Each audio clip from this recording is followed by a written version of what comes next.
Sorry, I forgot to make my coffee. I went out to refill my water bottle because I was out of that.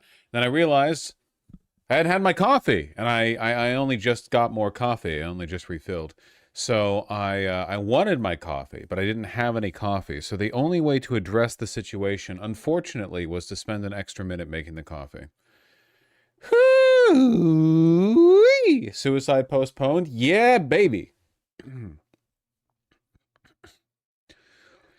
Hi guys, hi Vosh, ovarian ER dono person here. Sorry for weird dono messages. It was just very comforting to see you streaming when I was going through all that. I'm doing okay.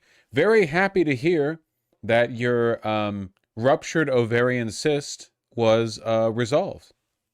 You know, you left us on a cliffhanger.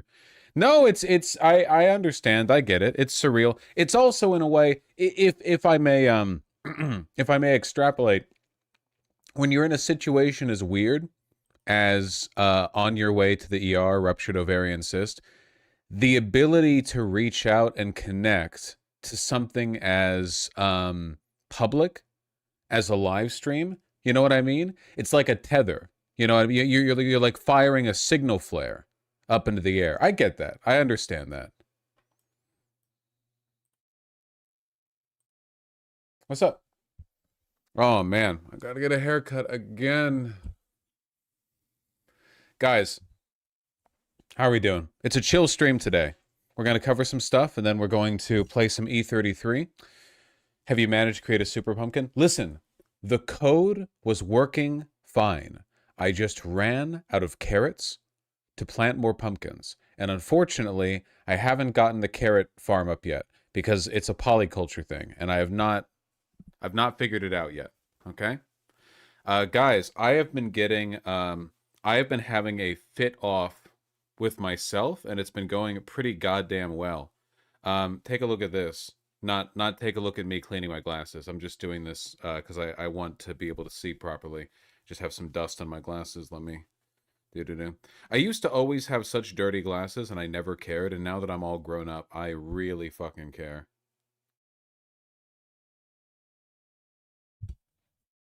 There we go. Where's that shirt from? Double RL? You know it. Do you hate the idea of a Mamdani emote? I just haven't been captivated by the concept of a Mamdani emote just yet. You know? Look at this. I've been scrounging to put a fit together for an upcoming friend's wedding, and take a look. Hold on, let me link the thingy. Pretty good, right? Yeah, the tie's new. I got it. It's from I forget the name of the company, but it's like an old, like the most recent tie I could find from them was from the 80s. Uh, but it's very, very pretty. Bro looks like a teacher. People say that literally no matter what if you wear tweed. People always say, professor, no professor dresses like this, man. It's just a tweed suit jacket. People wore it for like a century. Is it a wool tie? Yeah.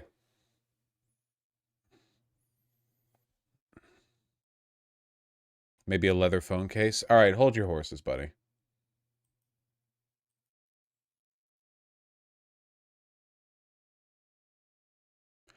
Are you ever going to get a gaming VOD slash channel? I have a gaming channel. It's where the gaming VODs go.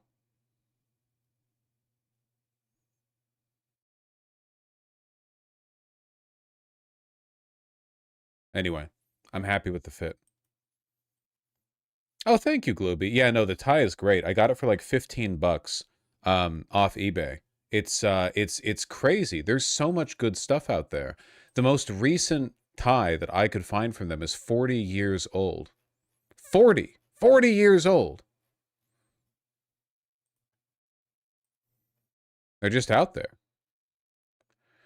The gaming channel is a bit depressing. What are you whining about? What are you whining about? You people have 3 channels. I stream there every day. What are you whining about?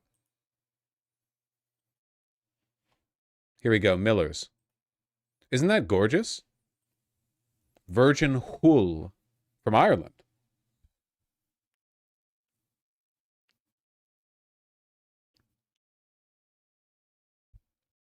It looks soft. It's a little scratchy, like wool often is.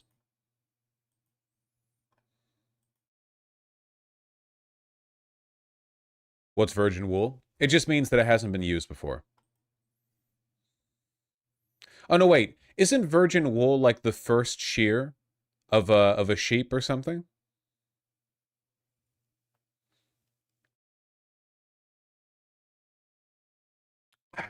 Oh, one other thing I got, okay?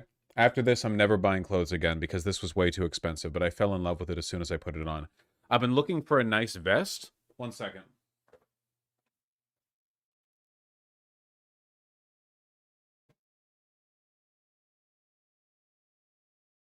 I've been looking for a nice puffy vest that I can wear so I can be unk-pilled or like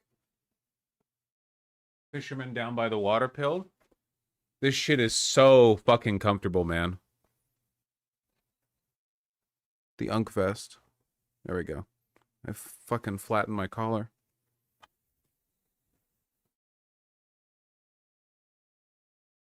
It's a pretty color. Isn't it that like deep olive? It's so comfy, man. I'm so comfy. Oh my god. It's so warm.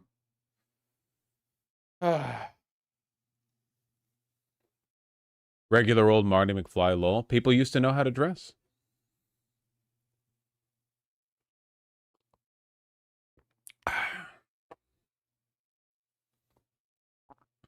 If you get the matching pants, you have a plus 15 fishing set bonus. Well, a real fisher would never call this a fishing vest. It doesn't have the 57 pockets, you know? But no, this is great. I'm so cozy. Fucking look at that. It's got the leather, it's got the leather shoulder and the corduroy fucking collar. Oh my god. So comfy.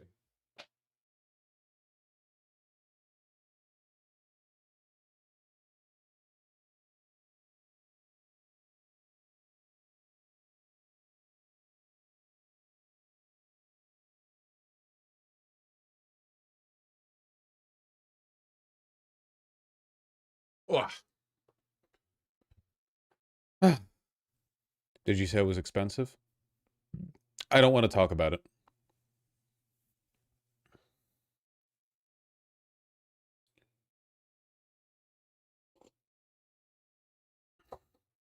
I think Miller's was a Sears brand in the 1980s. Sears used to have good stuff.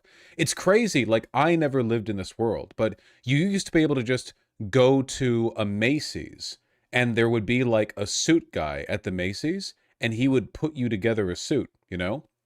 Like measurements would be taken and you would get some really high quality stuff there. And nowadays that just doesn't exist. We used to be a real country, yeah.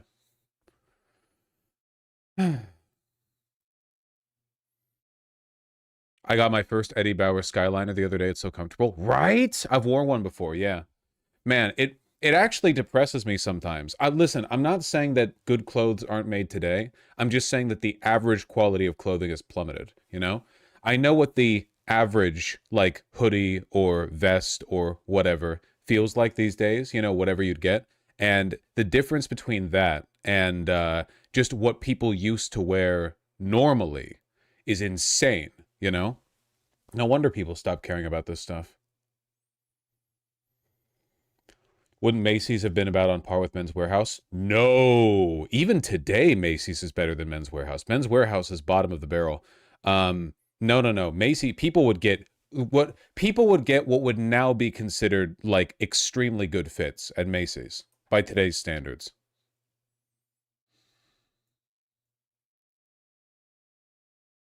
Still like Macy's? Macy's is decent now? Yeah, sure, but I mean like it's not, you know. I mean now Macy's is decent because it's being compared with fucking Zara, right? How do you feel about Indochino? As a general rule, I don't think that these like ready to wear or made to measure suit houses tend to be that good. You can get good stuff from Indochino. You can get it. It's possible. There's nothing innately it's not unworkable, you know? But the processes they have and the quality of the labor that they use is just not very good, you know? But it varies. Your experience may vary.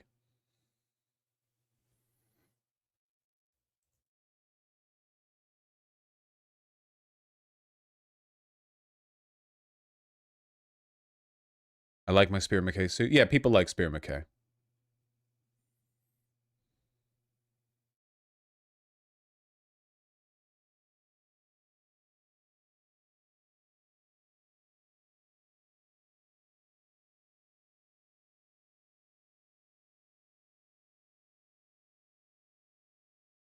I wish I could find the photos that I was thinking of. Oh well. How y'all doing?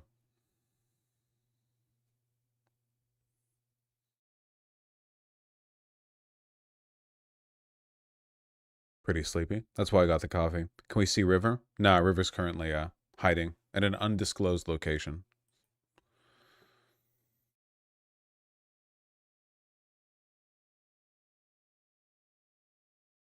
Man, the shit they got at Macy's now. Yeesh.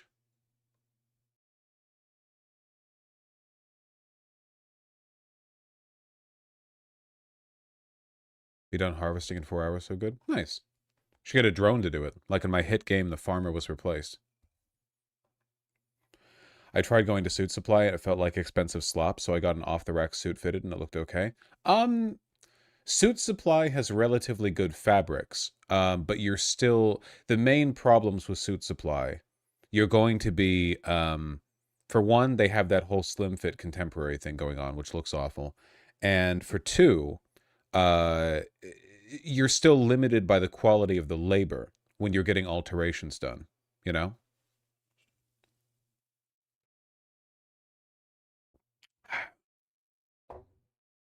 Have you played Crosscode? Yes.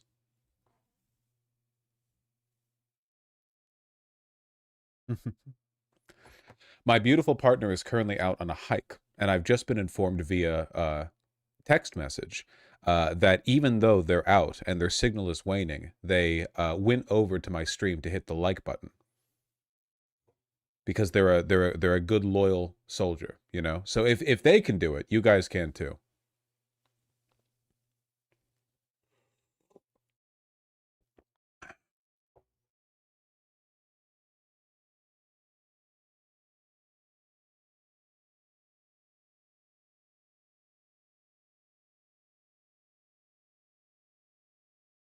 Stupid.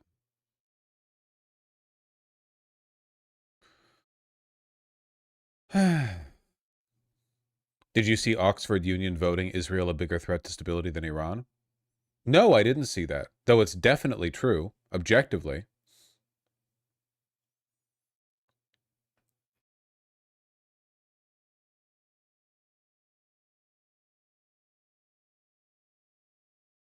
Thomas Massey, you loyal warrior for wokeness. How are you doing? There could be 100 or more votes from Republicans. I hope so, Massey. I hope so. We're all just waiting for Tuesday, man. We're all just waiting for Tuesday. I want to take a look at that Oxford Union thing. Israel a greater threat to regional stability than Iran? Oxford Union debate team votes. This is obviously true, you know? You would need to be a State Department asset to disagree. I'm sorry.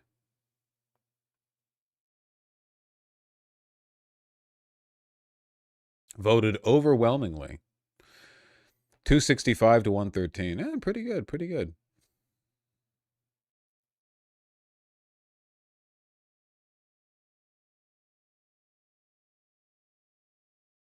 Was this the debate? Yeah, it's the Oxford Debate Union. They're massive nerds, you know. They love to.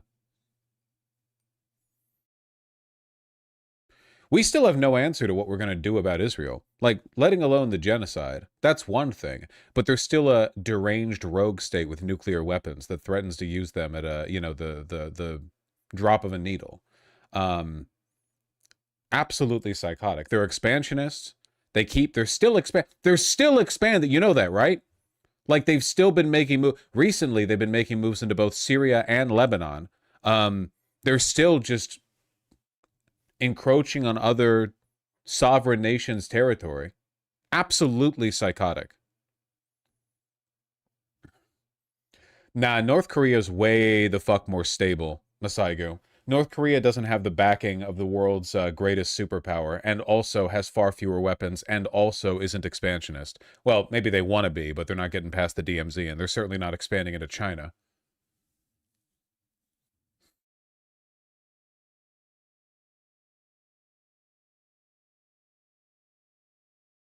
God, can you imagine living next to those fucking freaks?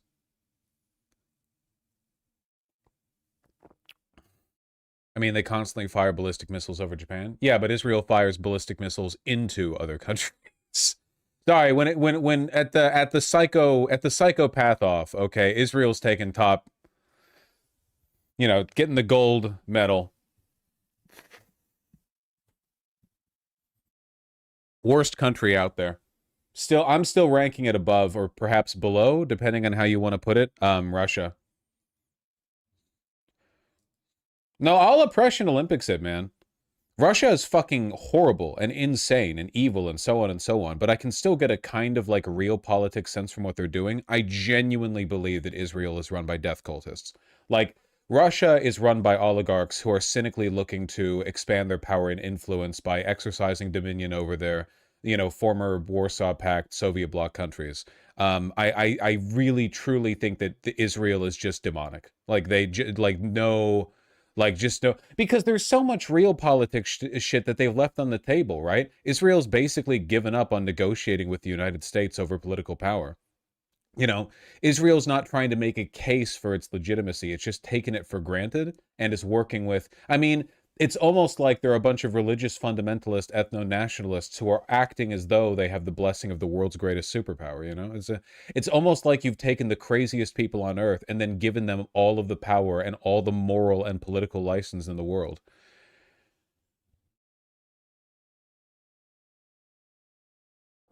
Not to mention, Russia's a lot larger than Israel. So if we're going by evil per capita, or perhaps per square mile, yeah, no, it's no contest.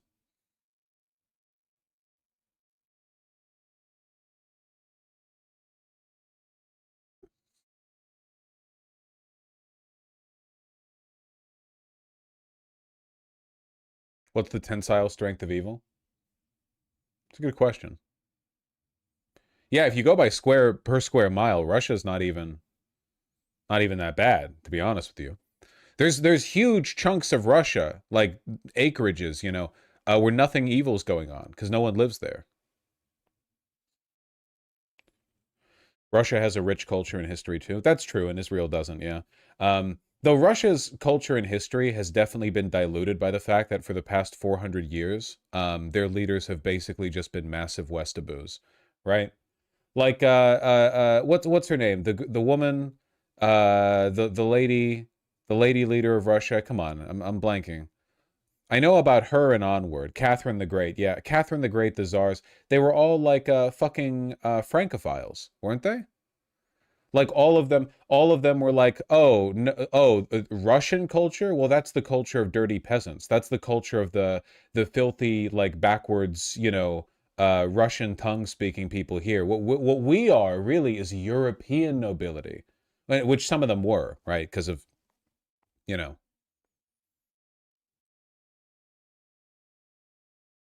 like everyone was at the time. Yeah, but the difference is that like they were doing it for a different country, Like at least if like you can do that if you're in France because you're in France. Catherine was literally a German transplant. I just think it's a little bit sad, you know? For so long I thought that big fucking the building in the Red Square was the Kremlin. The famous one, the most famous building in Russia. It turns out it's not. It's their fucking Orthodox church.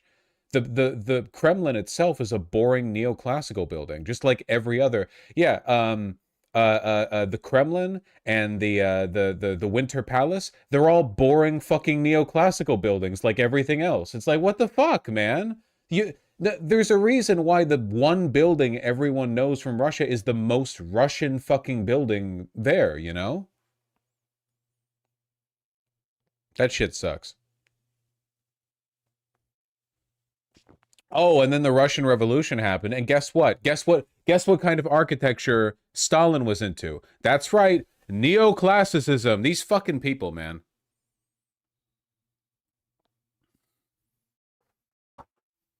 Something about neoclass just it just appeals to the worst people. No creativity. Neoclassicists are so uninspired. Yeah, no, really, they are. It's pathetic.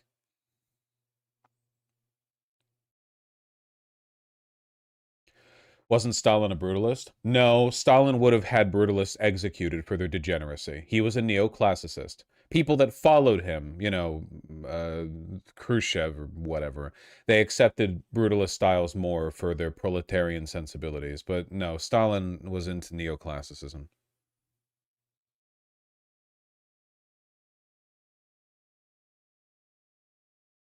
Eh?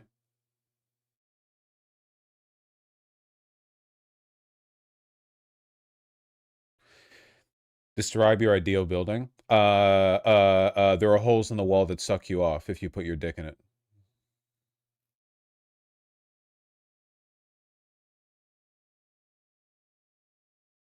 Yes, sir.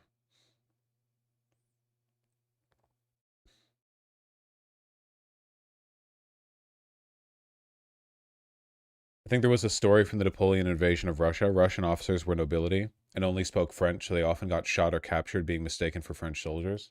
That's so embarrassing, dude. That's so fucking embarrassing.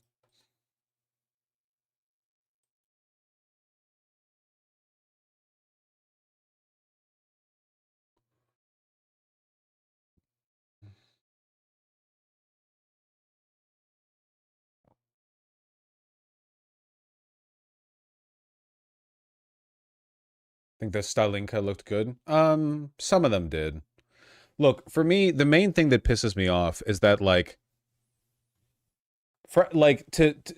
ironically, it's very liberal what Stalin did, you know?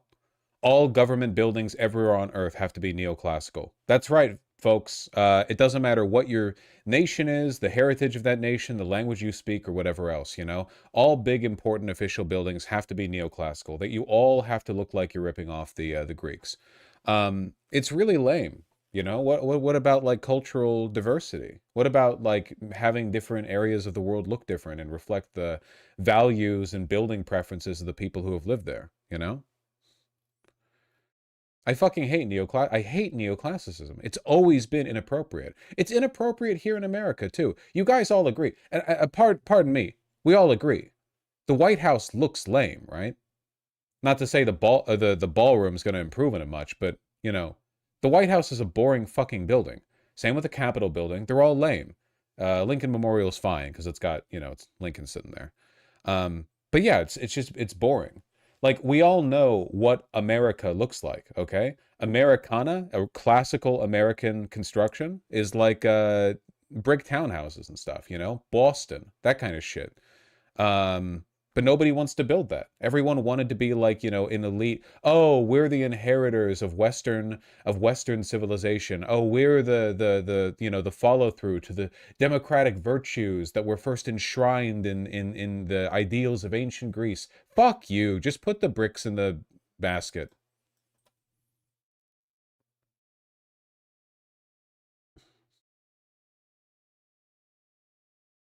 Tokyo Station looks great. Is significantly better than any neoclassical building on Earth, frankly. Also, neoclassical is bullshit from fucking base principles because that shit did not look like that back then, okay? Heavy Roman influence, but the Romans painted their white marble, okay? Fuck you. They're white concrete and shit. Sorry, I know this is like a very Reddit, like lefty 101 take, but you know, it's very telling that the Romans were all massive homos, and we know that for a fact now in the way they painted everything. But the way we like honor their legacy architecturally is by doing these hackneyed, half-assed, uninspired, culturally uninformed, and stripped of color like pantomimes. Like the Romans wouldn't have been. If the Romans could see the White House, they'd be like, "That shit's boring. What the fuck?" I bet you don't even you can't do pederasty in there. Well, wouldn't wouldn't they be surprised when they found out about the president, you know? But they would be it would subvert their expectations.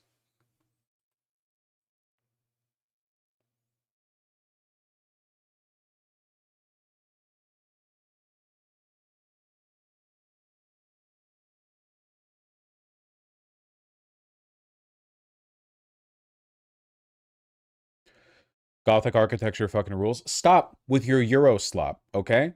We already have, in basically every town in America, we have a very American building. You know what it's called? Union Station.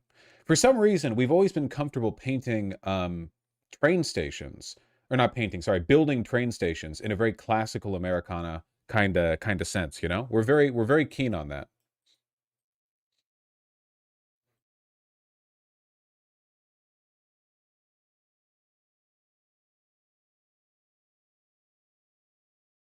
Trains are the real Americana. True.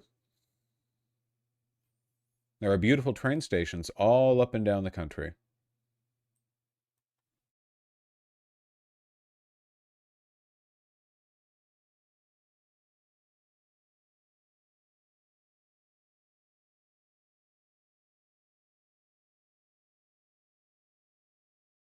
Sorry, I'm just looking at like train stations now. Union Station over at Pittsburgh is pretty nice. Low res image, but this is what I think of when I think of like American construction, you know? I think big ornamental brickwork, arches, very, very sturdy, very rectangular, like for the most part, like very, very solid foundation. And you have like kind of a like turn of the century industrial look to it, you know? Because America really got off its footing right around the time of the Industrial Revolution, give or take, obviously. 1776 wasn't the beginning of the Industrial Revolution, but you know, we didn't really have time to develop a unique architectural style before modernization kicked in.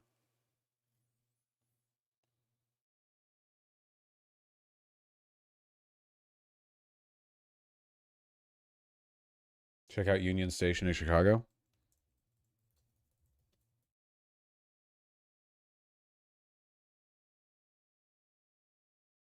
Yeah, it's very pretty.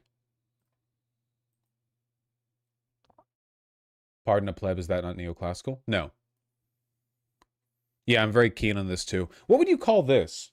What would you call... Whenever I see this, I just think like turn of the century East Coast. That's what I think of. I don't know what...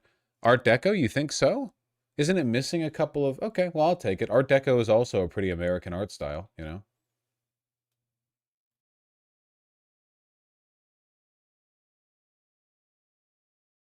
But Art Deco came in... It came in too late um, for it to be classic America. Penn Station was gorgeous. That was kind of neoclassical, though. Never mind. Am I going to send something midstream? Probably not. Probably not Tempest, no. I'll just send stuff after I'm done with the politics bit, which at this rate is never coming.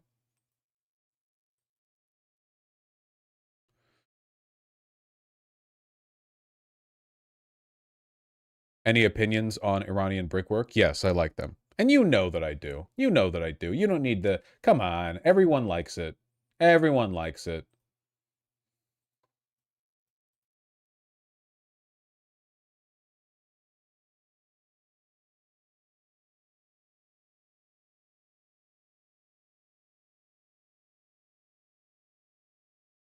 It's all historicism. Yeah, I understand historicism is to an extent unavoidable, but isn't it fucking lame that we've been doing the same neoclassical bit for hundreds and hundreds of years and it was never particularly inspired to begin with? All neoclassical buildings look the same, man.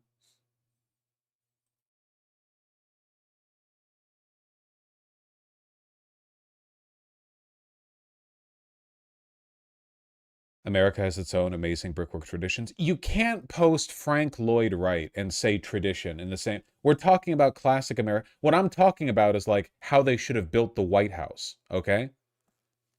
Look, it's classic to us now, but I'm talking about like how they should have built the White House. Can you imagine if we had a gigantic brick White House, a la like Palace of the Soviets sized, okay? Fuck this gay ass neoclassicism. Just build the biggest brick building in the world.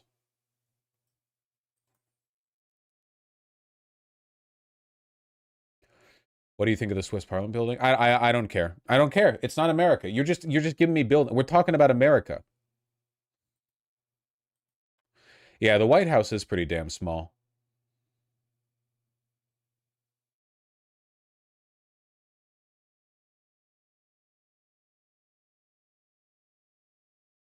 Baltimore Penn Station. Neoclassical inspired. Fuck you.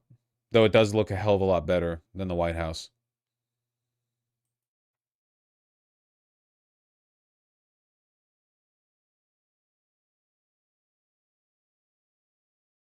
Why is there a person? Wokeness.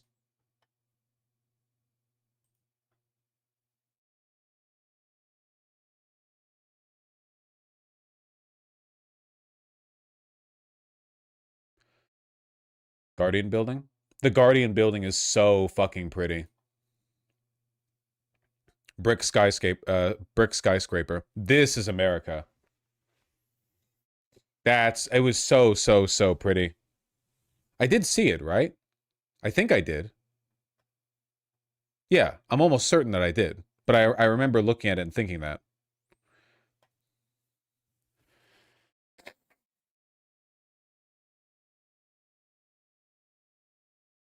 San Francisco City Hall is very pretty. This is neoclassical. I hate you. I despise you. Do you not hear what I'm saying? Whenever I talk about architecture, everyone just goes off and they give me their favorite building, okay? Fuck you. I don't care about your favorite building. It probably sucks. Asshole. This should be the White House.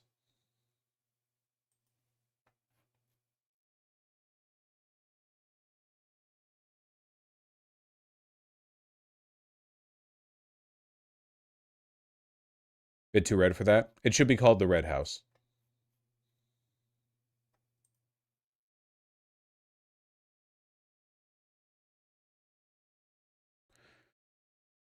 What about this style? It's historicism too, by the way. What do you talk? You keep linking. What are you talking about? Eclecticism from ancient Greece. Shut up. We're talking about America. Why do you people... The article you linked me literally begins with DE dot. What is it about America that makes you people... I don't care about your other countries, okay? It's meaningless to me. Slovak radio building? Are you people insane? I'm specifically talking about American heritage architecture. You people are insufferable. This is your fault. I'm not being belligerent. You're literally not listening to me.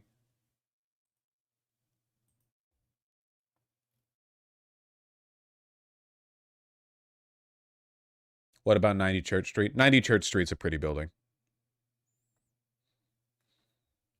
I mean, maybe it's not pretty. Maybe pretty is not the right word. Impressive? Commanding?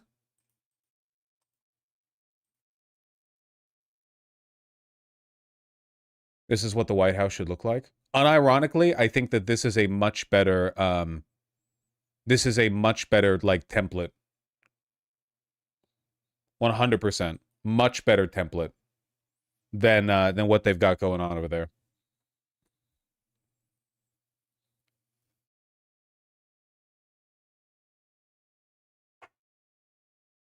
It does have pillars. Yeah, well, I forgive it.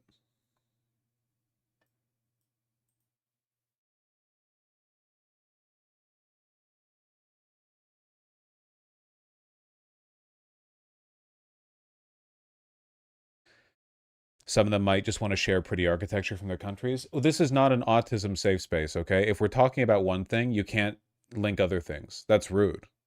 They might want to talk about B. Well, we're talking about A. That sucks for them.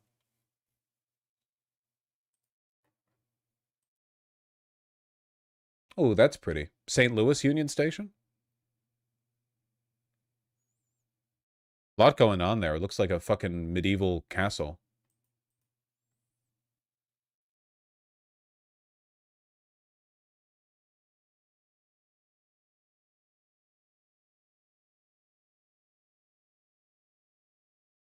Yes.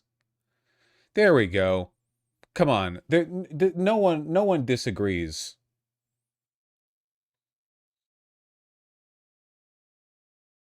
Oh god, that's ugly? What the fuck are you talking about?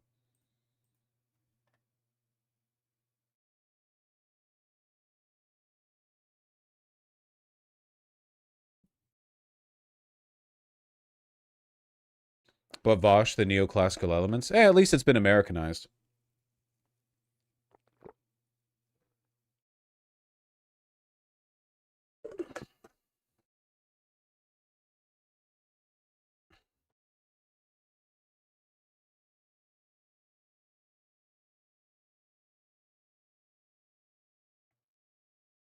Are you going to speak about this? A random Nick Fuentes clip? Why would I speak about this? Does he call me out in it? Am I propositioned specifically? Why would I speak about this? When you say, are you going to speak about this? The implication from your tone, it sounds like there's something pressing or like immediately concerning about it, you know? Is it just a random clip? What is it?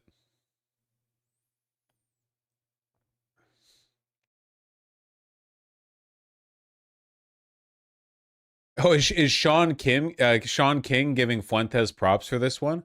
That's funny. Hold on, wait.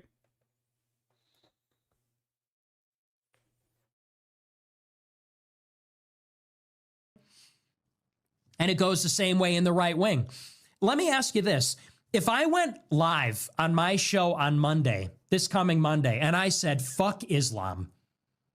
I said, these Muslims need to go home. Fuck them. They're barbarians. They're third worldists. They like to live in open sewage and bomb crap. You think any conservative would disavow me? Any of them? Any Republican?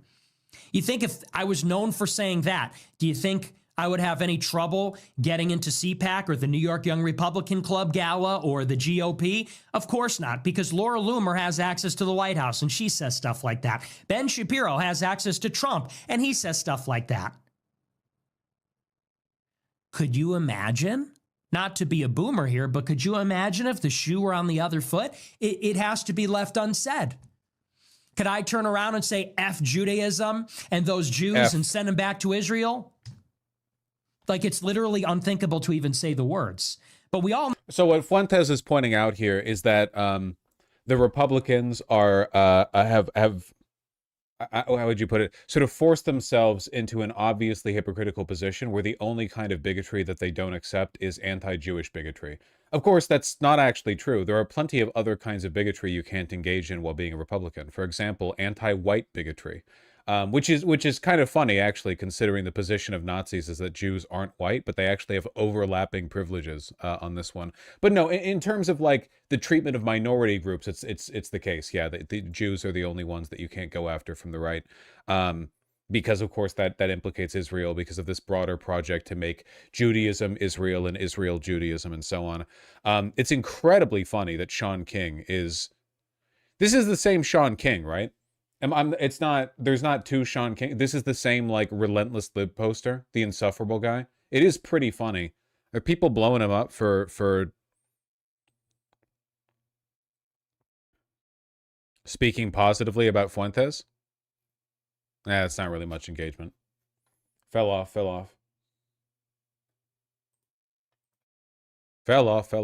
Don't forget anti-male bigotry. Yeah, to an extent anti-male bigotry. Anti-Christian bigotry. Yeah, obviously, you can't be anti-Christian. Maybe Judeo-Christianity is a real thing, you know? Can't be anti-Jewish, can't be anti-Christian. No, it is true that as for minority groups, like Jews are the ones that are off the table, at least for direct criticism on the right. Obviously, people on the right are anti-Semitic all the time, but it's really just about Israel.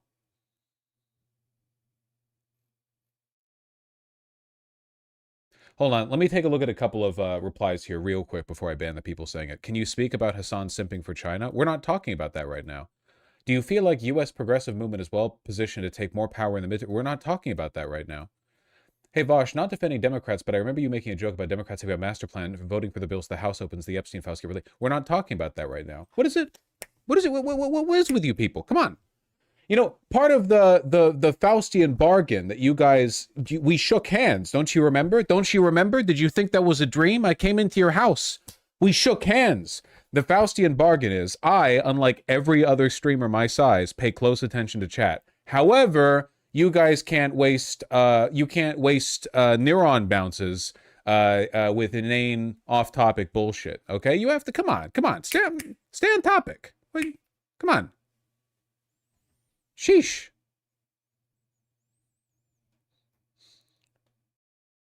You think this whole thing is just me waiting for it's your opportunity to speak, buddy? You're watching me. You gotta work with my flow, okay? It has to be left unsaid. Could I turn around and say F Judaism and those Jews and send them back? It's tolerated with Muslims. We all know it's tolerated with blacks. We all know it's tolerated with Hispanics, Asians, and yes, for far too long, it was tolerated against whites and Christians. And that's just the part that got left out. But now that we have this culture of liberalization, well, that's stupid. Obviously, you can't be a mainstream conservative pundit while being bigoted against white people. That's or Christians. You obviously can't. You know, that doesn't follow. He's so close to realizing. Well, his argument essentially is that, like, this is JQ stuff, right? Jews are the only people you can't make fun of. You know, Voltaire quote, if you want to see who rules over you, just find out who you're not allowed to criticize. That kind of shit, you know? It's not exactly like an innovative argument. The problem is, and I keep saying this, and it's going to be a real problem, man. Democrats need to wake up to this real fucking quick, because the big shift for the right is going to be pivoting against Israel. Trust me, all right? There are some cunning, business-minded people over there on the right. They're making decisions about what they have to keep and what they have to get rid of, okay? They've already ceded, essentially, unlimited tariff power to Trump, and they're just accepting that. No matter how much it damages international industry, they're accepting it because they would prefer it to what they'd lose by denying him that privilege. They will drop Israel if they find it necessary. They can fulfill their business contracts elsewhere. It'd be expensive, but they could do it. And if the Democrats are unwilling to drop Israel, which they should, you know, they absolutely should, we really will be getting a, like, hyper-populist, anti-Zionist Marjorie Taylor Greene up against Gavin Newsom in 2028. You cannot. That's not a winning fight, man. That's not a winning fight. Nobody has any stomach for a Democratic Party that that supports Israel. No one does. The Democratic voters are even less keen on Israel than the Republicans are. You know?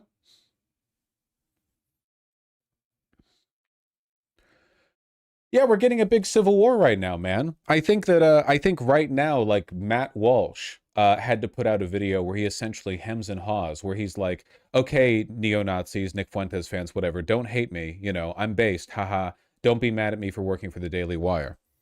Because, of course, you know, Ben Shapiro is very much on the pro-Israel side of this particular dynamic.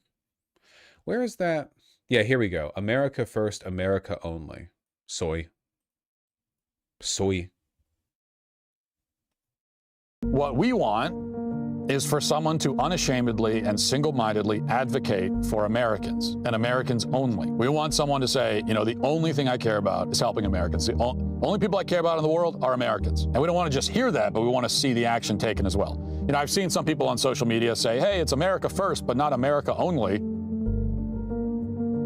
I disagree. I think it is America only. It's like I said months ago, I consider myself an American chauvinist. America first, America only.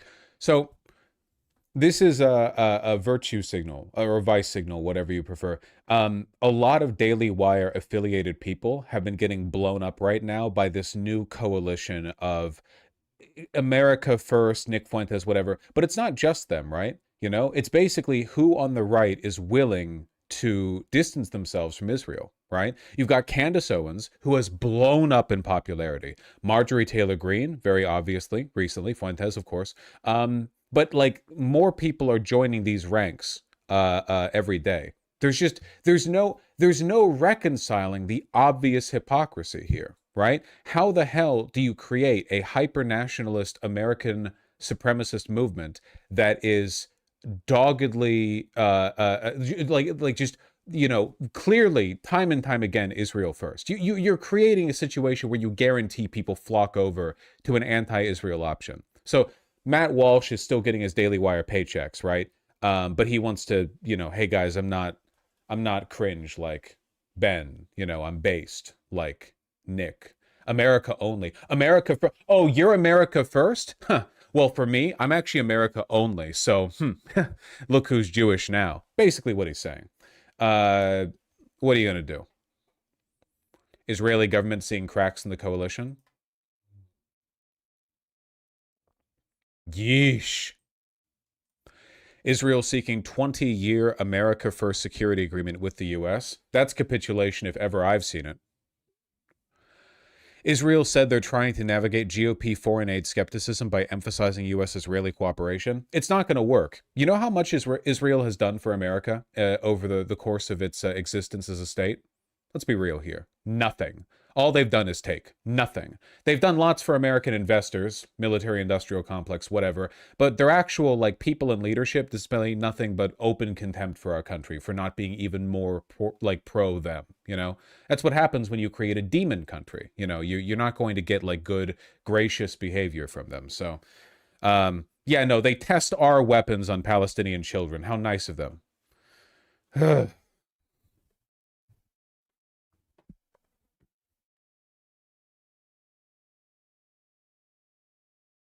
I'm late. What did Israel do this time? Exist, mostly. They have served as a distraction from the files. Buddy, Israel's got to be like 30% of the files, okay? Epstein had plenty of connections. What was the Israeli PM that was like sneaking into his house during COVID or whatever? Barack, not Barack Obama. That's not his Israeli PM. Something Barack. There, yeah, Barack. That's why I said Barack. Yeah. Thank you. Ehud Barack Obama. Thank you.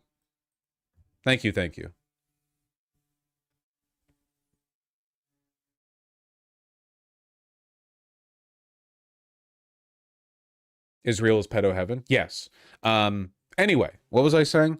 Yeah, this schism is happening on the right. I'm really worried by the fact that it's not really happening on the left. Like, Mamdani has taken a principled position, but even his principle... Listen, okay? The morally correct thing to do whenever somebody says Israel is to spit on the ground, all right? Demon country, Hitler country, you know? Hitlerites. Mamdani broke trends by being willing to say he supports the existence of Israel as an equal state, right? Like, that's as far as we go, okay?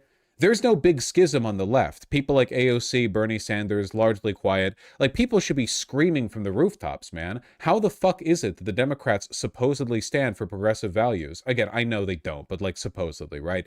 And then they continue to fall to their knees to worship and defend Israel. Democratic leadership, tons and tons of regular rank and file Democrats in the House and in the Senate are both financially compromised, and if asked about it, they will give you the most unconvincing lies you've ever heard. Remember Gavin Newsom? Remember when somebody brought up AIPAC to him during one of his podcast appearances, and he was like, AIPAC, I haven't heard that name in years. I just know it's crazy you'd bring AIPAC up because I just never hear about it. That's so fascinating you'd bring him up because I've never even heard of these guys. It's like it was like that clip of David Pakman pretending he doesn't know how AIPAC is fucking pronounced, you know? I mean, Pritzker openly gave support for an arms embargo on Israel. Yeah, but that's not enough. You need to hate Israel. It's not enough. This tepid, milquetoast, liberal, hand-wringing, you know, pearl-clutching, oh, yeah, no, I'm concerned by Israel's behavior and I support blank or Y against them or whatever else. No, come on, man. Evil fucking country. And and the people who don't like Israel don't just disagree with Israel's policies, okay? Like, there's no middle road here.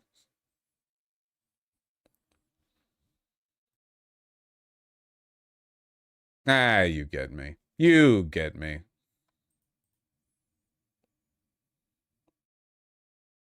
Yeah, I can't fucking believe this clip, man. It's insane. Interesting. You're like the first to bring up AIPAC in years, which is interesting. I will not vote for a candidate that takes $1 from AIPAC. It's interesting. I mean, it's interesting. I haven't thought about AIPAC. And it's interesting. You're like the first to bring up AIPAC in years. The biggest tell they're cucked or not is when a Democrat says the Netanyahu regime or government instead of the country broadly. Yeah. When Democrats are like, I disagree with the policies of Netanyahu's government, as though the guy who's going to come next won't be just as bad or worse. Which is interesting. Why did I say that? Not relevant to my day-to-day life. Okay. Which is just interesting. Listen, it's interesting you say that. JPAC perhaps more, but AIPAC less and less. Okay, fair enough. Which is just interesting. What's interesting about it? That it's just interesting as you bring up AIPAC that it hasn't been part of. I'm just reflecting quite openly and honestly. This one video clip probably created 10,000 groypers. I'm borderline. I'm not like, come on, man. It's like JQ hyperfuel. It's JQ antimatter being thrown into the fucking fuel chamber. Are you kidding me? The way he clams up, holy shit, man. Hasn't been part of the day-to-day. Yeah. The only reason why I ask is because with that, what I'm talking about is lobbying in and of itself. Yeah.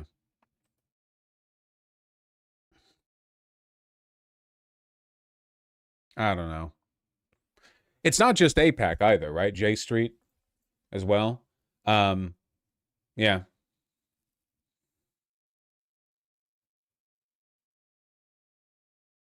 Anyone else got the... Oh, please give me the Cory Booker clip. Please, please, please give me the Cory Booker clip.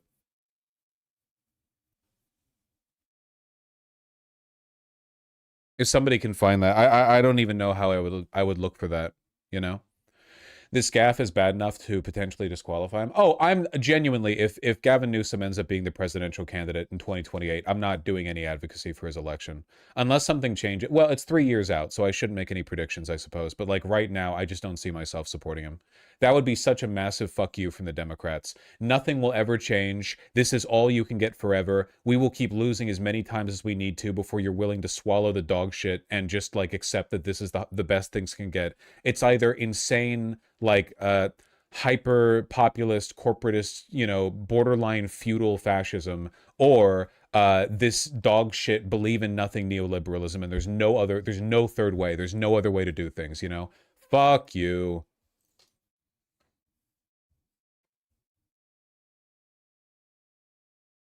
Is this the clip? I think this is the clip. This isn't really a clip. It's fucking 4 minutes long, but I guess it does illustrate the problem, right? Man, I hate Cory Booker. It does illustrate the problem, you know? Democrats are going to get blindsided by this stuff, man. God, do you have any idea how quickly public opinion is going to turn on Israel once right-wing media starts to shift along with this prevailing trend and they stop playing defense? Imagine how it's going to be when Fox News starts running Israel skepticism on their main line, and it's only Democrat-affiliated media who are still doing this phony, like, only democracy in the Middle East bullshit. And it's going to be a massacre, dude.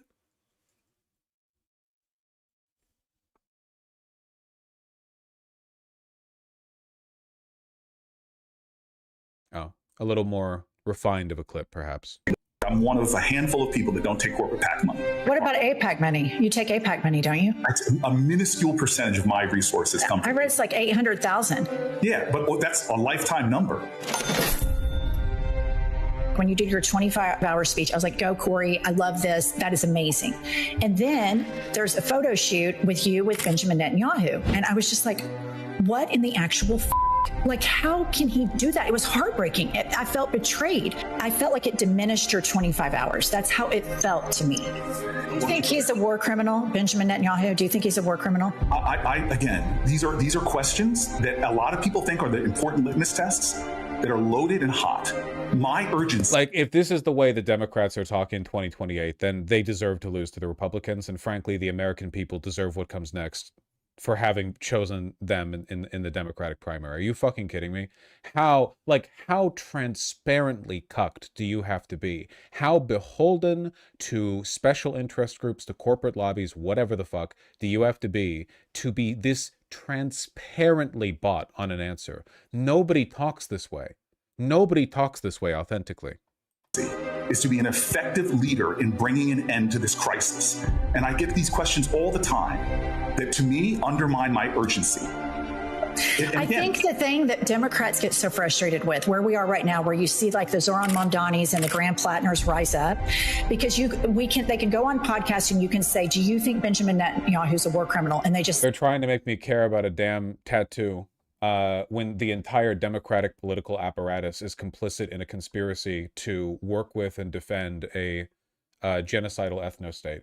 It's not even about the Palestinians, man. Obviously, I think it'd be great if they could stop dying. That'd be fucking awesome. But anyone who's this cucked to Israel is cucked to every special interest. It doesn't begin and end with that. It's not like people like Cory Booker are going to be cucked to Israel, but they are then going to be like militant populist warriors for the working class once they get back to the States or whatever. It's a litmus test, right? It's the water line. It shows you where they stand. Or where their values aren't, I suppose. Anyone who could be bought on this can be bought on anything, which is why, as a general rule, the more pro-Israel a person is, the more Hitlerite they are on every other issue, right? Fetterman was always a Zionist, but as soon as it became more important for him to be a loud Zionist, he shifted to the right on every single issue, you know? It's the only important thing to these people, and they will compromise every other value in service of it. Say yes. And that's the end of it. It's not all of the rhetoric answering. It's like what happens to Democratic politicians, they go through this like prism, and then we can't ever get like the answer to yes or no conversations. Much. Thank you. Bye. Bye-bye. Okay, here's my thing. Okay. They just cannot criticize Israel. There's really something to that. I mean, it's kind of wild when you're in it. I'm one of It almost feels like talking to or listening to like a religious person. You know what I mean? Like where you can run them up to a line, but there's like specific lines they have arbitrary, almost meta-ethical boundaries on that they just will not cross. Like even if it logically makes sense, like you value X and Y is happening, and this is being confirmed by Z, and Z is an institution you've trusted in the past. So therefore X is bad, right? And they just won't do it. They will not do it, you know? It makes me want to, I know we might be double dipping a little bit, but it does make me want to see this again, if I may. We'll skip the part if it repeats, but it enrages me, you know? The American people deserve better than this. Not even to speak of the Palestinian people. Obviously the Palestinian people deserve better than the political, representatives of the world's greatest superpower fucking engaging in this kind of behavior. But the American people deserve better as well. At the United States, and particularly the Democratic Party, we have to be leaders on this issue with Israel and Benjamin Netanyahu. It's something that there is a big, loud beat in the base that's permeating all across the country. When you have people in Oklahoma that have never been political before start to talk about it. And here's what I'm scared about. And I've been talking to other politicians that have come on the pod about this. You have Marjorie Taylor Greene, who is an anti-Semite. She is a real Jew hater to the core. And she is starting to message now. MAGA is not America first, where they've been Israel first. And yeah, but man, once they shift into actually being America first, ooh, fucking boy, you are fighting an uphill battle electorally. For rural people and suburban people, when they hear that messaging, it allows a grifter and an opportunist like Marjorie Taylor Greene, for people that don't follow the 24-hour news cycle, to say, yeah, why do they have free health care and we don't? Why are we sending them all of these bombs and they're killing kids and we don't? I think in order for us to come together as a party in 2026, it's going to take leadership saying things like Benjamin Netanyahu is a war criminal. We have to stop funding the war. And we've evolved on the issue, and I think it's okay. I think we're all at a place right now where we can accept that we have the leaders that we have. Did she really ask why we aren't bombing kids? I mean, it is weird in like a fucked up way. It is kind of weird and abstract that we are so ride or die for supporting someone on this conflict where we have no geopolitical interest in the outcome, and it's not even about Israel's security. You know, I guess it's more like if we were doing the evil thing, you could at least interrogate it as like a matter of patriotism or self-interest. But you're falling on the sword to defend another country doing an evil thing. So it's like one more layer of abstraction. Like for me personally, us supporting Israel feels way weirder than us invading Vietnam. Both are really bad. Don't get me wrong, right? We don't need to run the numbers here. But at least us invading Vietnam can be contextualized in this broader Cold War containment strategy dynamic. I'm not saying it's good. I'm just saying at least there's a thread you can follow. But the Israel thing, like there's a reason it breeds so much conspiracy, you know? You don't need to do conspiracy with Vietnam. Why did we invade Vietnam? Because our idiot leaders think that containing the communist encroach from the north will help stop the Soviet Union, da-da-da-da-da, right? Like it follows, you know? Not saying it's good or right or that it worked. It didn't. We lost. But you...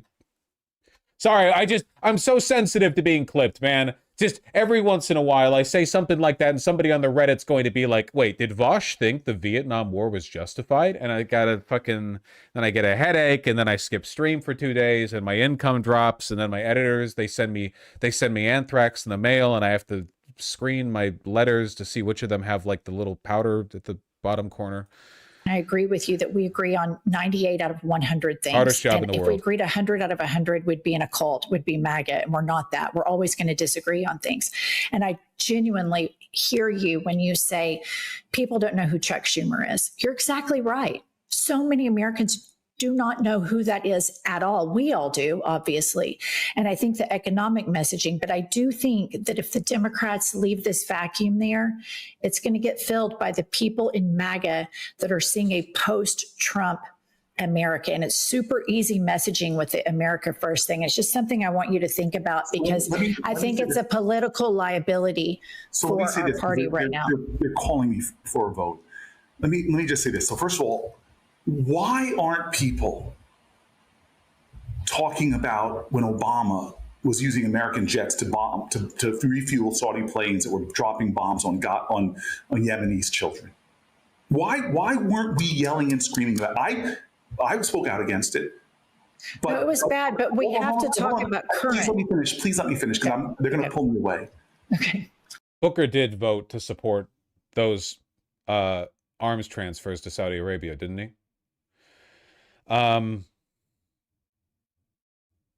Yeah, I don't know. There's not really a non-conspiratorial answer about this. For me, if anything, it speaks to both their political incompetence and also the sheer fucking contempt they have for us, that they're so bad at answering this. They really haven't come up with any better lies. I guess in my head, I'm just like, man, if I was a shamelessly corrupt Democratic representative who believed in nothing and was supportive of all of America's evil, dirty laundry, you know, if I was asked about my support for Israel by, you know, some more principled people, I would have like some lies prepared. Doesn't that sound reasonable? I guess, like, he lies all the time anyway. It's not like he's not lying right here through his whataboutism.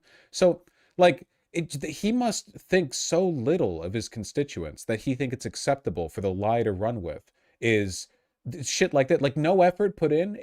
I don't know. If anything, and the Democrats love doing this, the lies that Democrats offer to explain their obvious corruption reminds me of the way parents lie to little children, you know? Like, the lies are no effort because the parents know the little kids are kids and can't really think that hard anyway, so they don't want to, like, put effort into it. No parent would put a bunch of effort into constructing an elaborate lie to trick a 3-year-old. You would just say whatever and then move on. And that's how it feels with them. Yeah, it's very patronizing. It's very, very patronizing. Why? And again, I've been fighting for more funding from the Horn of Africa to the Congo, to Sudan. Why can't we get people to care? Hello, in this country Bagheera. Enough? Hello. Where our top podcasts are saying it's wrong that we are implicated in so many things, people dying on the continent of Africa. Why Haiti? Why can't I get the continent of top Africa mainstream media people to give a damn about the atrocities there? The International Criminal Court singles out Israel, but not Iran, not Syria, not other folks. I'm sorry, I'm getting like really angry listening to him. Actually, I think I've had enough. We've listened to the clip before. It's just so revealing. It's just so revealing, you know?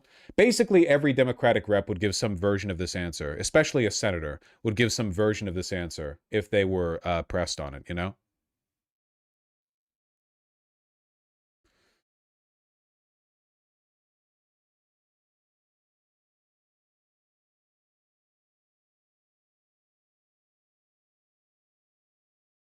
Ugh.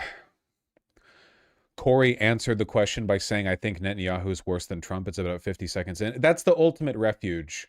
The ultimate refuge for these people every time is criticizing Netanyahu specifically. You know, it's like their final reserve because they know that he will eventually be on his way out.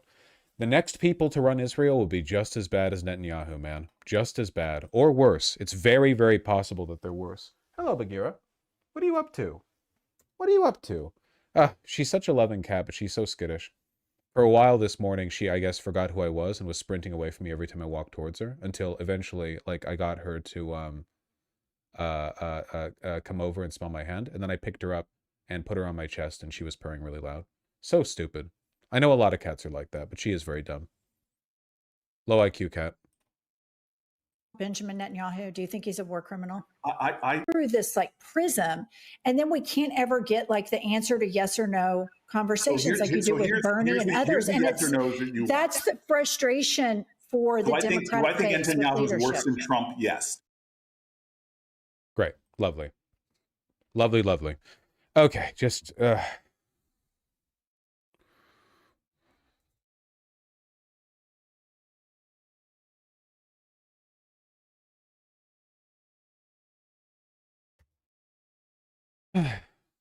Bagheera.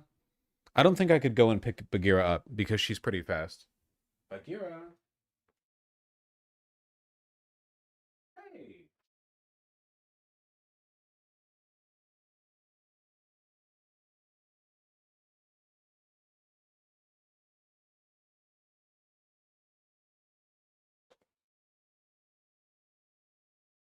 Bagheera.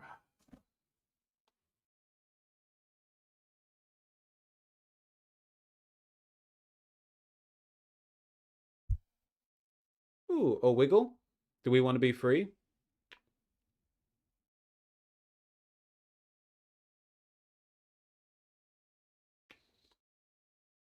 If we want to be free, then why are we purring? Then why are we purring?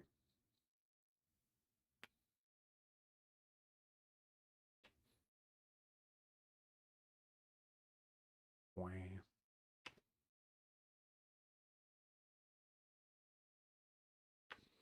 Be free. Happy. What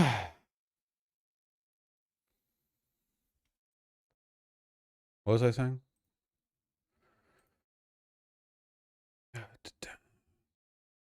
Mamdani just had another banger interview. Nice. Well, Mayor-elect Zohran Mamdani on Up Close with ABC 7 New York. That's a pretty long interview. I don't know if we'll be able to get to that. Happy for him, though.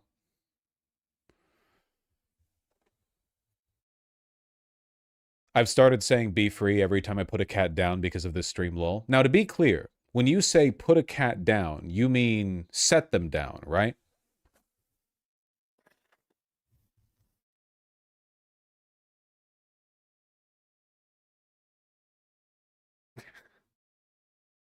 No, when I kill cats at work? Okay, okay, gotcha.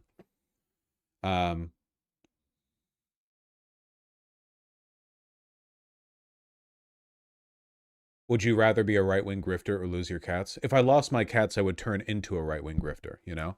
That would be like my Venom moment or something. I don't know. I haven't seen Spider-Man 3 in a while.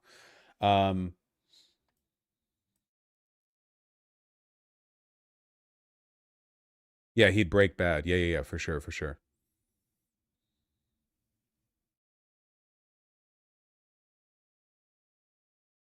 Let me do a quick vibe check. Timely reference. Oh, you like that? Okay, this is going to be the deepest cut we've done in a while. You know why it's a timely reference to me? Because I've been watching Joseph Anderson's Umineko VODs, and boy, does it take a while to get through all of them. That's why I keep saying this. But I got to the point where during a fan art section at the beginning of the stream, he's going through the fan art his fans have made of his game playthroughs. And one of them is a, like, 2-minute long summary of his Baldur's Gate 3 playthrough that is a draw over of scenes from Spider-Man 3. And it's psychotic and it's very, very good. So for the like 2 or 3 people who have seen that specific fan animation shown in one VOD for a different streamer, this one's for you, okay? This one's for you. Let me vibe check this interview super quick. This is Eyewitness News Up Close with Bill Witter. This is how news intros should look, by the way. The hard work of improving New Yorkers' lives starts now. Less than 2 weeks after his historic victory, and less than 7 weeks before he takes office, Zoran Mamdani is already chipping away at his ambitious list of campaign promises, including rent freezes, free buses, and free childcare. These are not just slogans. These are commitments, and I look forward to delivering on them. Of course, chipping away doesn't always mean he will get his way. This morning, we go one-on-one with New York's first Muslim mayor, the city's first South Asian mayor, the first millennial mayor, and the 111th man to lead the nation's largest city. To every New Yorker in Kensington and Midwood and Hunts. Zoran Mamdani, who takes office in I think that news anchors should look like this.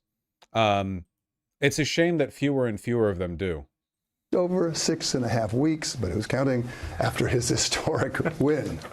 Mr. Mayor-elect, thank you for joining us once again. Pleasure to be back. All right, so let's get right to it. Nearly 2 weeks since your election. Yep. Before we get into all the weeds, and there's several weeds here I want to talk to you about. As you get ready to lead this city of 8.5 million people, what keeps your super excited? What does that? And what keeps you a tad worried?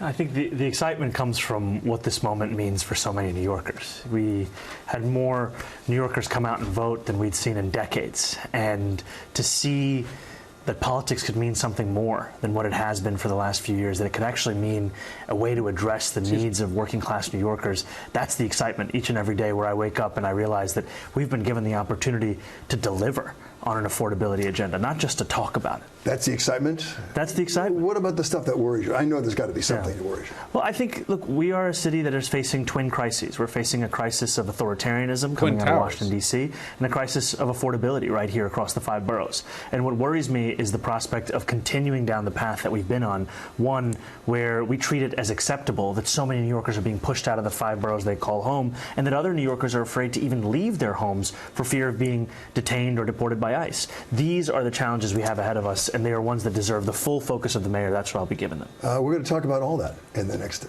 40 minutes, or 40 minutes, 20 minutes. Unless you want to stay for 40. Already doubling it up. Well, I'm trying, you know. All right, this seems like an extremely friendly interview, so I imagine that its contents are going to be similar to the aggregate of interviews we've seen thus far. They're adorable, but not. I won't have much to say about it. You know, which is kind of important if it's my stream. I have another video on the docket. Then I'm going to take a look at what's going on with Venezuela. And somebody also linked an ICE officer arrest. I want to take a look at that. I'm telling you guys, the Marjorie Taylor Greene situation, for one, is crazy. For two, the direction she goes, I think, will steer the future of the Republican Party. Okay. Most Republican politicians and pundits are completely spineless kites that just fly with the wind. You know what I mean? It blows one way, whoosh, it blows the other, whoosh. And they're waiting to see what comes after Trump. What comes after Trump, you know? If Marjorie Taylor Greene is able to do well in the upcoming election, she will be the first woman president. Don't do that. It's the political breakup heard round the world. President Trump severing ties with at least one of his closest allies, declaring, "I am withdrawing my support and endorsement of Congresswoman Marjorie Taylor Greene," even calling for primary challenges against his one-time loyalists and attacking her as, quote, wacky, a ranting lunatic, a rhino, and a traitor. Called her Marjorie Taylor Brown, parentheses, because green grass turns brown when it dies. Got her. This is days before the House of Representatives is set to vote on releasing the Epstein files. It's a stunning breach between two MAGA leaders, one of whom is here with me now exclusively for her first interview since the president cut ties. Republican Congresswoman Marjorie Taylor Greene of Georgia, thank you so much for being here. As you just heard, and I know you saw, the president says he's withdrawing support for you, encouraging primary challengers. You were one of his biggest supporters. What do you think happened here? Well, Dana, thank you for having me on, and that is true. I stood with President Trump when virtually no one else did. Campaigned all over the country, spent millions of my own dollars helping him get elected. And I think that's incredibly important. And I do support him and his administration. And I support them in delivering the campaign promises we made to the American people. His remarks, of course, have been hurtful. However, I have something in my heart that I think is incredibly important for our country, and that is to end the toxic fighting in politics. And this has been going on for years, and it has divided our country, split up friends and families, neighbors, and it's not solving our problems. The most hurtful thing he said, which is absolutely untrue, is he called me a traitor, and that is so extremely wrong. And those are the types of words used that can radicalize people against me and put my life in danger. What do you think happened? What do you think is the reason for this? Unfortunately, it has all come down to the Epstein files, and that is shocking. And, you know, I stand with these women. I stand with rape victims. I stand with children who are in terrible sex abuse situations. And I stand with survivors of trafficking and those that are trapped in sex trafficking. And I will not apologize for that. I believe the country deserves transparency in these files. And I don't believe that rich, powerful people should be protected if they have done anything wrong. Not trans women raped in prison, though. You don't need to buy this. She stood with a rapist for years. Trump has always been, from grab him by the pussy to all the court cases against him to, like, there's a million reasons if a person was particularly concerned by the abuse of women to not stand with Trump. It's obviously like a cynical, it's difficult to know because I do think that Marjorie Taylor Greene is genuinely a very stupid and easily swayed person. Like, she does seem to be very easily moved by shit she sees on social media. So to what extent she's being deliberately insincere, you don't really know. But yeah, no, are not and never will be pro Marjorie Taylor Greene here, and we do not in fact have to give it to her. But I am interested in seeing how this turns out. And I think it might be, from the Democrats' perspective, I'm seeing kind of an echo of what happened in 2015, 2016, where Trump was given a lot of free airtime because nobody took him seriously. Now, you know, CNN, The View, they're giving a lot of attention to Marjorie Taylor Greene because, oh, she's speaking out against Trump. You know, let's highlight some of this MAGA infighting. But you have no idea what kind of enemy you're creating. And so I'm standing with the women, and I will continue to do my small part to get the files released. You said on X yesterday, quote, "It's astonishing really how hard he's fighting to stop the Epstein files from coming out, and that it really makes you wonder what is in those files." Are you suggesting there's something in the Epstein files that President Trump does not want Americans to see? Well, I think that's the part that has so many people confused, is that the women themselves that I have talked to have over and over again said that Donald Trump did nothing wrong. Quite a few of them even told me they voted for him. And those are the women I would like to see in the Oval Office with support. I would like to see all of the women there with support. I have no idea what's in the files. I can't even guess, but that is the questions everyone is asking, is why fight this so hard? Well, before this blow-up, you sort of alluded to this just now. You said you were confident the president wouldn't be implicated. Are you still confident of that? I'm listening to the women. Those are the ones that are saying that he did nothing wrong. Virginia Giuffre even said under oath that Donald Trump did nothing wrong, and she wrote it in her book. So I'm continuing to listen to the women, and I think their voices should be the loudest. The president said the reason that you have been critical of him is not necessarily Epstein, but because he pushed you not to run for the Senate or for governor in Georgia. How and when did he do that? Well, that is absolutely not true. Actually, I never had a conversation at all with the president about running for Senate or running for Georgia. And those were decisions I came to on my own that I don't want to have anything to do with the Senate. I think the past 2 months of the government shutdown should have shown America exactly why I would never want to be there. I think it's a very broken institution that serves the uniparty and doesn't serve the American people and how they vote. And I decided that I didn't want to run for governor this cycle either. I very much want to do the job that I'm in. Everyone else says I'm running for something, but all I want to do is serve Georgia's 14th district, and I'm very grateful for that opportunity. So he said it pretty explicitly. Are you saying he's lying, or did he at least get that message to somebody on your political team instead? I'm not sure. But I don't. That is untrue. What he said. I don't know if he's being fed. See, this is the kind of response that makes me think that Marjorie Taylor Greene is being coached by somebody else. She personally is not smart, and she's a messy bitch. But her refusing to call him a liar and instead saying, well, maybe he's working off bad info, it seems like it's designed.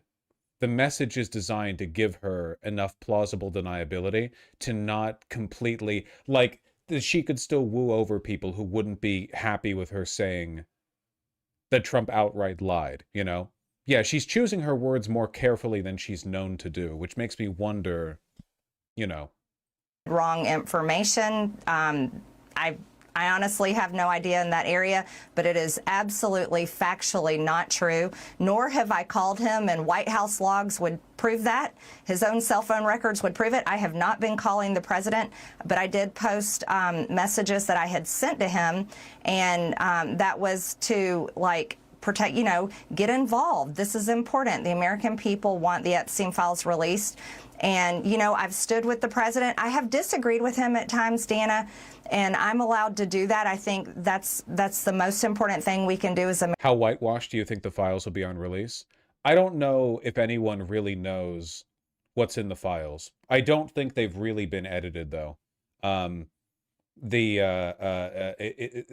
It's not so easy to delete files, especially because there are usually copies of them, or there are like systems to ensure and verify and back up. Like I'll put it this way: everything has to be logged because everything has systems around it. Everything has there are safeguards and checks. If you want to be the guy who goes in and deletes the Epstein files, sure, maybe you can do that. Congratulations. But now that's on the record. What are you going to do? Kill every guy whose job it was to make sure that that goes on the record? It's just too difficult to manage. And then, you know, every other country, or sorry, not every other country, every other like investigation of the Epstein files, now we have to contend with the fact that they were deleted. That doesn't make you look very fucking good. I just don't think it's difficult. Or sorry, I'm tripping over my words. I don't think it's easy. I think it's too difficult for them to tamper with. I think it would take a level of political subterfuge and communication that this administration is not capable of. Americans, and I'm urging my party. I've been putting massive pressure on my party and our speaker to pass the agenda that the American people vote for. That's the agenda that I fought for. Those are the campaign promises I made. And I can disagree with the president at times, especially particularly this past Monday on the Marines' 250th anniversary, when he honored the new Syrian president, who is an al-Qaeda terrorist and was wanted by our government for years with a $10 million bounty up until March of this year. This is an extremely funny thing to get polarized over, by the way. Much am against that. I think that was very hurtful to the great men and women who served over in the Middle East and were sent there, and many of them that were killed and injured and live with PTSD to this day from fighting al-Qaeda. So there's things I disagree with, and I'm allowed to do so. Well, you mentioned the Syrian leader at the White House. You've also been critical of President Trump over foreign entanglements, H-1B. What is she talking about? The president of Syria, al-Shara, is a former al-Qaeda fighter. But he's fine now. It's chill. He was with the president in the White House just the other day. Visas. Now he's moving military assets towards Venezuela. I do want to play something that he said this week. Don't forget, MAGA was my idea. MAGA was nobody else's idea. I know what MAGA wants better than anybody else, and MAGA wants to see our country thrive. Do you agree? Do you think he represents the MAGA movement as he wants? Death spiral shit, by the way. When you frame a movement like a resurgent political, you know, what was an epigenetic or not? No, epigenesis, as being like yours and yours alone, and that it doesn't belong to other people and other people can't define it. Palingenetic, thank you. My brain is soup today. I don't know what's going on. The palingenetic, thank you, movement as something that only you have ownership of. Really, really bad. Did. Well, what the American people voted for with MAGA was to put the American people first and stop sending foreign aid and stop being involved in foreign wars. They very much deserve to be put first. Cost of living is far too high. Health insurance is completely out of control. And those are two issues I've been very vocal on for months and months now, long before Republicans were shocked when those big losses came on this past Tuesday's election. So I think that the American people deserve to be put first. That's what Make America Great Again meant to me. And I think that President Trump can do that if he refocuses his effort. And I think that's what I want to see. I think that's what the country wants to see. Even if he's attacking me, I do want him to be successful for the American people. So sounds like you're saying that he is not representing the MAGA movement that he started right now. I can say that promoting H-1B visas to... Again, she's being so measured with her words, you know? I remember how she used to talk. I remember how she was when she was openly beefing with AOC, you know? Man, I wonder if she's getting coached. I wonder who... People are looking for a wedge against Trump. They've been looking for a long time. It would be so fucking ironic. It would be so Caesar if it was her, wouldn't it? You know, et tu? Fucking Marjorie Taylor Greene, Trump's #1 dick rider, even has the same like face basically, the like weird plasticky greasy orange face and the bleached yellow hair. Like it's perfect. It's perfect. It's cinema. It's Kino. To replace American jobs, bringing in 600,000 Chinese students to replace American students' opportunities in American colleges and universities. Those are not America First positions.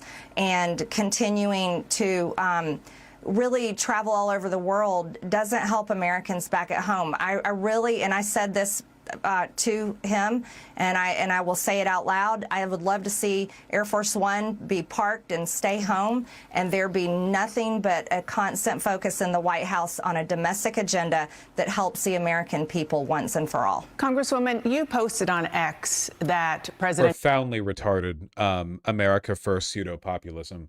Yeah, the American head of state shouldn't go and travel abroad to make deals with other countries. What the fuck are you talking about? That's literally his like main job. The president is the head of state. That's the main thing that he's supposed to do, be a representative for the United States. A lot of his procedural functions with regard to like signing bills into law and stuff, that doesn't have to be done day to day. That's the job. Trump is, with his comments, fueling a, quote, hotbed of threats against you. Obviously, any threats to your safety are completely unacceptable. But we have seen these kinds of attacks or criticism from the president at other people. It's not new. And with respect, I haven't heard you speak out about it until it was directed at you.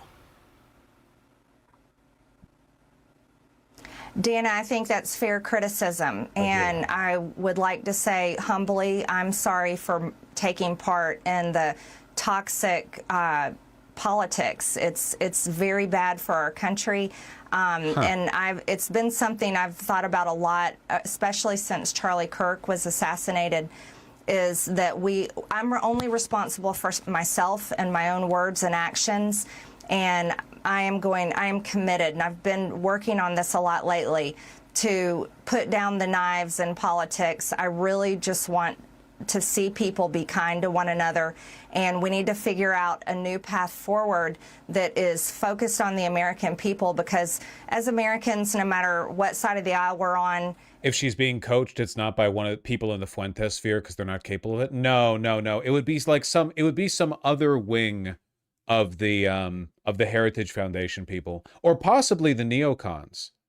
Maybe they think that her brand of like even more fake America First could be weaponized. There's someone out there.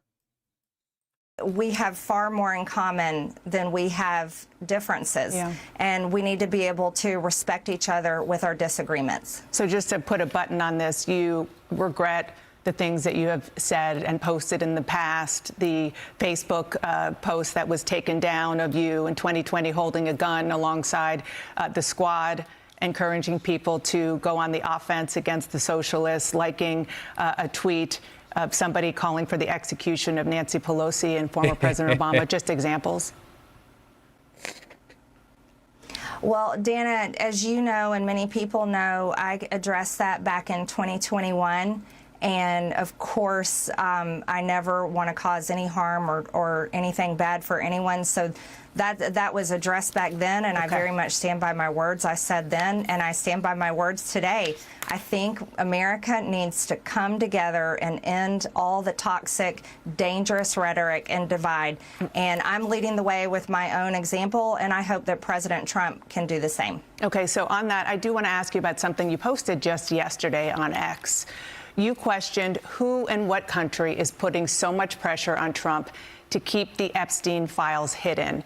And you included a picture about donations from pro-Israel lobbying group AIPAC. What are you trying to say there? Well, I think it's the question that many Americans are asking, especially when we saw information recently come out in these emails that the Oversight Committee that I serve on has released. And we saw Jeffrey Epstein with ties to Ehud Barak.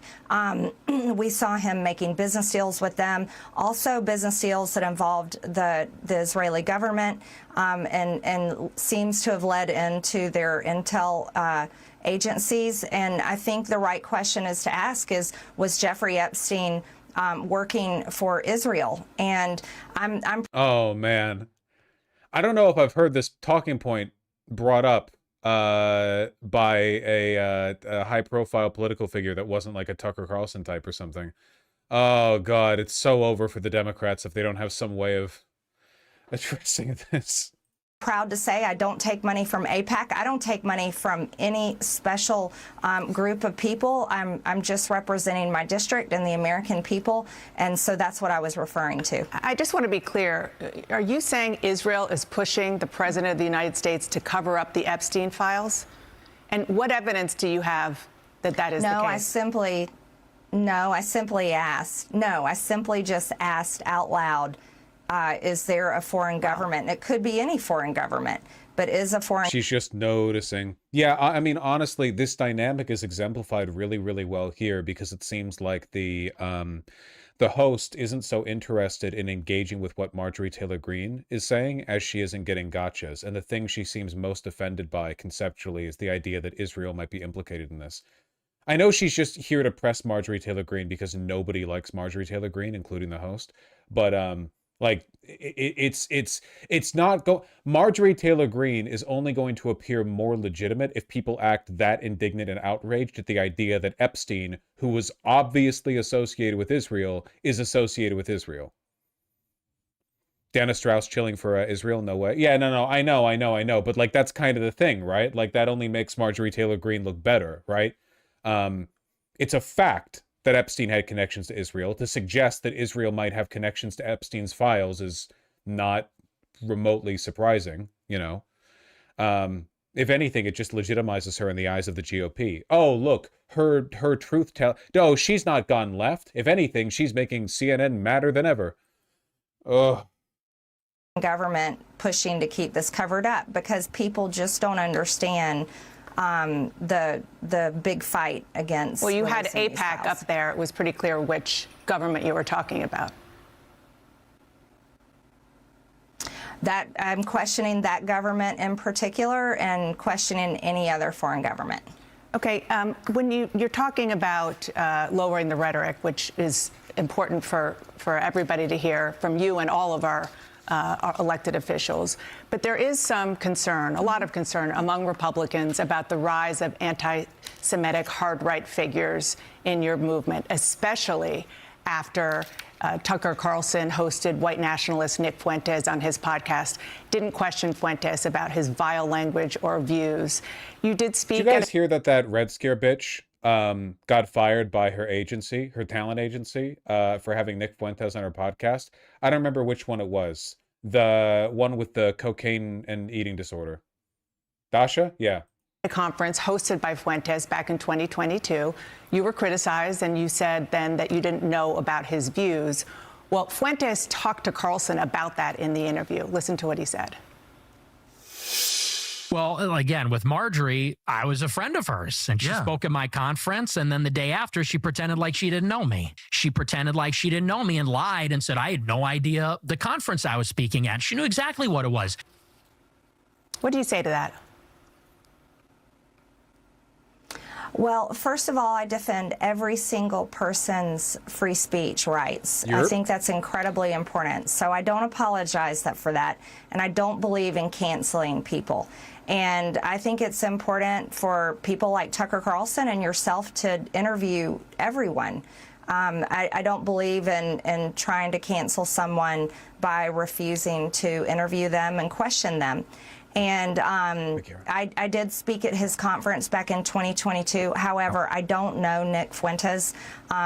He's someone I've never exchanged text messages with or phone calls. But I did speak at his conference. That was the first time I had met him that day, and that was it. But I did watch the interview. I watched the full interview with Tucker, and I admire him for interviewing many people as well as exposing a lot of powerful information. I hear what that you're saying. He does on his show. I hear what you're saying about free speech. I mean, count me as guilty as a proponent of free speech. There's free speech, and then there is hate speech. And this is a man invited on a really prominent conservative show who said, even during that interview, he had a problem with, quote, organized Jewry, and he wasn't challenged on it. In the past, he has denied the Holocaust, called Adolf Hitler effing cool, talked about the fact that he thought Jim Crow was just fine, and on and on. So again, there's free speech, and then there's just hateful language and sentiments. Well, Dana, again, I told you on this interview that I'm committed to ending the toxic politics, and I think I don't want to have anything to do with it.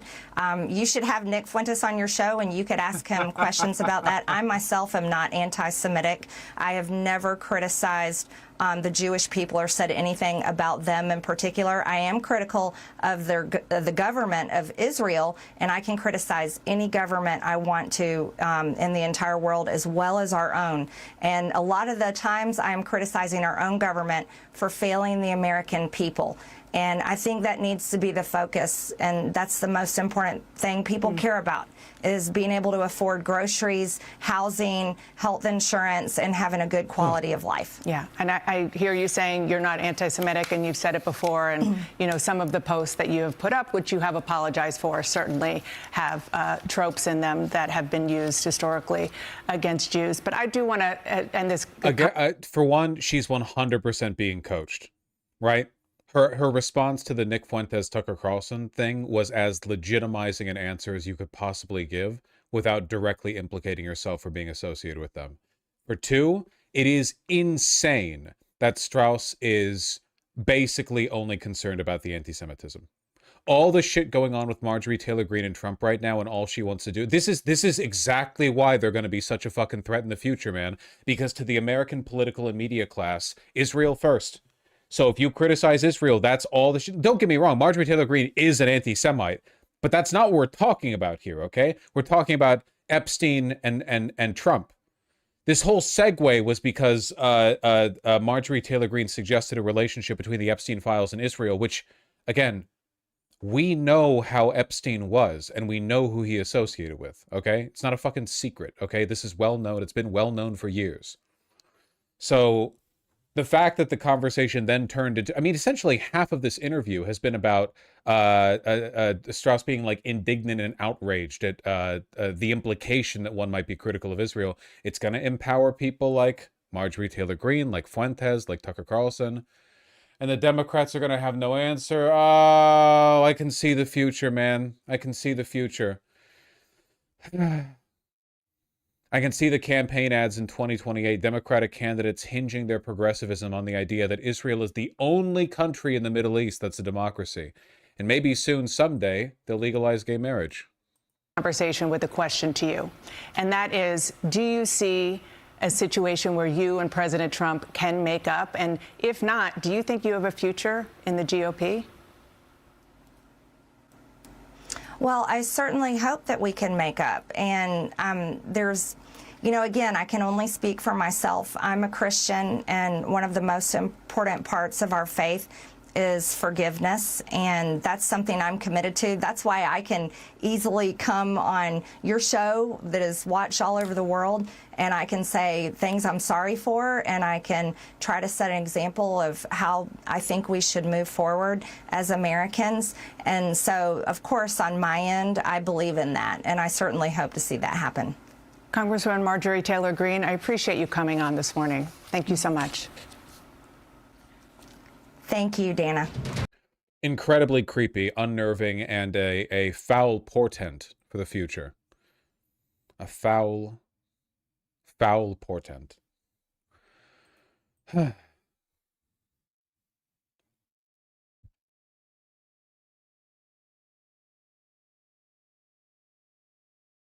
Keyboard? Keyboard? Keyboard? Keyboard? Thank you. I gotta get a replacement. Bagheera, she's being so needy.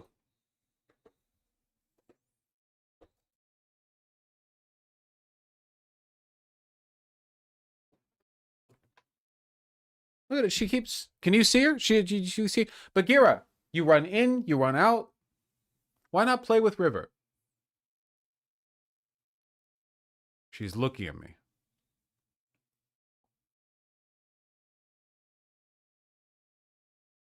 Now she's scratching her chin.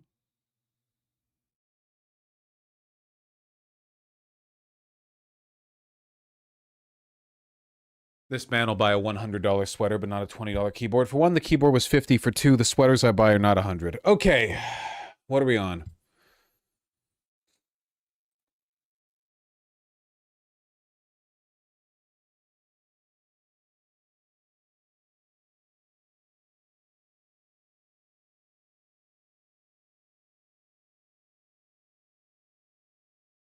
No sweater slop, that's true.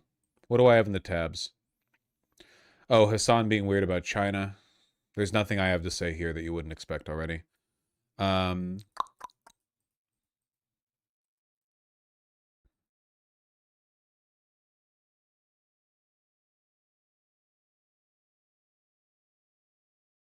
viral arrest, a drunken ball, and an overdose. The last days of notorious Border Patrol agent. Was this the serial sexual harasser guy? The Border Patrol agent? I'm pretty sure I'm familiar with this story. Who is River? River is a cat.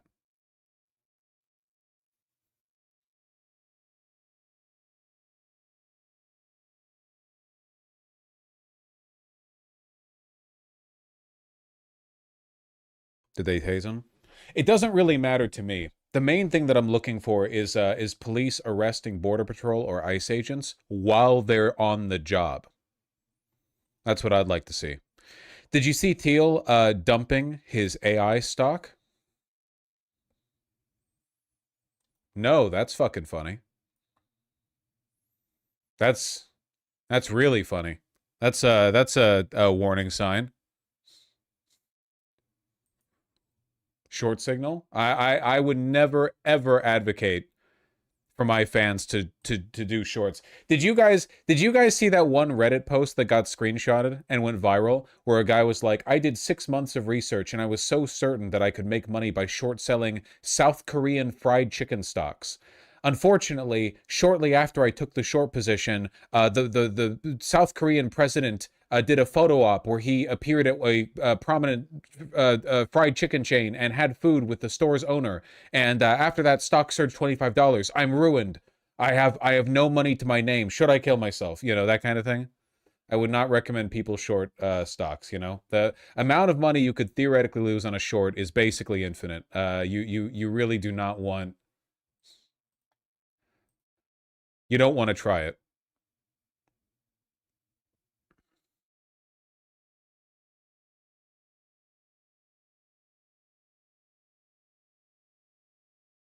Real money is in the poly market betting anyway. Yeah, that's true. What was that loud noise? Hold on. What are you guys doing?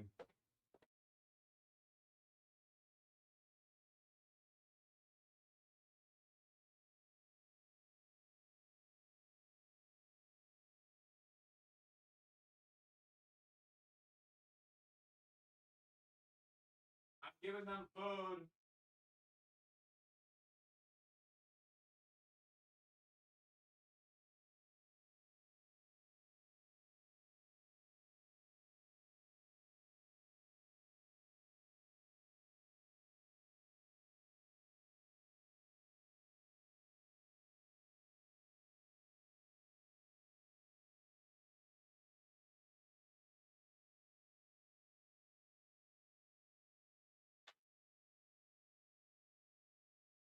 I know when a fat bitch just wants some kibble. All right.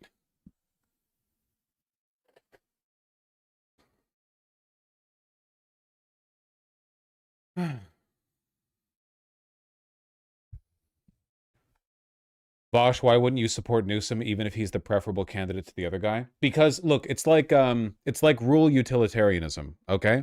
If you establish that you have no boundaries whatsoever for who you're going to vote for, you tell the party that influences those elections that they don't have to try harder, you know?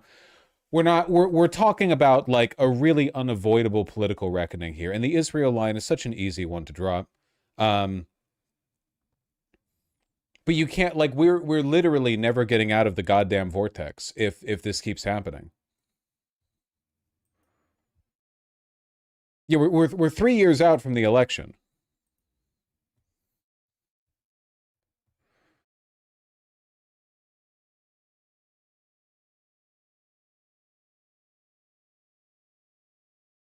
Full-blown exit from NVIDIA. Huh.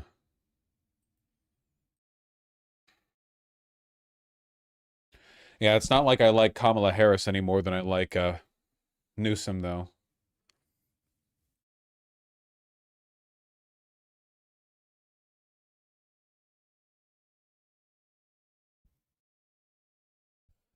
Kamala's going down in polls fast at the moment. Yeah, I don't know.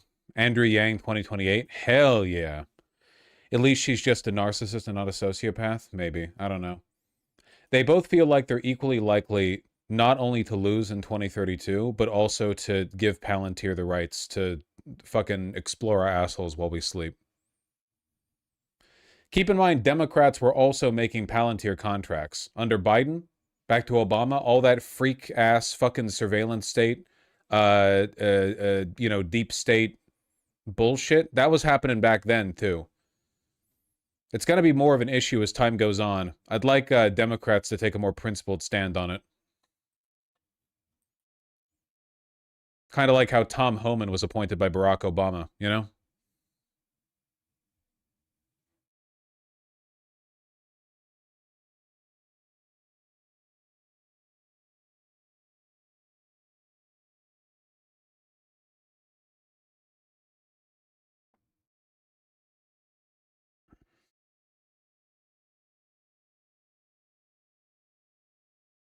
Yeah.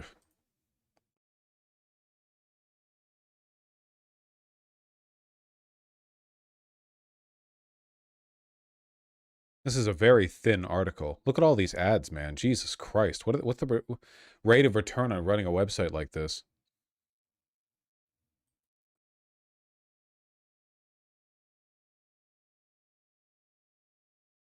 AI-generated article, it has to be. It does kind of read like one. Doesn't read like it has heart, that's for sure.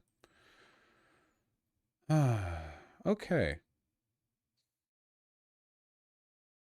Yeah, it's pretty bad, Thana. Thana, how old are you? You don't have to say if you don't want, but like ballparking it. You're old enough. You're with me. You remember when the internet was good, right? When Google search worked, and there were many, many different websites and you had to memorize the URLs. You're 20, okay, you're younger than me, but you would still remember, right? Forums were a thing. Sites weren't all ad-ridden.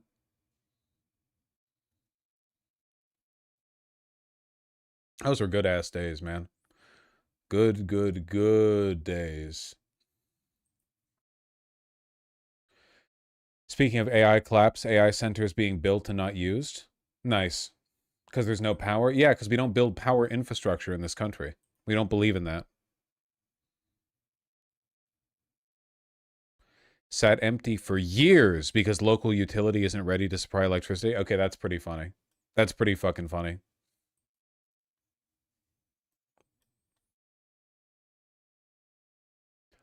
What's your take on internet reset? I'm trying to think like how you could possibly fix this. Isn't this what happened in Cyberpunk? The broader internet got corrupted by AI to the point of unusability. So there's no broader net now. There's just like local cached net that you can use, like really local forums and stuff like that. I wonder, I don't know, man.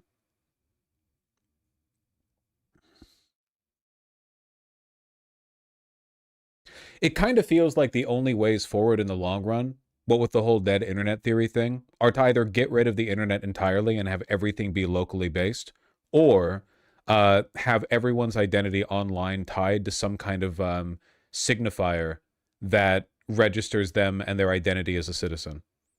It doesn't have to be public. Like, maybe the government gives you an ID that the government doesn't keep track of like individually, but you have the code for it, so you can go online and everything online is registered to that, so you couldn't have bots, because every bot, like, in order for a bot to do anything online, they would have to do it using like the mantle of a human's ID, which you could only do one. That's not really scalable. You're treading dangerous territory, but we already are in dangerous territory. The internet is already dead. Like, a majority of the internet's traffic is already bots. Political opinions are literally bought and sold online as millions and millions of zombie computers flood social media pages to manipulate discourse, right? Now they can generate whole videos. Like, it seems like we're already in really, really dangerous territory. I don't know.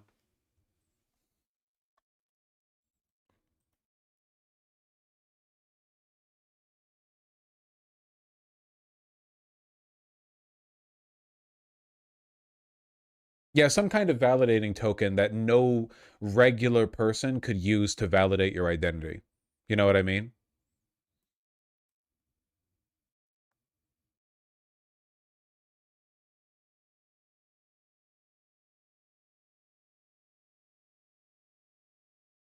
Yeah, I don't really know.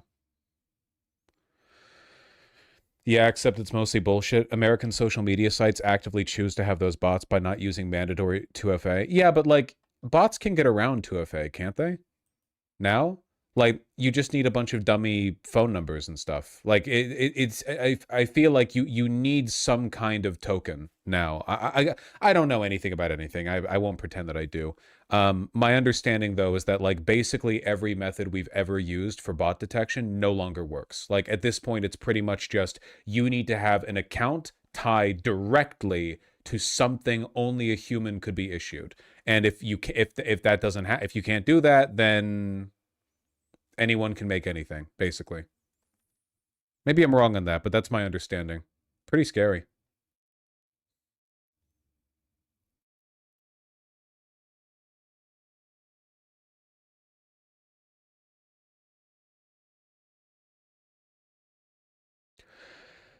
$2FA makes it much more expensive to make bot accounts at scale. I don't know the math on it.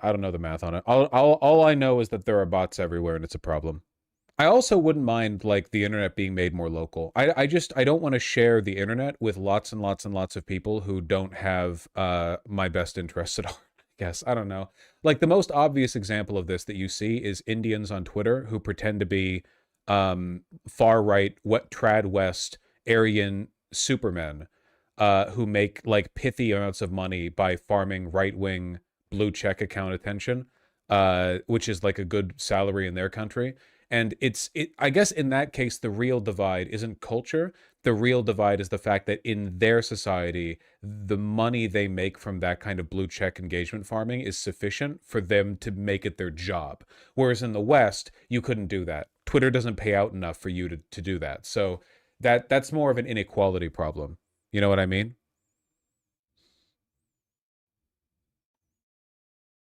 I don't know. The idea of a more local internet does sound kind of nice, though. I know that there's like forums or subreddits or whatever, but like a truly local internet. Something regional. Or maybe you could like nest the internet. Like you could have little like nested sort of like levels up or out you have to go in order to access the broader internet. Like what if by default the internet you use is kind of localized to like an internet zip code? Like maybe America is broken up into 10 different, I'm spitballing, 10 different like regions internet wise, and they're like you can go up and access other ones, but to do so you have to you have to there's some kind of like regional wall you have to get through. Not a difficult one necessarily, but it would give like a kind of enclosure. Like servers on an MMO. Yeah, maybe I don't know. That's already how it works. Please don't. I listen, I know very little on the subject, so don't embarrass yourself by being a pedant in a way that reveals you know less about it than me, okay? It's not just about tech knowledge, it's about social knowledge. So if you don't know what I'm referring to, that's a lack of social understanding on your part, not a lack of tech understanding on my part. No, we don't have that right now. We have invisible data infrastructure that gets managed without our involvement. That's not what I'm talking about. I'm talking about active, like user interface level segmenting of the internet, you know?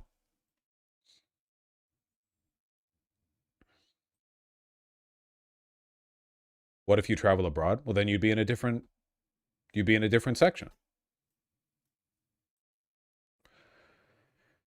Counterpoint, I'd never have met my girlfriend if it worked like this. Yeah, but you could still access other areas. What I just mean is, I don't know, I feel like there are a lot of social problems caused by the fact that people nowadays spend like 90% of their free time staring at a screen where they're getting info from people all over the world being told what their problems are. Like, I don't know, nobody engages with anything local.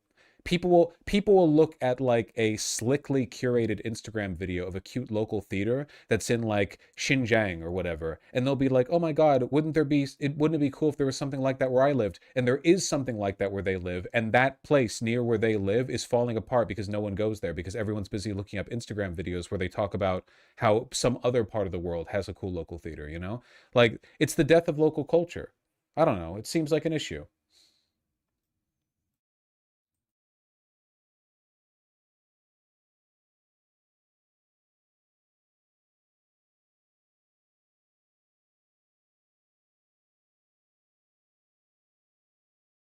Now being able to communicate with people across the globe in net terms a good thing. Why are you being fucking dumb? I said you could leave your local, what's the point of me talking if you're not listening? I said you could leave I'm just saying there's some kind of segmenting that distinguishes the local stuff. So there's some way of identifying it conceptually, you know? There's some like regional. I agree. I just kind of don't know how you do it. I'm just listen. I don't know how this shit works. Okay, I'm just talking about social problems and what I think might potentially be something in the ballpark of a solution to them. I'm not. It's not like we're changing the global internet like that. I mean, we're just talking, you know.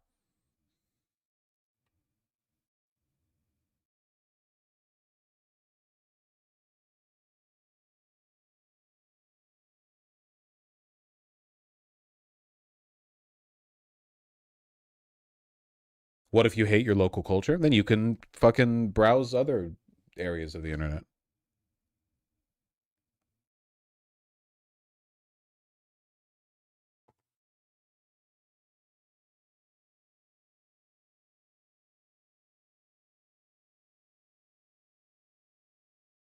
Or make it better? Yeah, or make it better. I don't know. It just makes me a little bit sad.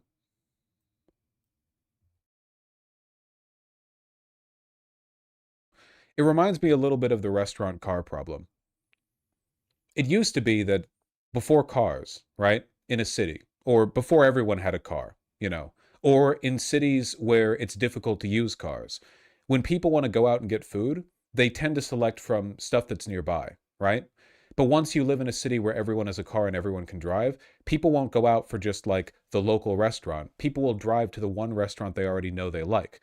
What this does in the long run, right, is for one, the good restaurants need bigger parking lots, which make them a little bit more annoying to walk to. But also, it means that local restaurants that aren't like the best restaurant in the city get less attention. Everyone's like going over to like the main restaurant and the other restaurants just get scraps, which means that more and more wealth and more attention is consolidated into a smaller and smaller number of spots, which is how you go from like more walkable cities having restaurants and pubs and cafes everywhere to, you know, like LA, for example, where in Los Angeles, there are per like square mile, not a lot of restaurants, like not what you'd expect given the population of Los Angeles, and the vast majority of them are chain restaurants that can be operated very cheaply because they run like an assembly line, basically. If you want like an authentic restaurant, like a local restaurant in Los Angeles, good fucking luck. You might have to walk literally miles to get to one.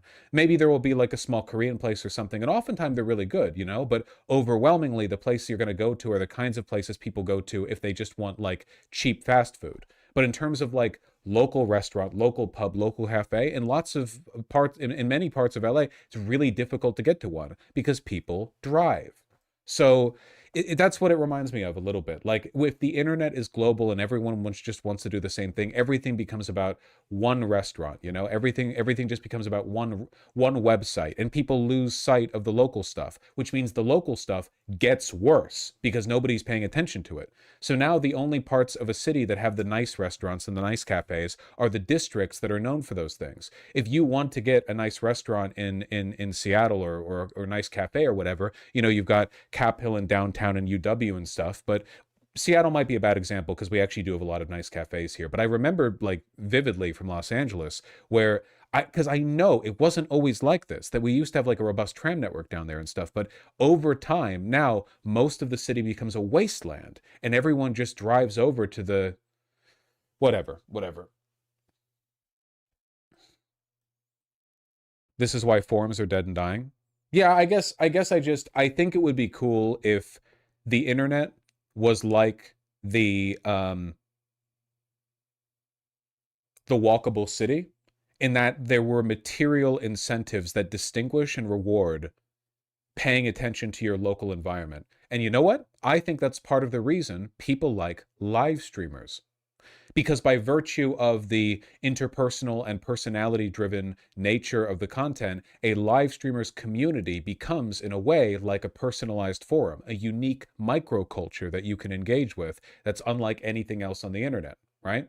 I, for example, know for the live streamers that I enjoy, like Northern Lion and Joseph Anderson, their communities are well-distinguished, unique, authentic, and there's a personal element to it. Not to say I chat in them super often, but I can watch them and go, this feels unique and personal, you know? More so than a YouTube channel might, because the YouTube channel's immediate like community engagement might be limited just to the comments underneath the video, which doesn't feel as immediate, and you know what I'm talking about. It doesn't feel like I'm in it. I feel like I view it when I scroll down the video, but yeah, it's not really like done as the content is produced. Yeah, it's one of the reasons I like live streams. It feels like it's one of the few ways to personalize a corner of the internet, or at least make a corner of the internet feel like home. Does anyone feel like the big social media pages are their home? Even if you curate your following, so you're only following the people on YouTube or Twitter or Instagram or whatever that you like and know, those sites have always felt alien to me. You know? Yeah, it feels like going to the mall. You might see your friends at the mall, but there's this, like, I don't know, corporate superstructure to the whole thing that makes it still feel depersonalizing. You know what I mean? Live streams feel different to me. I don't know.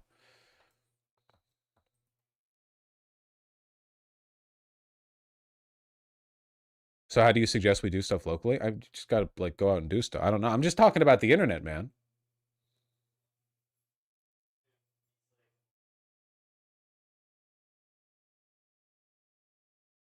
No, I was just rambling. Local internet rant. There we go. Very good. Very good. I hate to do this to you, but Blue Sky is nice because you only see people you actually follow. No, no, no. Look, I may not like Blue Sky, but I do understand that it probably has a more personal feel. Mastodon as well probably has a more personal feel. What's another good example? There are some social media sites that I think give you that feeling a little more, like a Discord server, right? A Discord server, yeah. You can personalize a Discord server to like an extreme extent, for sure. Tumblr to an extent, 100%, yeah, yeah.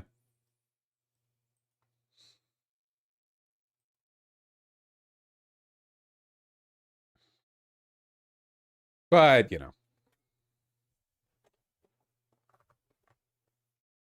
Ah.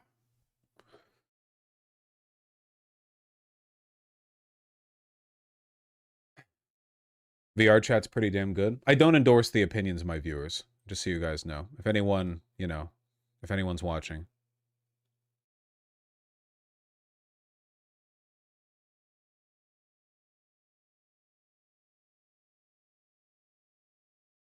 You all get me.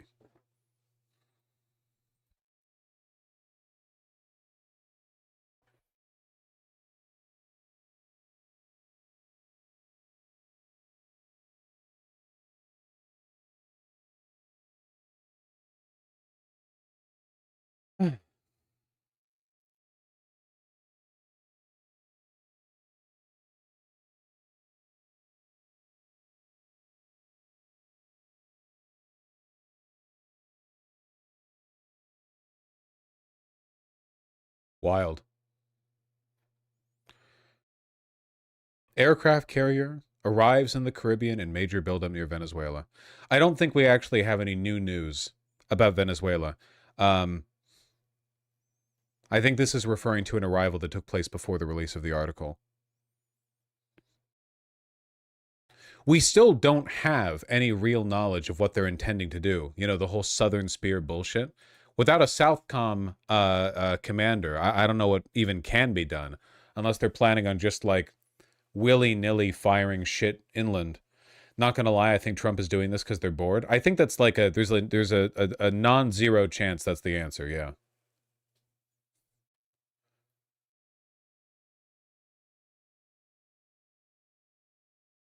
Do you think it'll be war, or are we just waving our dicks around? I don't know. It's so difficult to predict this administration.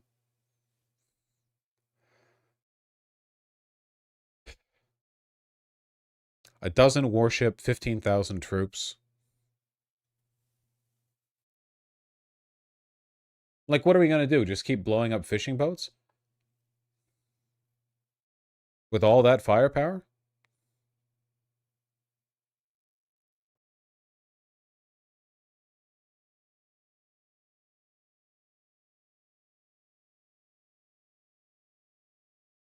Keep in mind, this is what the invasion force for Iraq looked like. Yeah, 15,000 people isn't enough for a ground invasion. It's basically just, I don't know, LARPing? 2003 Iraq invasion force. A third of a million ground forces, 64,000 air forces, 64,000 naval forces. Yeah, significantly more than 15,000 in total. Slightly more. Slightly more. Not to mention the equipment, you know? I think America might be overestimating the rebels in Venezuela. They might think that airstriking Venezuela's military will allow the rebels to rise on top of Maduro. I'm pretty sure that airstriking Venezuelan land would just make the rebels side with Maduro. Seriously, like, if they want to consolidate Maduro's power, this is the best possible way to do it.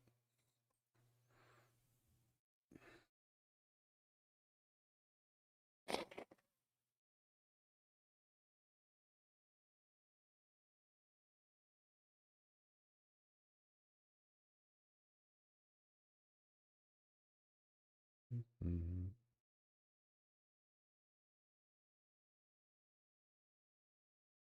The military is super corrupt and doesn't really care about anything other than the paycheck. Yeah, but the paycheck isn't going to keep coming through if Maduro is toppled and the whole country is sent to civil war. Whatever. Such a fucking shit show, man. So stupid. You know what I'm going to do? I think that we fulfilled our mandatory politics quota. I'm going to read donos, and then We're going to play some E33. Sunday. Got to relax, you know? We got to relax. Feet, feet, feet. Zora Sapphire, Trout Dealer, and The Wolfen. Thank you for the tier 1 subs all. Really appreciate that. Jack DeBruce, thank you for the $10. Would you ever play Dispatch on stream? I mean, the way people won't shut the fuck up about it, maybe. I don't fucking know. Jesus. I don't really enjoy, like, story games, though. Like, games that are just story, like making choices or whatever. All I know is that people are shipping all the characters. I'm glad people are enjoying it, you know? Legit Box, thank you for the tier 1 sub. We're all waiting for the next Lithuania update, you know? And thank you for the additional $15 dono. Just turned 20, and TBH, watching your streams over like 2 years made me more level-headed.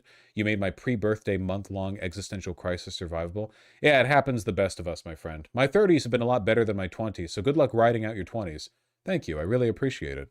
Rounding Error, thank you for the tier 3 sub. Really, really appreciate that. That's very kind of you. Now, I remember that right as I ended stream yesterday, I got a big donation, like last second big donation, that only came in after I'd already hit the stop stream button. So I'm going to read that one first. From Lyric Falco, thank you for the insanely kind $100 dono. You seem actually genuine, and I really enjoy listening to your stream while I'm cooking. Thank you. I appreciate that. I'd like to think that I'm cooking while I'm on here, too. I really think that genuineness, genuinity, and is a genuine. I think that it's the reason people like live streaming. Okay, unfortunately, as live streaming has gotten to be more and more lucrative and by necessity almost corporate, you know, I feel like it's rarer. I don't know. The authenticity element does seem to have been lost a little bit, I think, in the broader space. 100%, yeah. But I really enjoy it for that. I couldn't imagine doing this while being inauthentic. I mean, obviously, to an extent, I'm performative. I am literally performing. You know, it'd be ridiculous to pretend otherwise. But you know, there's definitely a difference between performativity and inauthenticity, I think. And I think I've always been on the good side of that, in my opinion, you know. Guess nobody else is really qualified to judge my authenticity, but it's how I feel. Thank you. Joan Bolt with the incredibly kind $100 dono. Lovely top. Thank you. I appreciate it.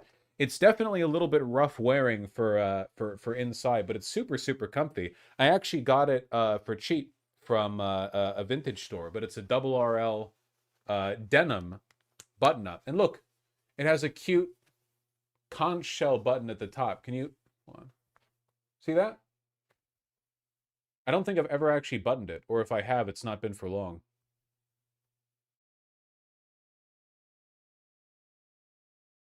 Wow. Wow. There we go. There. I look rootin' tootin' to you?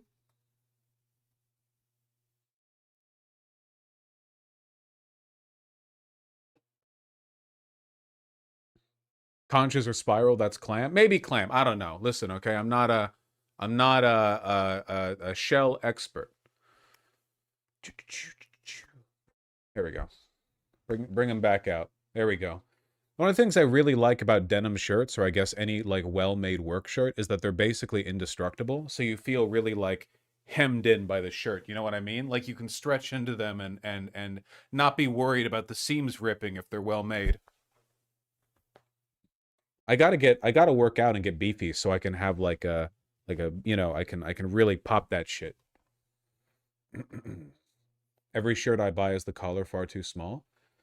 Well, you should get your shirts properly sized then. You know, traditionally men's shirts are sized by their collar and by their sleeve length, you know?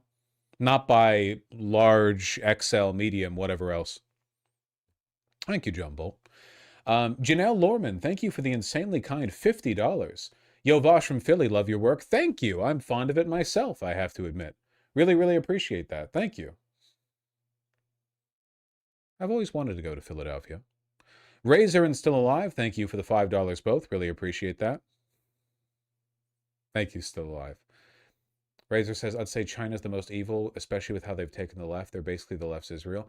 I don't think China is too authentically committed to nation building to be anywhere near as evil as Israel or Russia, in my opinion, you know. Like they're very politically repressive to the left, but I don't think you know, I don't think they can come close. It is two bad bitches, but there are badder ones. Colin Costco, thank you for the super kind $20. I've always thought the baseline for American architecture in terms of creativity should be the Colorado State Capitol building. All right, I'll take a peek. Ooh, that's very pretty. I like that a lot. Yeah. See, this is what I'm talking about. It has certainly neoclassical design elements. However, this is very American. At least looking at this, that's I feel like that's an immediate read you get on it, you know? No, I love that.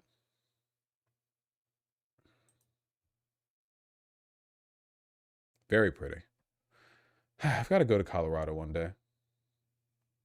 Asa Cartejan, thank you for the $10. Have a look at the Mercer County Courthouse. Uh-oh, this is what I get for talking about architecture. It has no business being in a town of 2,000 people. We used to build things in this country, you know?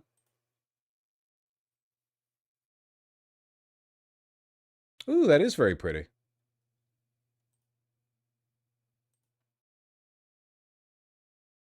Maybe I just really like brick.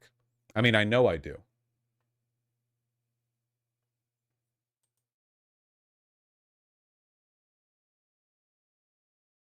That is very pretty. No, I do love brick. I do love brick.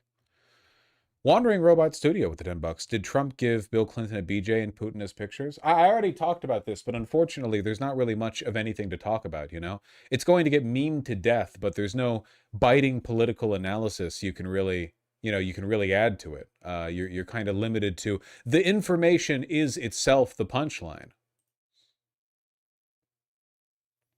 BG and Bryce McEwen, thank you for the $5 in Australian dollars. Really appreciate that. What new hell is it today for those of you trapped in Trump's America? This is like watching a car crash from the outside. Tragic, but you can't look away. Listen, buddy, you're implicated too, okay? It's the global reserve currency, okay? We're taking you down with us. Alex D with the $5. Take those sanctions off Venezuela's neck. They might actually prosper. Well, Maduro would fuck it up no matter what. His government is laughably corrupt. But yeah, no, getting rid of the sanctions would be a good idea in general. Sanctions almost never actually address the authoritarianism or the war crimes or the whatever else that you're sanctioning a country for. It usually just makes the citizens poorer off. John with the $2. Will you vote Newsom over Vance in 2028? I don't know, man. If the Democrats are pitching me fucking Gavin Newsom in 2028, then I'm going to be pretty goddamn begrudging. Right now, I can't see it. Pitching Newsom as the Democratic frontrunner would be such an unbelievable insult to the people of America, you know? Such a misread on what people want and what they need. It would basically be like an infinite capitulation to malicious incompetence on part of the Democrats, you know? I need a better option. And right now, 3 years out from the next election is exactly the right time to be saying stuff like that, by the way.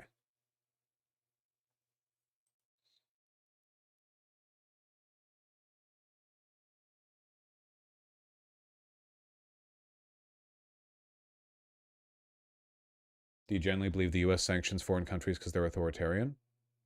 No, but no, I didn't say that. What I'm saying is that like it never addresses the problem. It doesn't do any of the things that people say it should do, or you should sanction a country because X or Y or whatever. It doesn't usually fix those problems. I don't think it ever does. Menem Jeff, thank you for the $5. Was behind on stream, would wonder if this world.org thing matches what you were talking about. World.org ID thing. I have no idea. The real human network. I would have to look into this. Before I could have an opinion on it. Sake, thank you for the very kind 10 gifted tier 1 subs. I feel you on the loss of a local community. I miss the old arcade culture. I try to go to bar cafes whenever possible, but it's not the same. Yeah, no, genuinely. Like, arcades used to be a place where local, like, young people would hang out, and now it's just something tourists visit at, like, on beachfront property, you know? So many elements of the connective tissue, it's gone, you know? Vosh, I don't like story games where decisions matter. Pathologic, Outlier, Kekfi. That doesn't count, because Pathologic's brutal survival gameplay feeds into the story mechanics and makes the story feel more real. Can you imagine playing Pathologic if there was no, there were no, like, survival mechanics at all? It was just, like, you go and you explore the story or whatever. The reason that's, man, like, in the original Pathologic, that point, I think it's on day 3, where a woman is building like a safe house for those who are not yet sick, and she asks you to gather up some food and bring it to her, and that's the food you need, and at that point you're almost certainly on the brink of starvation, and you could just eat the food and fail the quest, and like that would be that. You don't have to even go to her, and you have to make the choice to run across the entire city with your grumbling tummy and food in your backpack and deliver it to her, and then it all ends up being for naught anyway. You're delivering food to a plague house. Everyone there is already fucked, and you might as well have eaten it. So good. So good.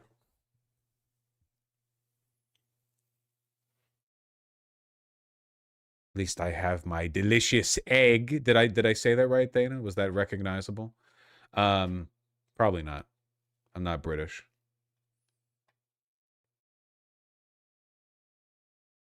Yummy Brick, thank you for the $10. Really appreciate that. Can't restrain myself, not necessarily American heritage, but here's Kathy at University of Michigan, parentheses brick. Oh, the Cathedral of Learning. Excuse me. No, yes, this thing is beautiful. Yeah, for sure. Very unique building. Very, very unique building. I like that a lot. Very fond of it.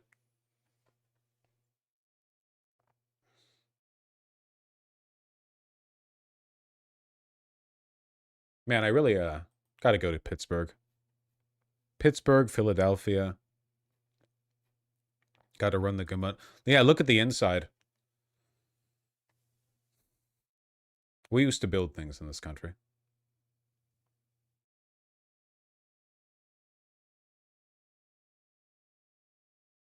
When was this built? Exterior finished in 1934. Gotcha, gotcha.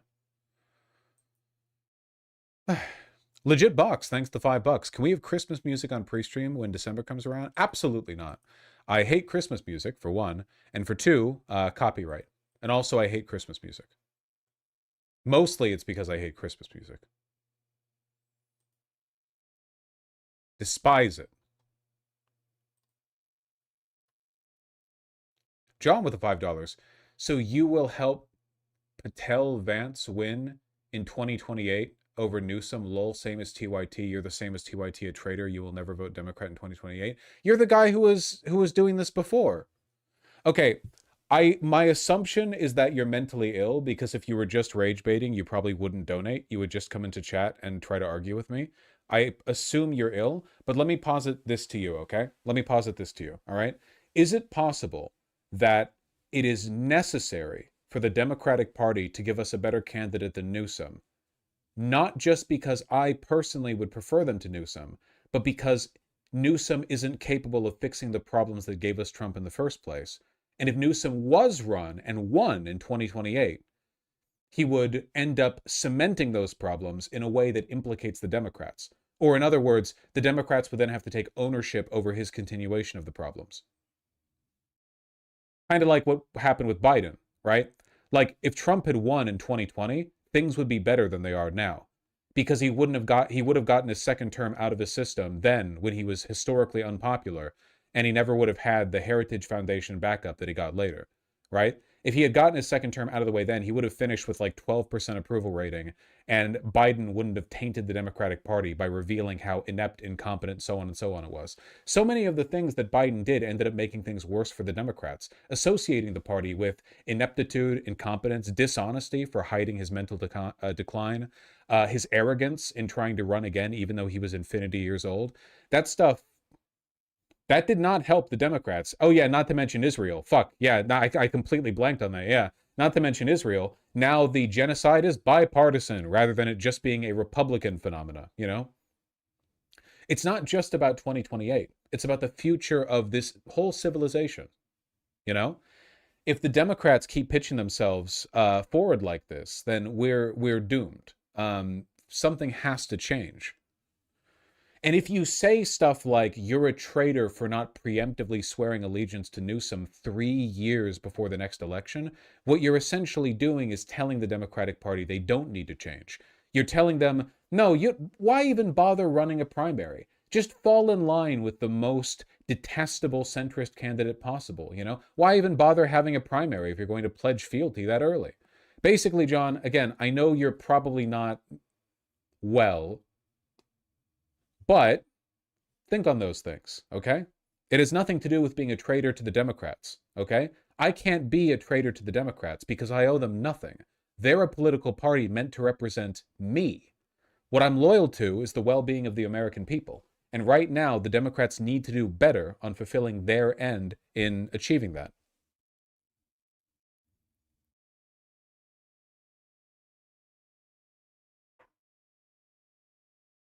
Anyway, GB Nate75, thank you for the very kind $10. Really appreciate that. Hey, Vosh, first time catching a stream? Oh, thank you.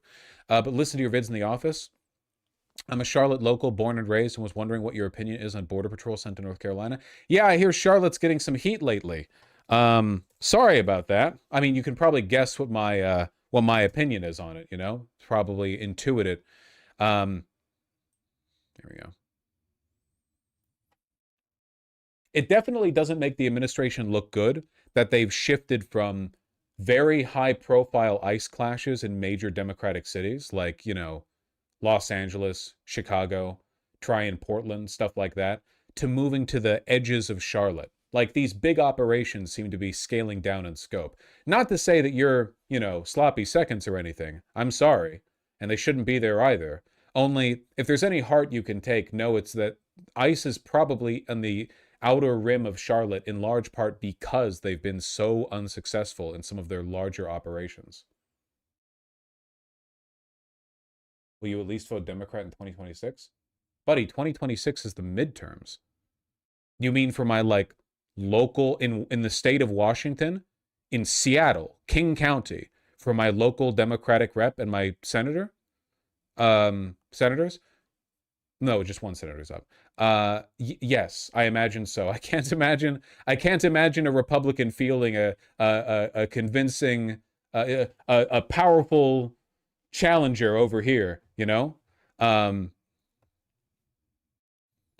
But yeah, like, why the obsession with pledging allegiance? Like, I guess my question is, why are you saying vote Democrat instead of vote for a specific candidate? You know what I mean? Like, yeah, obviously, because I live in the state of Washington, my midterm options are limited to Democrats, and I'm more or less okay with my Democratic options there. But why are you like, well, will you be voting Democrat here? Do you know who my representative is? What if, hypothetically, I was in more of a purple area and my Democratic representative was really bad? What if it was a contested seat between two blue? What, like, in all likelihood, the midterm here for me in my area will be between different Democratic reps. Do you just only care they're Democrat? What if there's a Democrat who's really bad and hypothetically there's a Republican who I think might actually be less openly corrupt? Like, what? I just don't understand the performative, like, fealty beforehand. These political parties are meant to represent you. You don't owe them a thing. Literally nothing. If anything, they owe you for all the money they stole from you for the 2024 election, the billions Kamala Harris raised and then wasted on TV ads, still couldn't pay back her fucking staffers afterwards, lost the fucking election anyway, even though that was an election she had no business losing. You understand? I don't get it. Anyone would be better than JD Patel?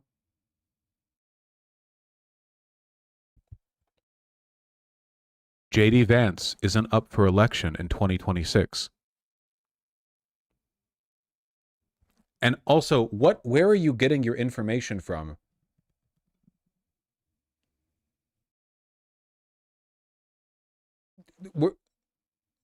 Why do you think Kash Patel is going to be the VP in that arrangement? Like, where are you getting this info from? What lib-slop channel is convincing you that this is a threat for 2026? He's mentally ill, don't take the bait. This is a different person from the first person.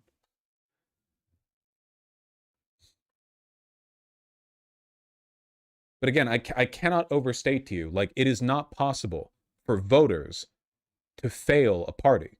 The party can only fail the voters. It's this Democrat mental illness, this idea that it's possible for a candidate to run a perfect race and then for everyone to just not vote for them because. That's their job is to win the race. That is literally their job. When you're running a campaign, your actual job is to win the race. If they didn't do so, that's on them. And Kamala Harris made plenty of fucking mistakes. I'll be the same as Biden. What would I do differently from Biden? I'll have a Republican in my cabinet. Come the fuck on, dude.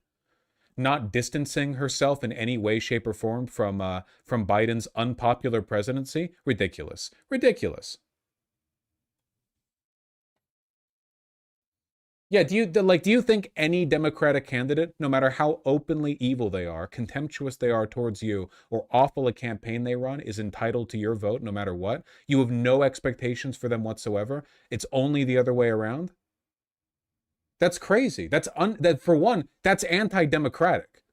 Like, that actually is, in my opinion, ideologically traitorous. It's a betrayal of the entire democratic principle. The idea that, like, this isn't about, like, making, like, critical, informed decisions about who or why you support, but rather, like, performatively. Yeah, it's peasant brained. It is. It's like, which law do you swear fealty to? It's not, it has nothing to do with, like, rational decision making. It's just like, you know, they deserve that from you. I think it's ridiculous. More of the sports team bullshit, honestly, feeling like you're not a big enough fan of the team. Well, I'll tell you this much, okay? I am not a fan of the Democratic Party as it currently exists, all right? Not even slightly. I'm an anti-fan of them, and they need to do better. You think Plattner has a chance in Maine? I do. I think Plattner has a chance in Maine, 100%.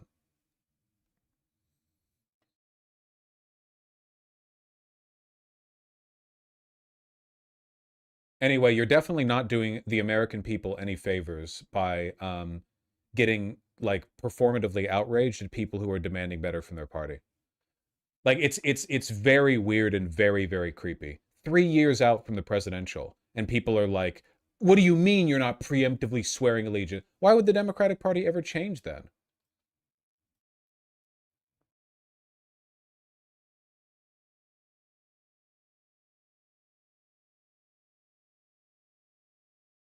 It also reduces the chance of the Democrats winning in the long run, you know?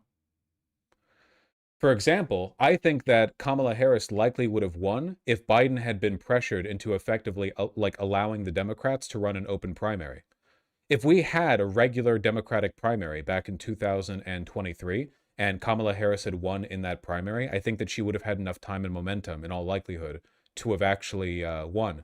But the Democrats were so committed to this ride or die with Biden, you know, like, no matter what. If you're saying that Biden's too old to run again, even though he's very obviously old and infirm and feeble, then you're actually the problem. You're not loyal enough to the Democrats. And then what did that cause? A last-second crisis where, after the debate with Trump, where Biden was not capable of talking at all, everyone scrambles, and we all have to have this embarrassing, like, come to Jesus moment where we acknowledge that maybe it was a bad idea to just throw him forward as the guaranteed candidate.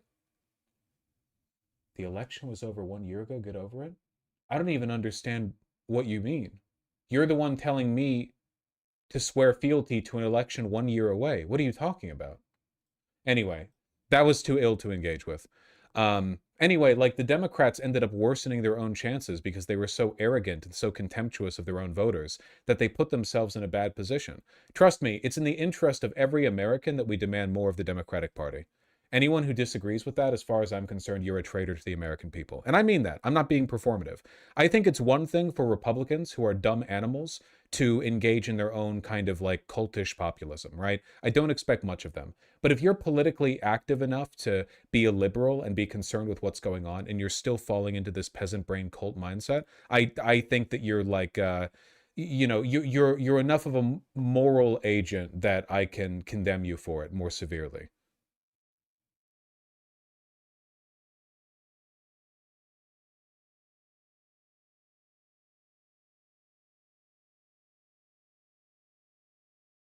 I don't think the average liberal has this weird chatter's mindset. No. No, not the average liberal, no. It's a small minority of them. And they are, in many ways, like Republicans who demand fealty to Trump. But again, dumb animals. Sake, thank you for the 5 tier 1 subs. The second day did it for me. When you finally have some money, but food costs 10 times what it did day 1, then the quest to deliver food feels worse. Yeah, fuck, it's such a good game. It's such a fucking good game. Seriously. I can't wait for Pathologic 3. It's coming out soon. The Radical Dino, thank you for the tier 2 sub. Sorry for being annoying yesterday about Hassan. It's just very disappointing seeing him running defense for my country. No, I know. I saw the clip on Twitter. I'm not participating in any LSF bullshit right now, but it's pretty stupid. He's being pretty, like, homophobic. The reason China banned these gay dating apps is because they're simply trying to protect the proletariat of China from security concerns. Yeah, homophobia, China, soy. Kowalski, thanks the $5. Haven't sent a link for in 3 months. Nebraska State Capitol building got the sauce. It has not been 3 months. That's such a lie. Ooh.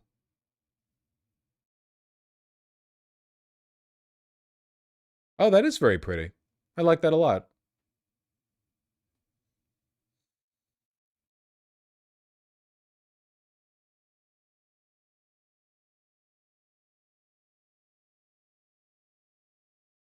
Yeah, I like that a lot. That's very, very pretty.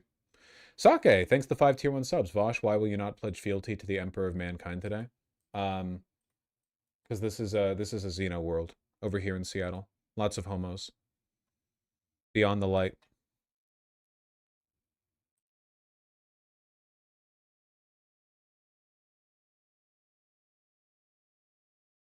What the fuck? Now there are more donos. Cantankerous Goose, thank you for the incredibly kind $20. I really, really appreciate that. I haven't donated before. Thank you. Because I usually listen to you while I'm at the bar and my horse is not impressed by you, sorry. Well, that's obviously your horse isn't impressed by me. It's because I'm not, at the moment at least, myself, a horse. They operate at a higher level. But if I ever was a horse, I'm sure I would be a proud and majestic one. I'm taller and stronger than the average human, right? So I imagine that, like, as a horse, maybe I would... you know, those characteristics would proportionally transfer. Can only assume.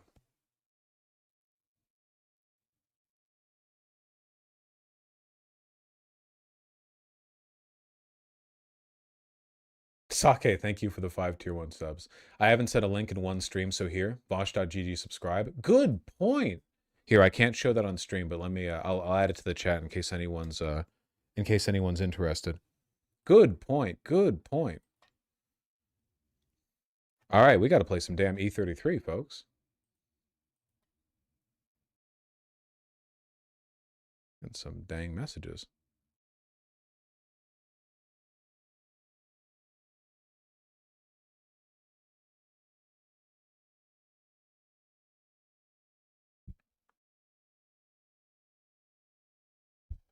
No, they're speaking English here, Oblivious Penguin. They're even speaking the English in British accents, you know? Nothing to worry about here. Okay, what did we last do? We beat the big fella with 4 swords, and we escaped the battlefield, and now we're running around in the water.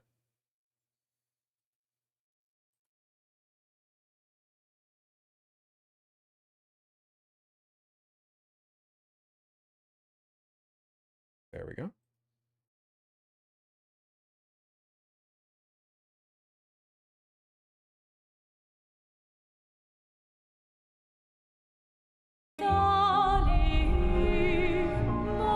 I forgot to tell you earlier, Ghislaine Maxwell had a horse named Bubba. I find this information far less interesting than you guys do, you know? Can you imagine how frustrating it must have been for PewDiePie, for example, to go to fan conventions and every single person who met him had like a little toy barrel, and they would go, ah? And like hold it up to him, and he would have to roll his eyes and go, barrel. That's a deep cut, I guess, for anyone who's not older than 25. I'm just saying, I don't find this stuff as fascinating as you guys do. How far up the mountain is Minoko Station? Will we see snow? Not too high, but yeah, there's usually snow. Fantastic. Oh, right. There's no snow. Okay, we had these just conversations. My husband. Okay, we're going to meet a person called Monaco, or something like that. I don't remember why we're going to meet them. Let me see if I can remember myself. Nope, can't remember. Okay, but I think we're done talking to everyone.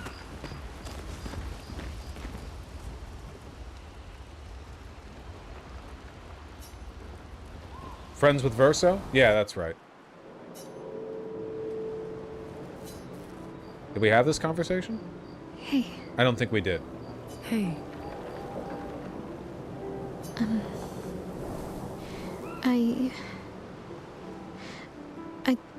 I didn't mean... It's fine. I just... I miss him too.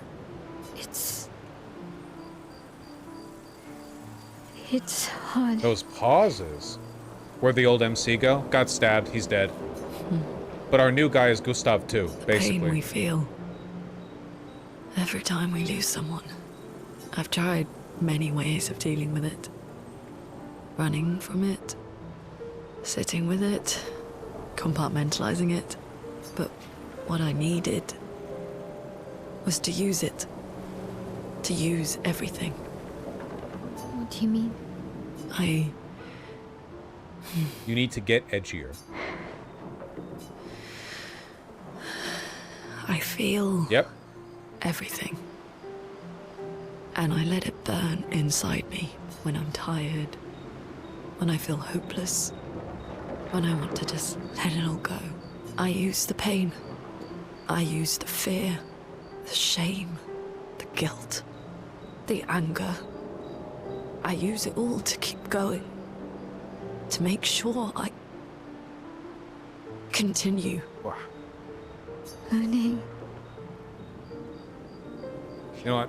Autoplay. I can almost feel them beside me.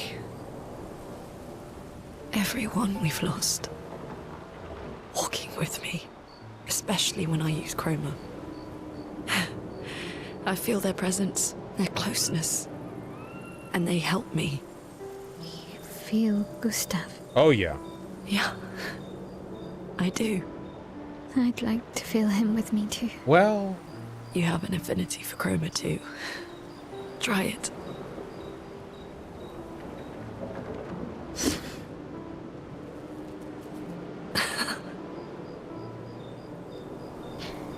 How do you always know what to do? I don't. Want to know a secret? I have no idea what I'm doing. And I don't think anyone else does either. Really? Don't tell anyone else I said that.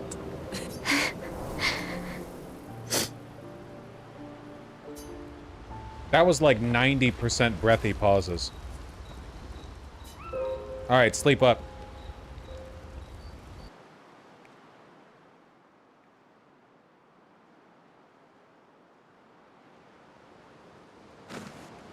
Alright.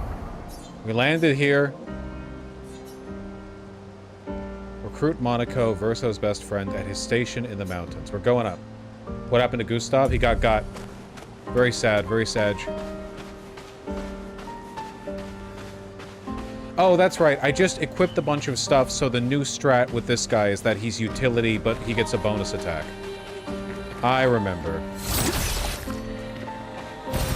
Well, that will help. Well, that just happened.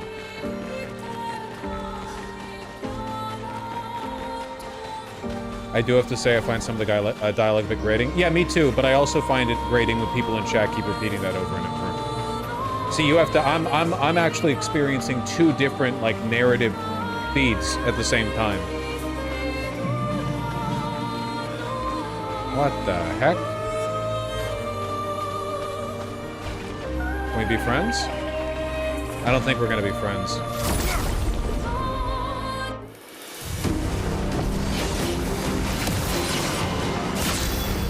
Okay. Open with wildfire. Okay, and with this guy, it's we do a basic attack.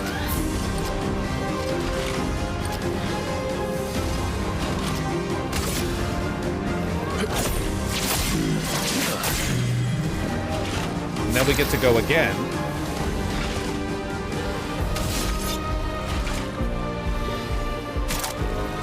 Leadership, powerful, perfect break. Man, we get a lot of AP. Want to do...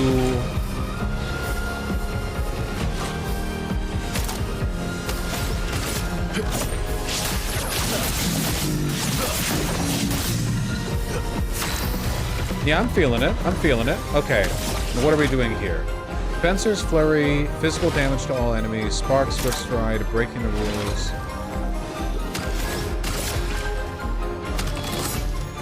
Okay, get rid of the shield. Beep.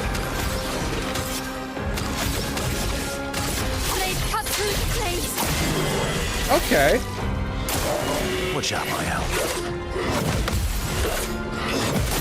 Ow. Good enough.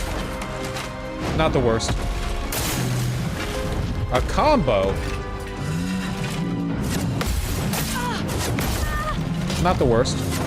Okay, I didn't think you'd keep going, to be honest. I wasn't really paying attention.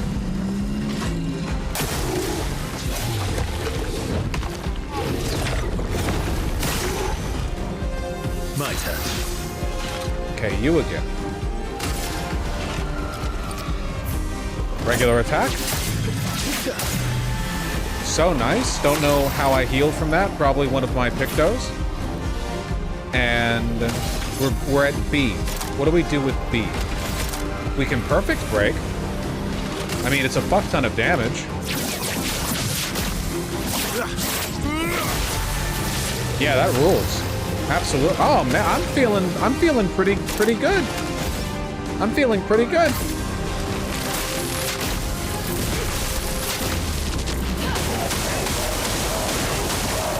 Finesse and grace. Oh, physical damage, medium physical damage. Applies defenseless, second turn. I can't do Floret Fury. Tragic. Just Fencer's Flurry again. Why not? Can't hurt. Anyone else think the game's kind of loud? Do you think that? Fuck. I forgot which button. I forgot the button.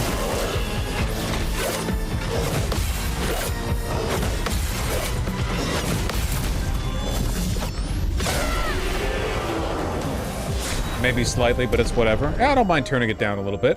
Just me, I guess. Don't be a coward. It's okay.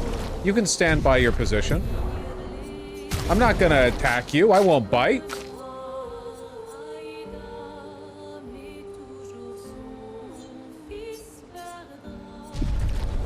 Let's try that for a bit. Weapon upgrade, Cruel Ram 6 to 8. Yeah. Okay, so where are we going? Not in this direction, but let's check out what's over here. What the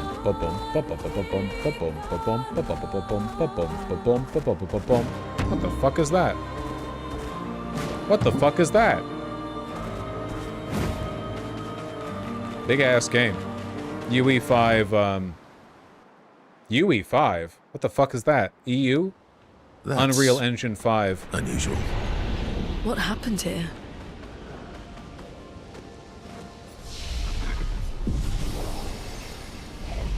Unreal Engine? What's up, man? We friends? Friends? Yeah, I bet you're one of the okay ones. You're one of the good ones.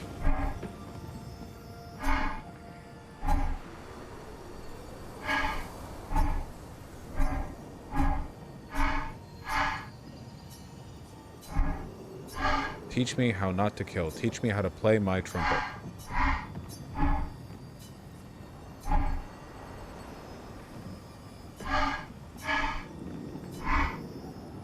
Don't get hit when I play some wrong notes, but please do get hit when I play the right notes. Surely that should be easy for you. What?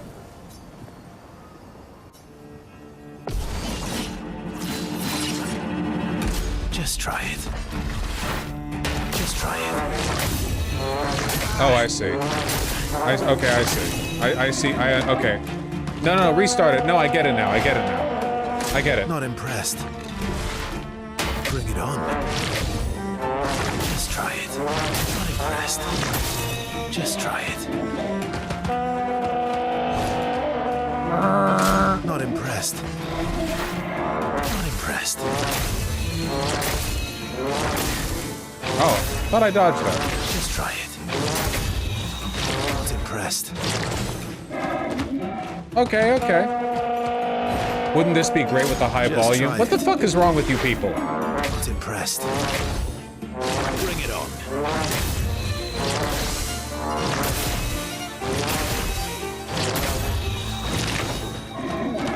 Yippee!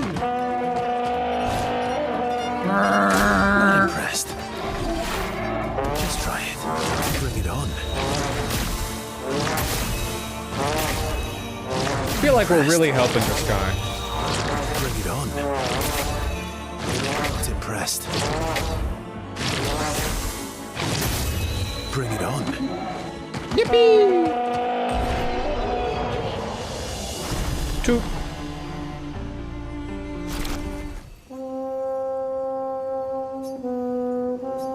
Okay, cool. Well, you all die to this guy Toots? Vanson. Oh my god, the yappers. He wouldn't listen. Just kept running everyone into the ground. He acted as if he was the only true believer. That we had to trust him. 5 dead, and he wanted to double down. No one ever explains what they were doing. Everyone just wants to leave their expository... Mutiny. Something I'd never have countenanced.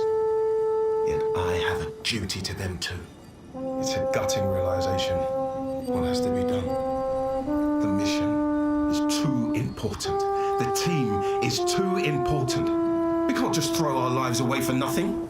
I hate that it came to this. But he broke our trust. Under Expedition Code 23, Jean Fournier is hereby relieved of duty. I, Vanson Constantine, have assumed command and have designated Tomar Flegov as lieutenant. Yay. None of these people ever talk about the world they're in, man. They just talk about themselves. You're literally part of an expedition, you know? You'd think they'd be like, here, I'm dying, here's all the vital information that I've obtained. You know, keep calm and carry on, or whatever the fuck they say.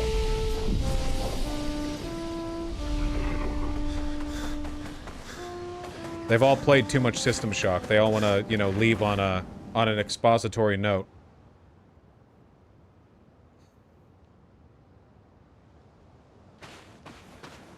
Alright, this guy's probably gonna one-shot me, right? Still, I want to see.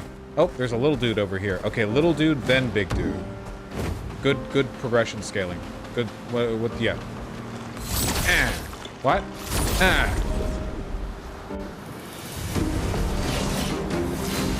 Three of you? Honestly. I noticed that only hit one of you, even though there's 2 ground creatures? Fascinating stuff. Okay.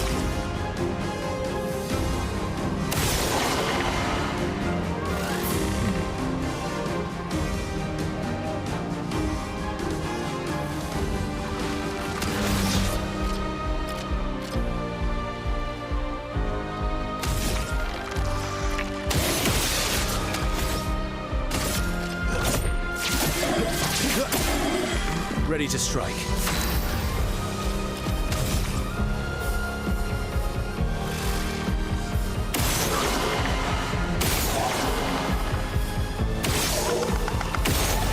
Nice. Okay. Not too bad. I don't care. Man, that lineup of skills is so fucking good. Take down that shield. The tooth! We practiced!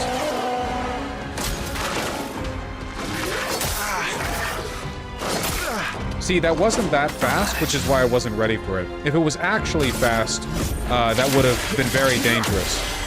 Let's carve a path.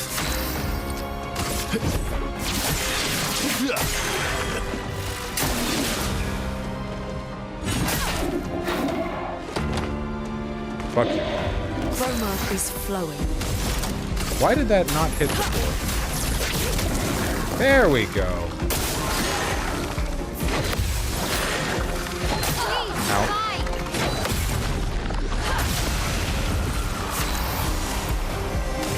I don't know, guys. Precision.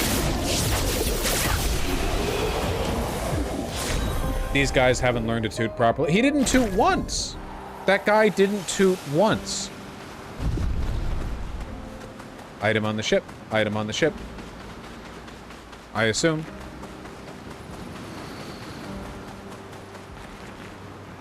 No item on the ship. Alright, so what's up over here?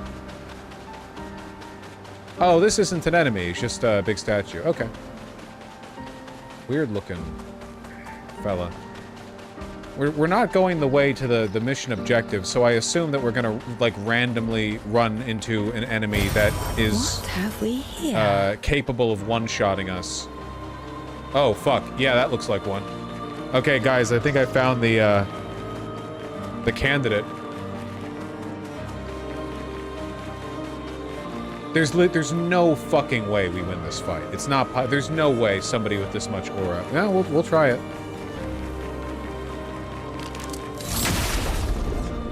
He doesn't look concerned.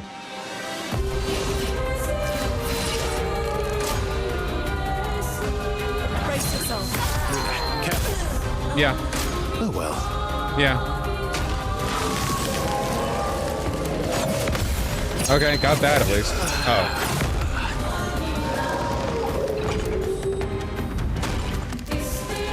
Cool. Well, now we know. No, I don't think CL is much of a... No, we don't need to retry the battle. Again, I do really wish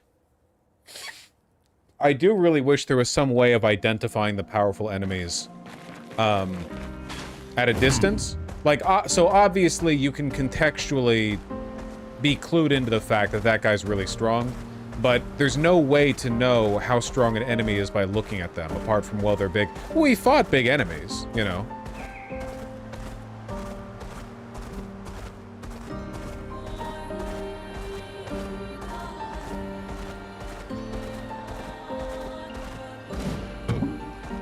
There's a mod, but you're probably not going to do that. That would be correct. To the north, not far from here.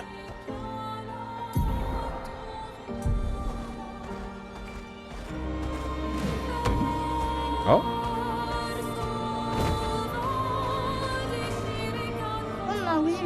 Oh, Lost Gestrel.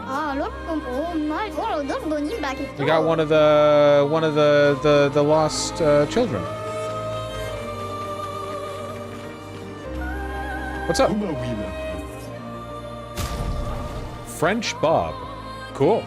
Lost Voice, a music record that can be used at camp. Sure. We'll try that haircut on a bit. We'll spend some time primping it a little bit, okay? We're just exploring.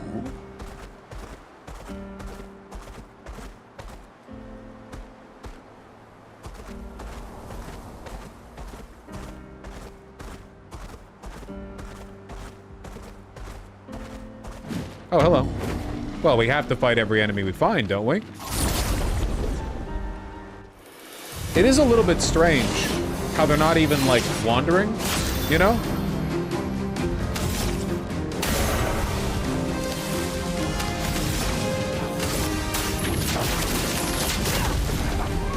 Ready to strike. Oh, fuck.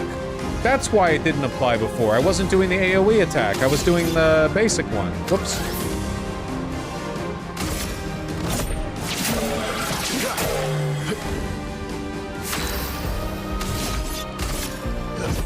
Here we go. Finesse and grace. Finesse and grace.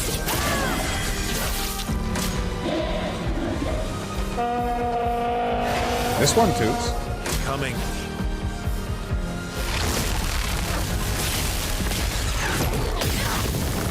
Ow. Vessel dodge. I feel like I haven't seen that lightning attack before.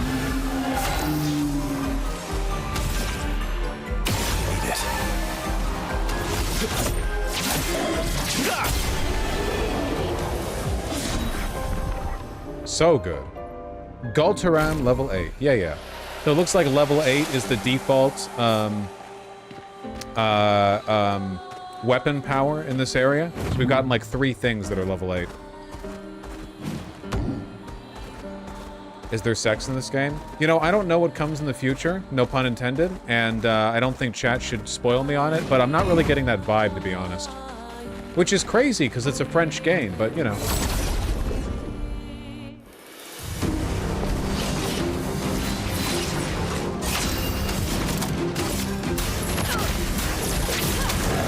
There we go. Let's carve a path. You all got a lot of help. Which of these is the most dangerous? I think it's the one on the right.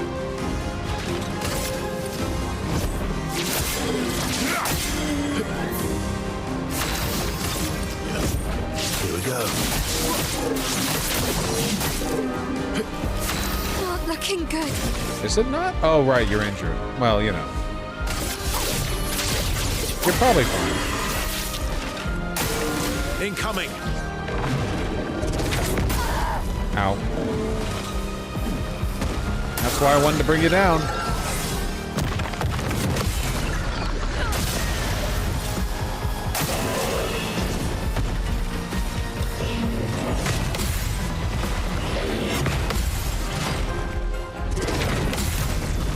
Woo!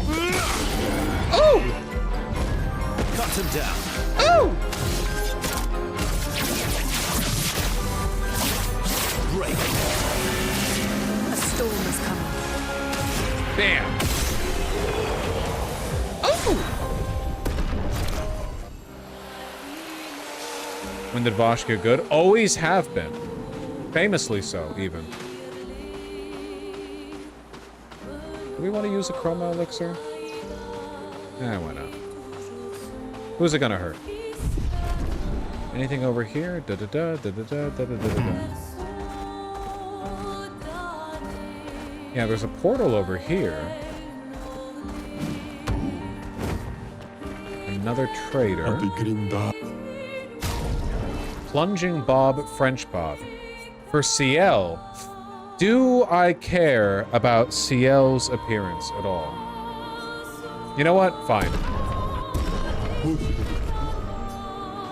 Maybe I can craft her into a version of herself that I'll like looking at.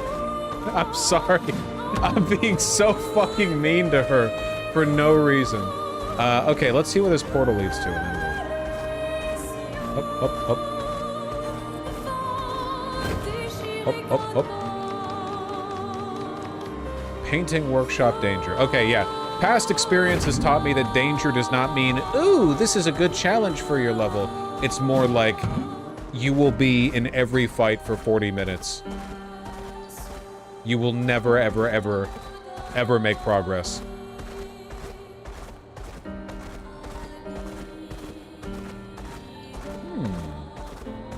How whimsical, how northern.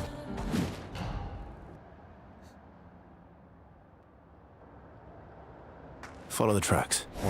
That'll lead us to Monaco. A train. Gustav would have liked to see that. Wouldn't we all? Is it true before the fracture, Lumiere had trains running throughout the continent? Always running late, but running. Yes.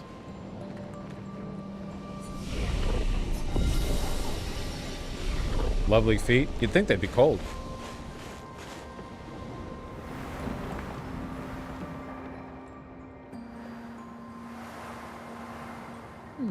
Here we are. Monaco Station. Is that a Grundis? I knew it. They're real too. Huh. I do think this is very beautiful. However, one of the things that I really like about, especially playing older computer games that you can now run on modern hardware without all of the, like, fade effects they had to do to keep things running properly on old hardware, is I really like how crisp the lines are. I kind of miss that. As an art style, I kind of miss, like, here's a big environment you step into. There's no post-processing whatever that, like, kind of makes everything mist, you know? You're just looking at crisp lines endlessly into the background. You know what I mean?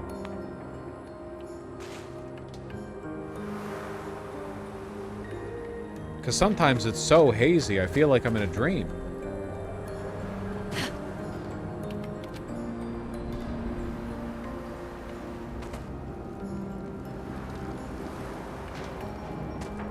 It's something the Unreal Engine games in particular are sometimes criticized for, right? Like the over-reliance on post-processing, where everything just has so many effects.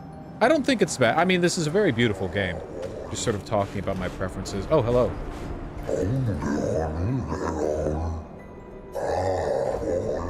That's cool.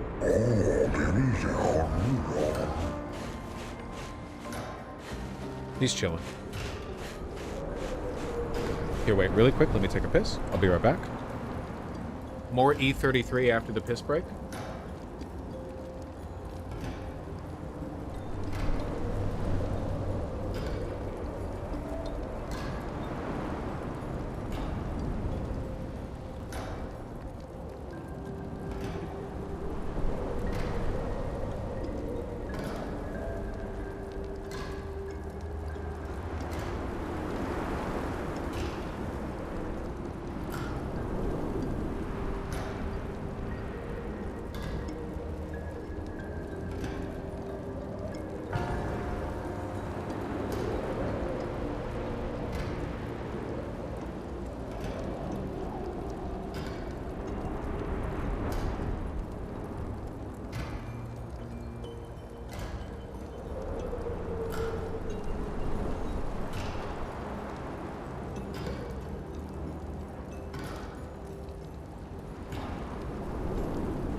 Wow.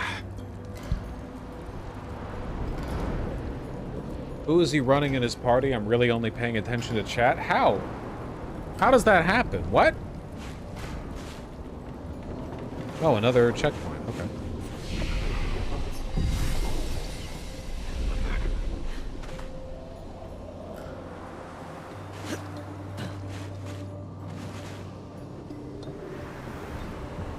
Looking for the hidden secrets. I know you want to hide them. Yes, sir. Give me the euro. Useful. 2,180 euro. Yeah. Thank you.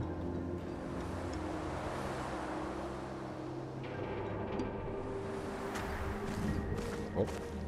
Boss? This looks kind of like a boss arena. This looks a lot like a boss arena. If Minoko's not here, that means...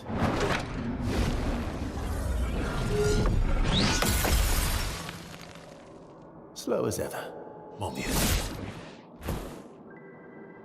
Your reflexes remain sharp as ever.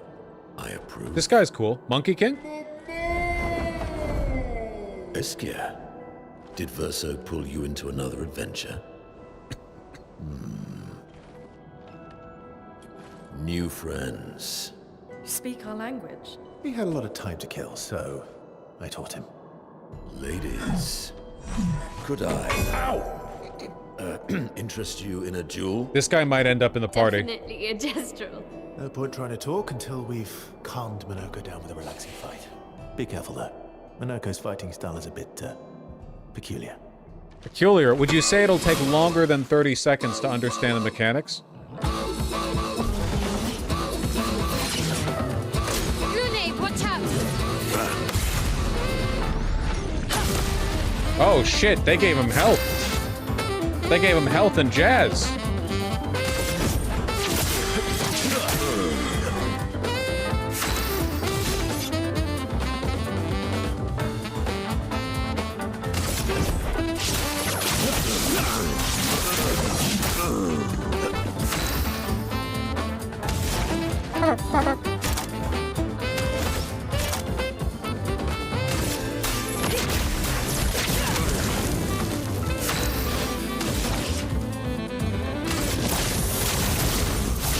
He's got a lot of health. Danger.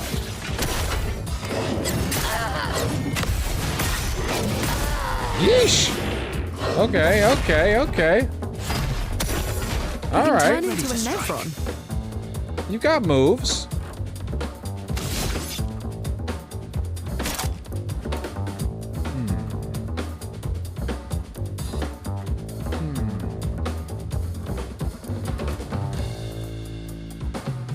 Yeah, fuck it. Do the damage. Oh, I should have attacked first. I'm dumb.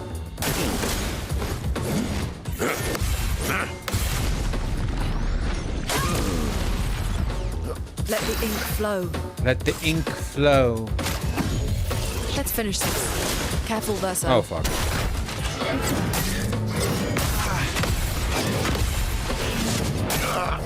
Sheesh, that's a rough one to manage. Yeesh, yeesh, yeesh, yeesh. Well, you don't have a stance up, so you revive. Did I die again? Yeah. Die again? Wait, really? Game? Really? Did I die again? Alright, fucking Gustav too. Jesus Christ. The audacity.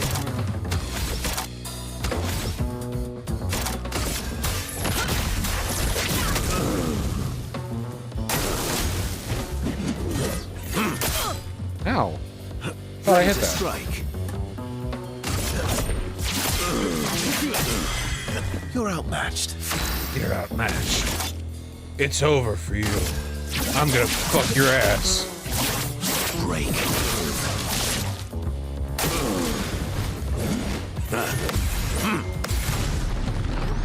That's the easy one, man. The dual attack?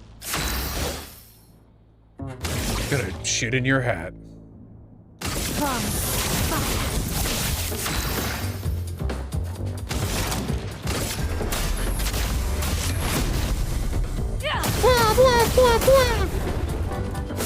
Big fucking damage.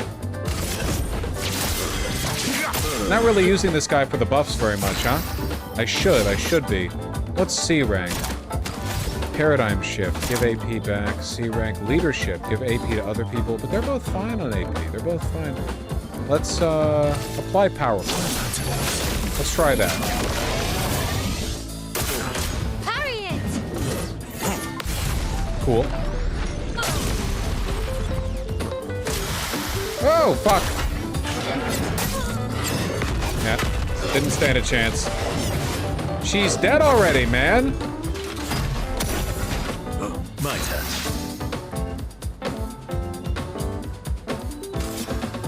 Loving the music. Okay, do a stance break. Precision. A storm is coming. A storm is coming.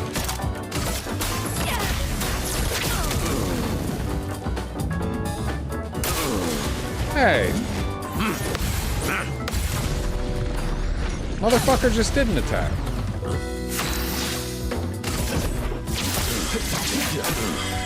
It's so cool that I get to do that for free.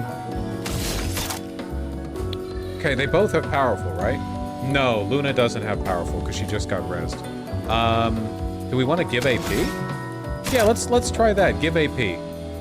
Reduce current rank and give AP. I don't know why I hit the button at the wrong time.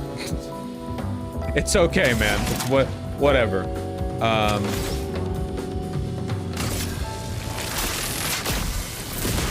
Lightning strike. How do you hide shit? You have to do it in a toilet.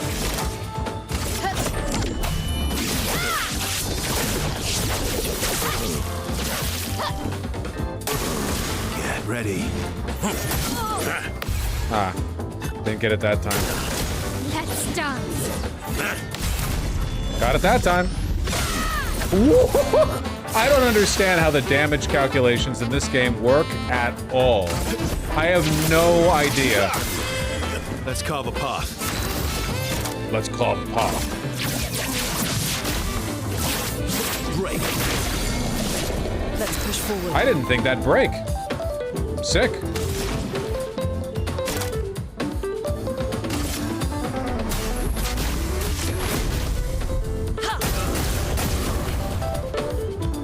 We're fucking this guy up.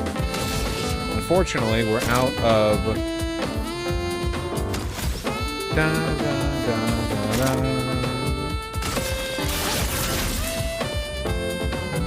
Let's carve a path. Let's carve a path.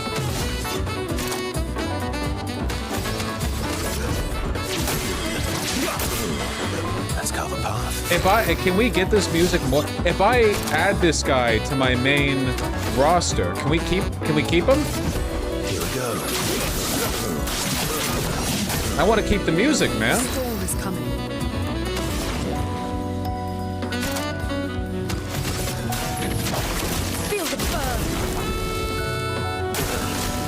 ready. Uh-oh. Yep, that's about how I thought it was gonna go. That's fine. That's fine. I think we got this.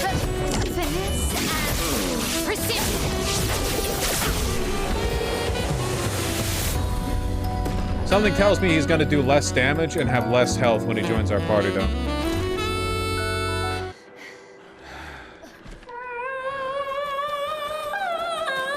What the fuck? No distraction, son. I'm really busy beating up strangers. Noko, what are you doing here?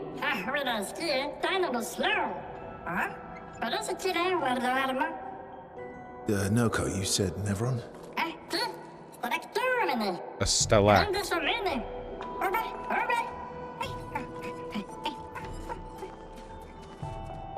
Oh. A stalact. He's the one potato wooden doll man with aura. Probably the voice actor. And the English.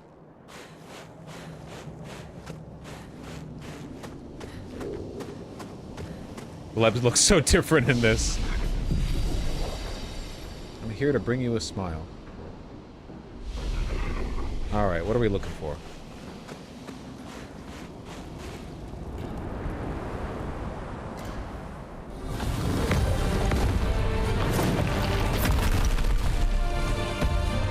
Just put the fire type damage in the bag. Friends of Verso, as honored guests, the first fight is yours. Defeat the Stalact with your fearsome talents. Right. Scale, get fucking... What are you doing here? You have 300 HP. I have not given you a single stat point. Yes, he is.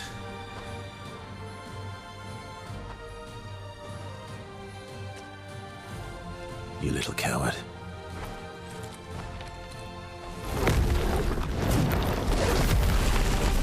Who told CL she's part of the team? She must have read chat. Radiant charges. What the fuck is that? Yeah, keep this up. That's great. More of that, please. Gradient charge. Verso, why aren't you using gradient attacks? Great question. I don't need pointers from the one sitting on his lazy ass. You didn't teach them, did you, you lazy old fart? Very well. I shall generously impart my wisdom. You can now use gradient attacks. Each AP used to cast a skill fills the gradient gauge. Once it's full, you gain 1 gradient charge you can use with any character to cast a gradient attack. Okay. So noted. Still giving mechanics this far into the game. 12 hours in. Classic JRPG bullshit. Here we go. Careful, Maya. Ow. Ow. Ow. Got it. This guy's got nothing on me. Okay, gotta assume fire damage is the way to... Yes, it makes sense. Fuck! Okay, I get it. Radiant attack. High physical damage, 5 hits. Sure, let's try it.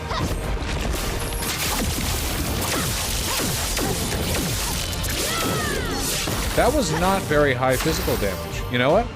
Wait, why am I going again? Is a gradient attack free?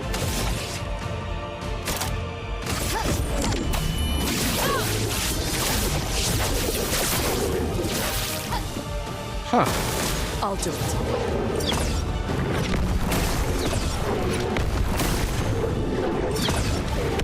They fall for it every time.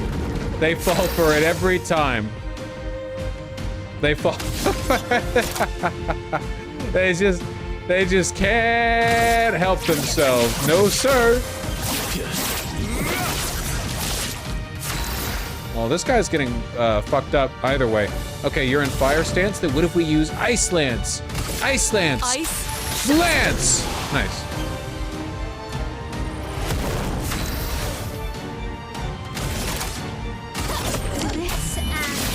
Precision. You're getting fucked up, man. This is embarrassing. Everyone else took cover to avoid you? Medium physical damage to all enemies. One hit. Okay, okay. Oh, we can perfect break again. The jump dodges are so free. What's yours? High earth damage to all enemies, one hit, removes all enemy shields. Okay, I kind of like that. This ends now. If I do get rid of someone to replace them with Morocco or whatever his name is, it's probably going to be Mael. I think Mael has the most, like, or the least interesting mechanics to me, I think. I like Verso and Lunes.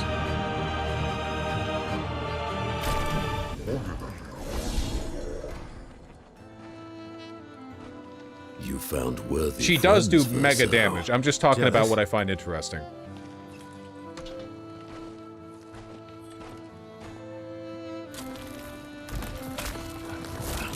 What are you doing? I just need the foot. Aha! He just like me for real. He transforms by collecting Nevron feet. Don't ask me how it works. I've never understood. Okay.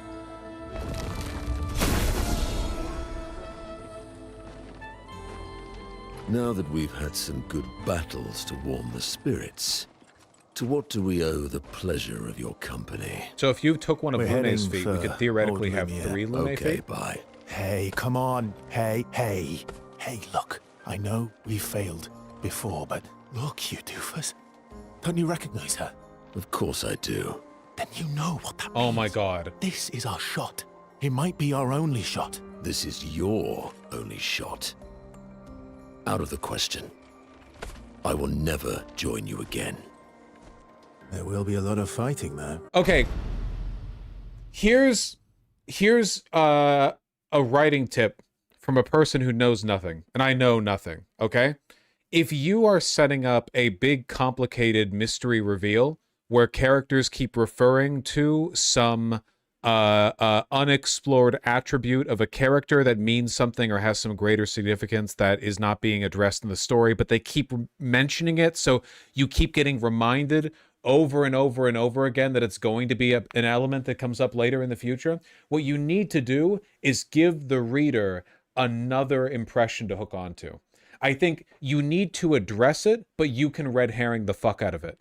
Give people another potential explanation, something that feels like the game is giving you some like meat and potatoes to work with, but like maybe you're holding back on the big stuff. You know what I mean? Like if we're comparing this to the best written game ever, Disco Elysium, right? Disco Elysium has a bunch of mysteries in it, right? Your identity, the identity of your, you know, of a woman, the identity of the killer, a bunch of stuff, right? But the game isn't just like stringing you along for 20 hours of narrative with them keep alluding to people knowing more than you, right? You keep getting reveals. You find out who you are and what's up with you relatively quickly, you know? Sometimes I feel like if Disco Elysium was written by JRPG authors, the big reveal at the end of the game would have been that you were the cop the entire time, you know? Like Kim Kitsuragi would be following you from a distance and he would be like, and this man, you know who he is, don't you?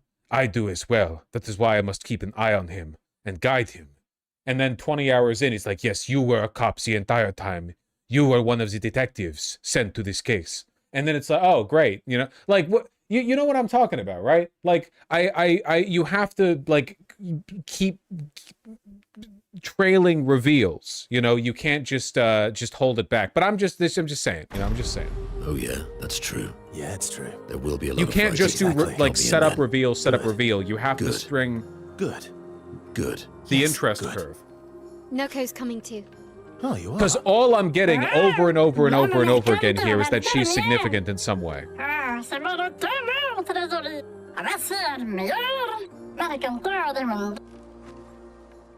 As a responsible parent, this is a superb idea.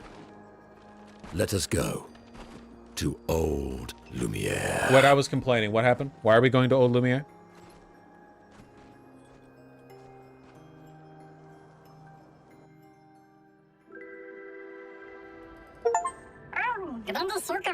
Unlock all playable characters. Okay.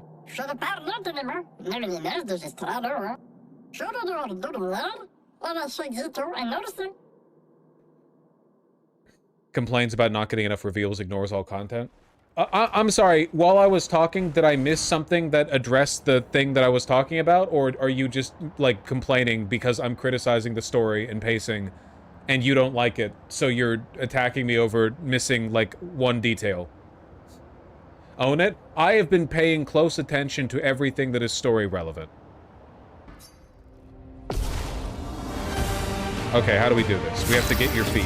What the fuck is that? Monaco's skills move the bestial wheel pointer forward. Each mask on the wheel upgrades signifies skills. The almighty mask upgrades all skills. Upgraded skills are stronger or gain additional effects. Monaco's starting skills are Chalier Combo and Stalag Punches. The bestial wheel is on heavy mask right now, therefore Stalag Punches is upgraded and deals additional damage. Use Stalag Punches to move the bestial wheel 4 masks further. Okay.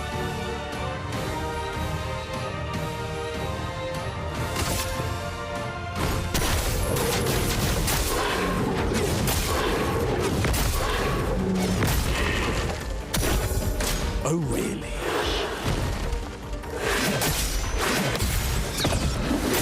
Oh.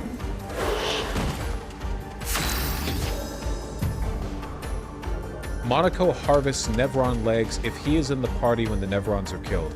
Enemies with lootable legs have an icon next to their health bar. Defeating them will allow Monaco to learn this Nevron skill.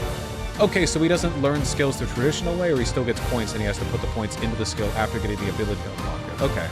The bestial wheel is now on a caster mask. Monaco doesn't have any caster skills yet, but defeating the Pellerin will unlock one. Okay.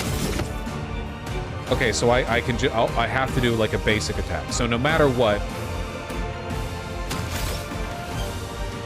I really like this. I'd love a dance. What lovely feet. I really like the feel of this one.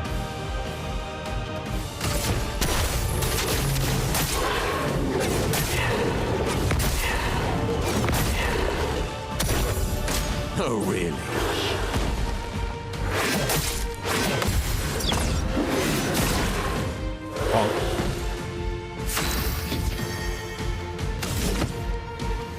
Okay.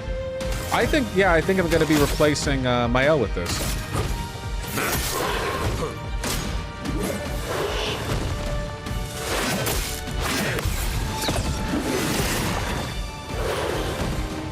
Time to bleed. He's cool. What do you want? I mean, right now we're not getting the best showcase of his abilities, but...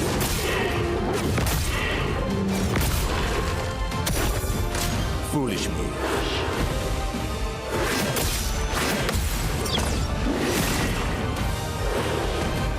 Okay, finish the fight, man. Finish the fight. We're just...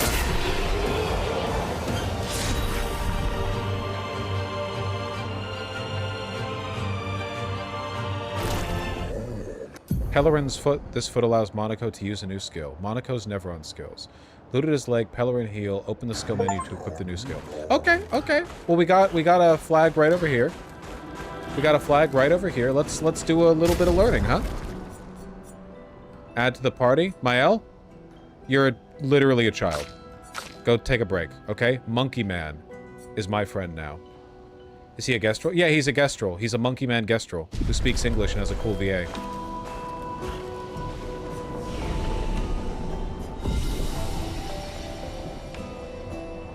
We'll use the reserve team now. The reserve team's a little bit more viable now that I know how to use one of them.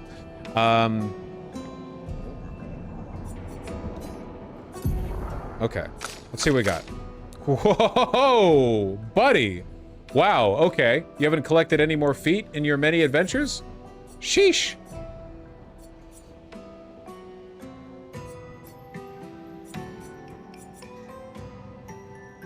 Time to start farming? Oh, we'll be fighting. We'll be fighting. This guy needs his AP.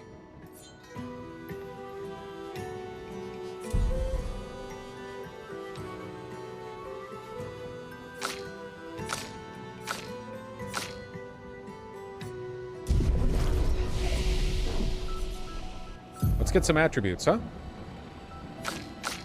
78 points available. Wait, what weapon do you use? Hold on. What does your weapon look like? It's the bell? Monocaro, level 9. Start battle in Balanced Mask. Balanced Mask applies powerful for 3 turns. Critical hits deal more. Okay, gotcha. I kind of like the vibes in this guy. I think we're going to play around with him a little bit. You know? Get a feel? He looks so sick. He does look really cool, doesn't he? That's a big part of it. Big part of it. Way cooler than playing as like a 10-year-old or whatever. Okay, let's get you some stat points. Whoa!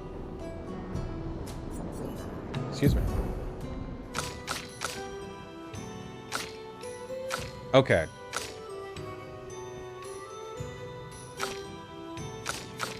I think base health should be at least 800. Right? We'll do that. We don't.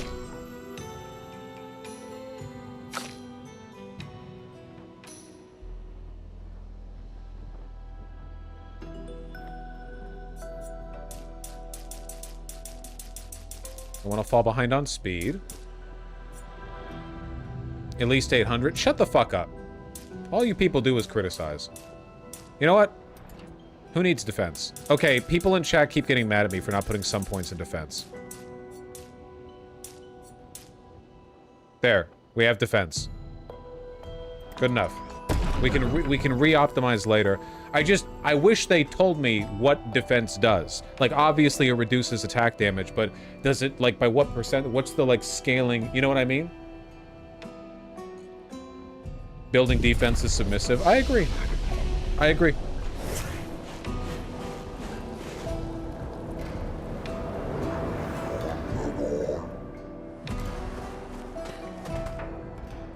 Okay. We're going to Old Lumiere.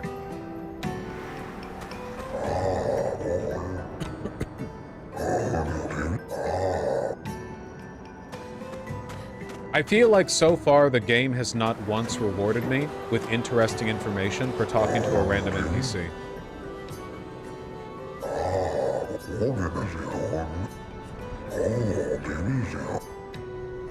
They all feel like they were written one-off by a guy without any, like, tie into the broader story or anything interesting like that.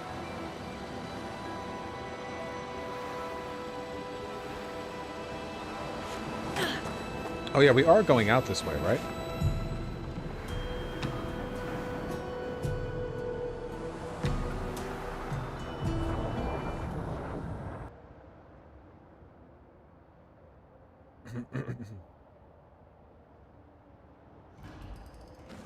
Huh? Oh. Up to here? Oh, did I have to go out? I had to go through the other way. I see.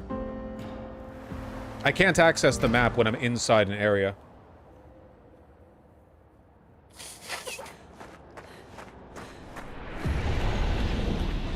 The sniffles.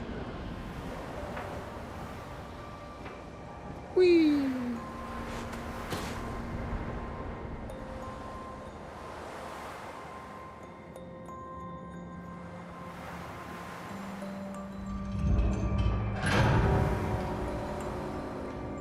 I imagine this is it. A really dead Lord driver, that's awesome. Really fond of that new time.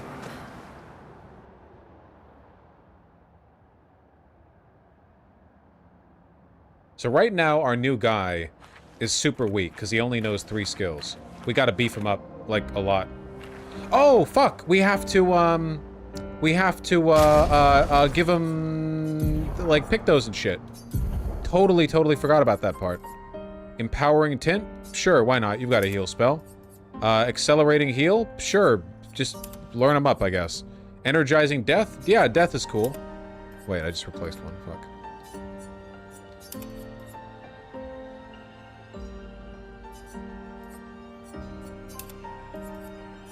Okay. And then what do we want for your shit? What do we want? What do we want for your shit?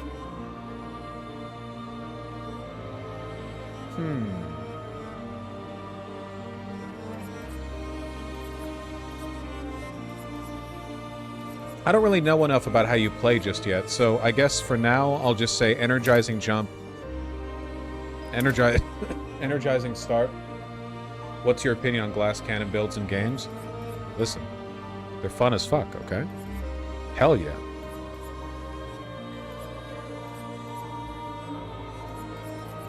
They feel good.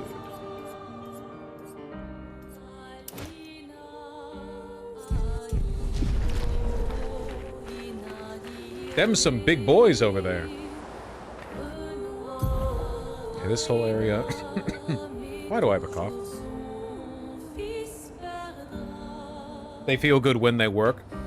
For me, my line is that I always want to be able to take one hit and come back from it. Does that make sense? I don't want to be able to be one hit. If I can take a hit and then as long as I play well, for a little while afterwards I can heal back up, that's fine. I want that buffer, you know, but I don't want to be in a position where I can be one hit. That's just frustrating.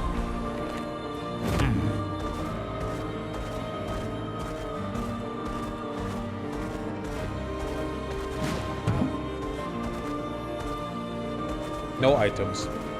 Alright, let's give it a try. Wow, those are big.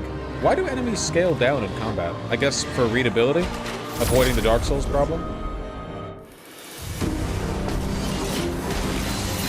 Like, look at how small they are now.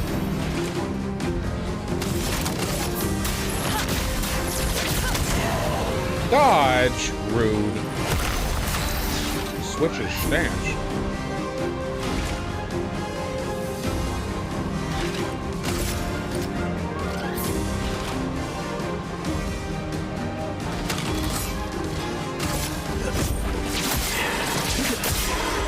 You're outmatched. Here we go. Fuck.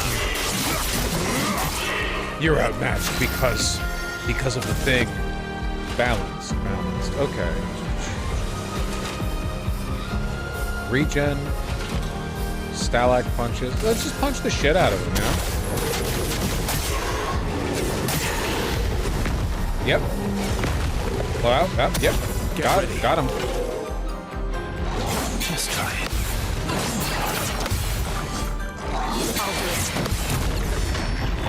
Ooh. Oh, really?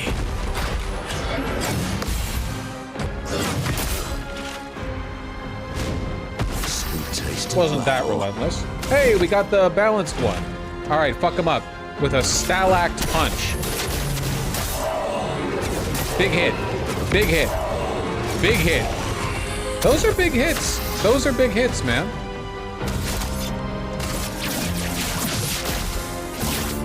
Break.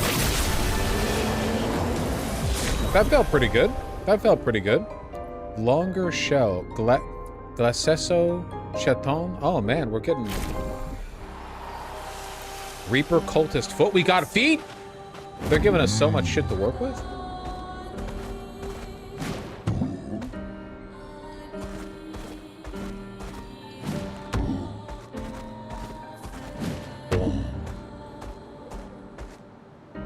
What's up there? Oh, that is old Lumiere. Okay, well, let's explore a little bit. Find some neat stuff. Maybe some Euro. Maybe some cafe.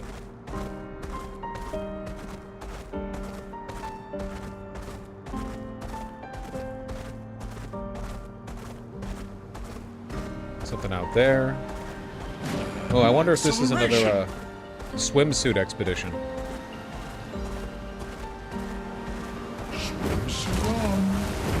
You are a good swimmer, man.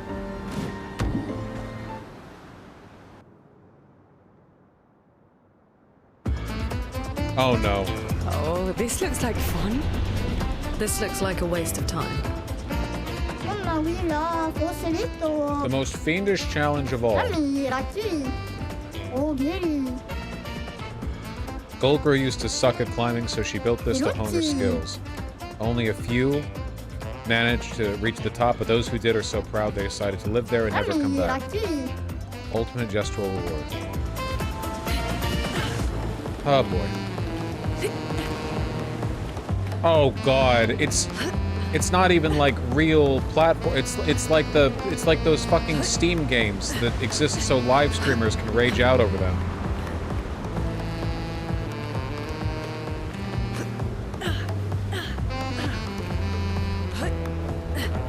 I don't think I'm gonna keep trying this over and over. Like, I think I might give this a shot or two, but this just looks annoying, you know?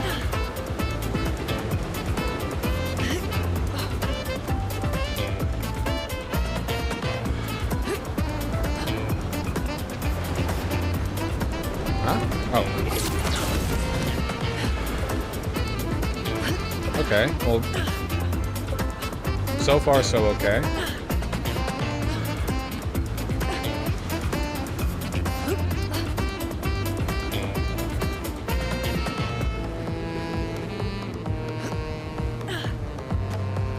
Gonna get fucking tetanus. Oh.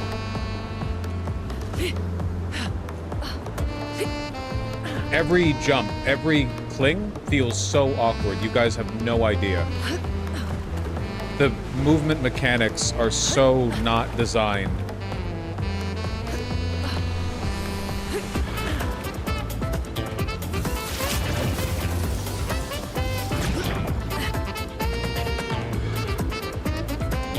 How far? Oh, God.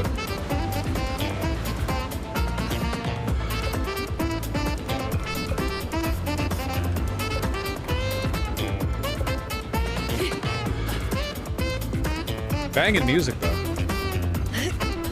Ugh.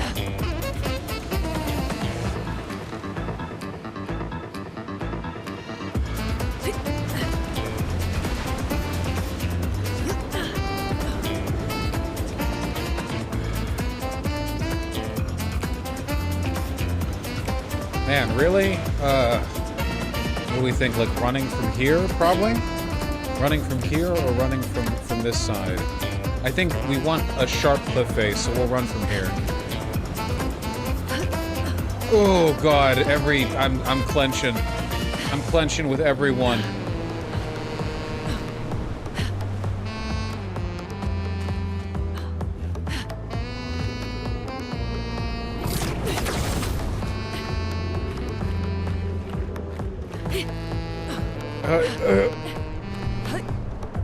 Oh my God, the floating.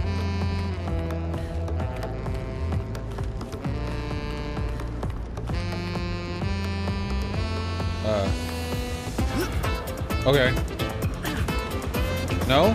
Not that? No, we're... This way? Wait, what are we... Yeah, I guess we're doing this?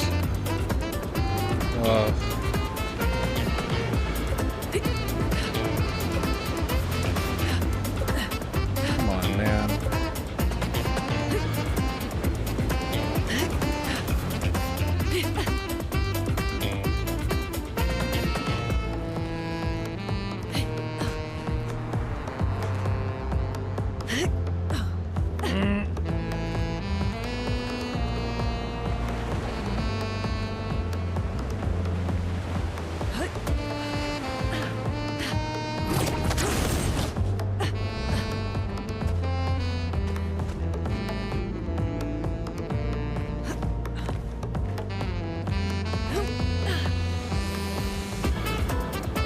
Can't you fly? I'm sweating.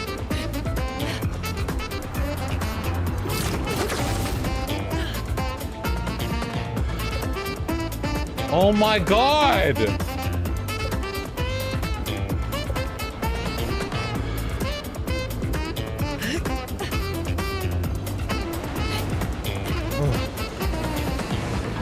They hate my ass.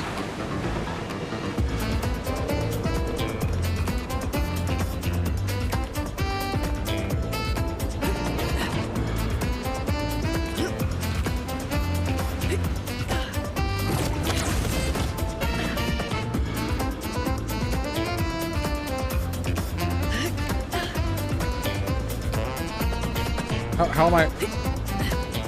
There's... Do I need to be further away? Oh. Huh.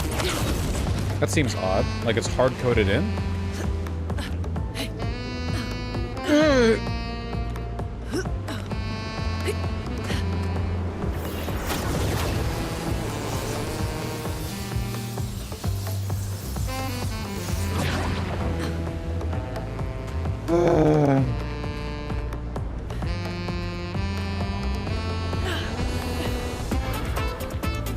Don't add moving stuff.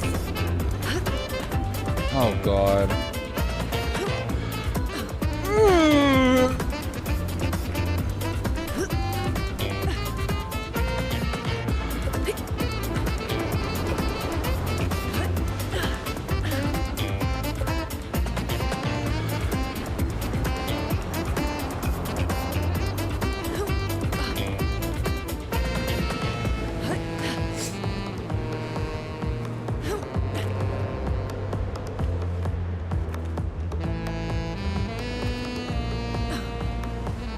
I assume this is an optional part of the game. Nah, I'm pretty sure this is the final boss.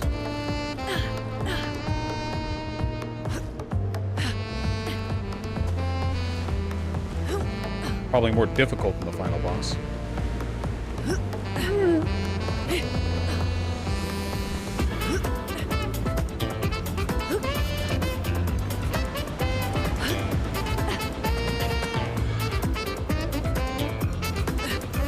No!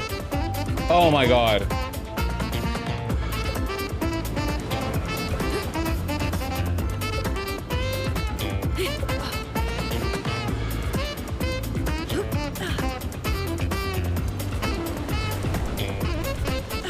Her pussy better be out in the swimsuit, and I'm not kidding, okay?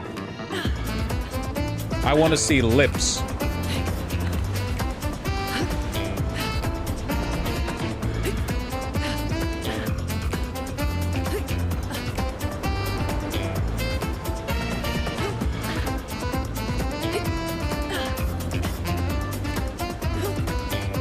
Okay, what went wrong with that last one? Was it just bad luck? Oh, okay.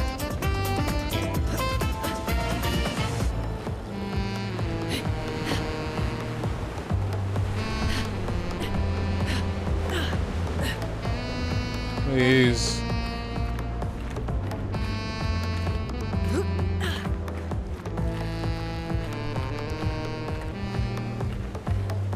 Is it this way? No, it's gotta be this way.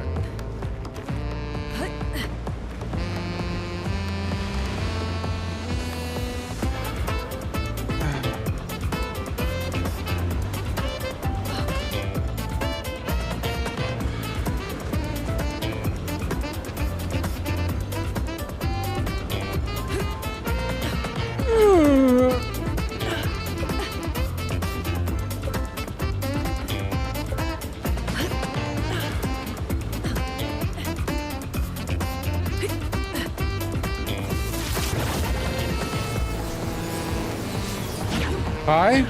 Oh my God. Woo.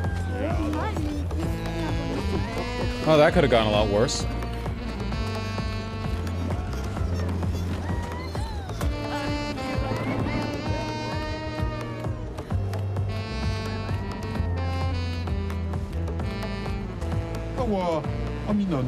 Yeah. Yeah. Yeah. Yeah.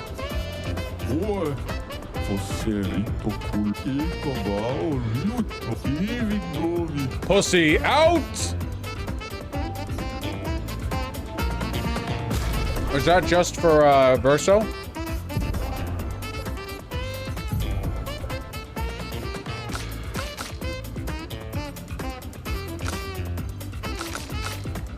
Nope. Honestly, it's pretty good. You know what I'm getting? I'm getting,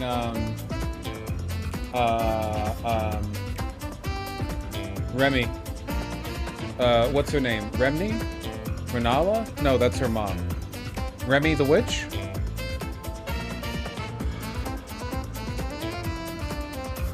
Ronnie the Witch, that's it.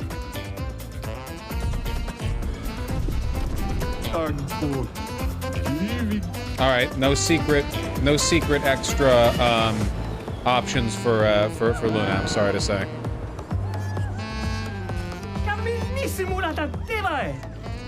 That shit took me an entire Saturday, you're an asshole. Sorry, just naturally gifted. Alright, off we go.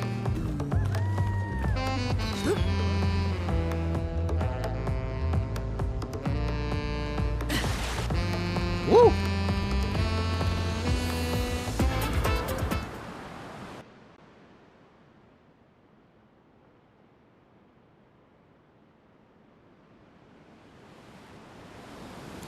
There's already 600 results for Lune and Rule 34. That's honestly not as many as I'd expect. Like, there's probably 50,000 for that spider what's-his-face from, Has-Been Hotel or whatever, you know? 600's not that much. Ooh, what's up here? Oh, do I get to fight this guy? I still need to get the skin from that guy's relatives or whatever the fuck. That guy's of the same species. Skirt for a CL. You know what? Angel dust, yeah. I've been seeing so much discourse on the timeline about Has-Been Hotel. Really fucking funny. Go on, complain about your last days. 47th Drunken Brigade. Benjamin's been calling us the Drunken Brigade.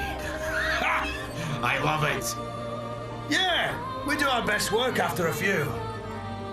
The trick is finding that perfect point where your nerves have calmed enough that your mind and body are one, but not so calm that your reactions are dulled. Some of the lads haven't quite managed riding that edge. But I remain in full control of my body and thoughts. Oh, sounds like someone spotted another Nevron. Better fuel up for our next dance. For Lumiere! Okay. I really do wish they were French, like they spoke in French accents. Okay, are you gonna insta-kill me? Can I have a fight that's not... You're hot.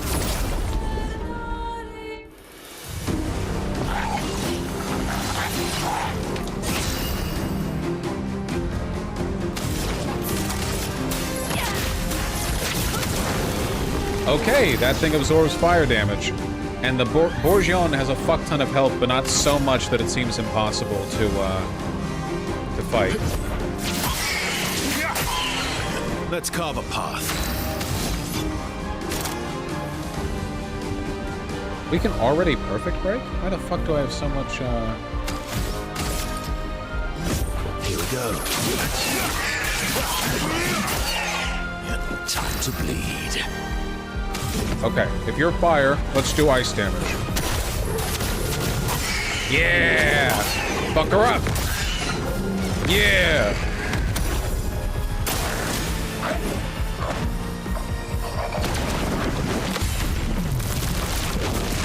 I remembered! I forgot about this part of the fight.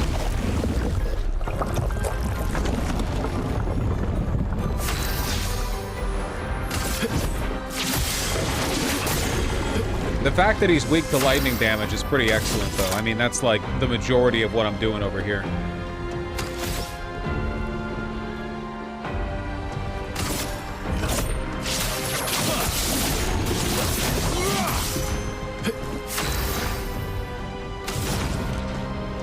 Oh, no AP.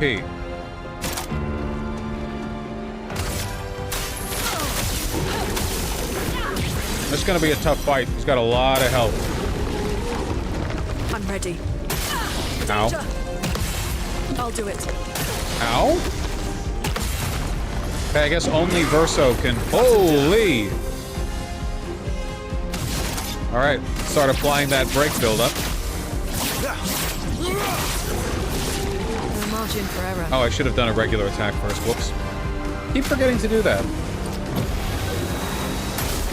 Oh well.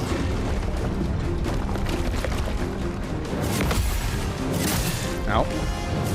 Ow. That wasn't good. Fuck. This guy's really tough, but he's like on the edge of what I can do. My turn. My turn. Oh, I need to do a regular attack! I keep forgetting. Be careful. Ow. Bring it on. Ow. Just try it.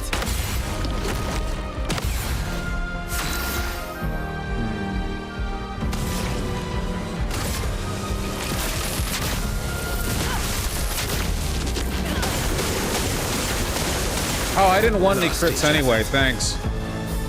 Asshole.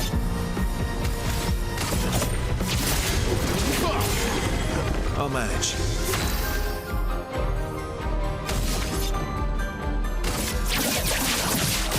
Target marked. Luna, careful.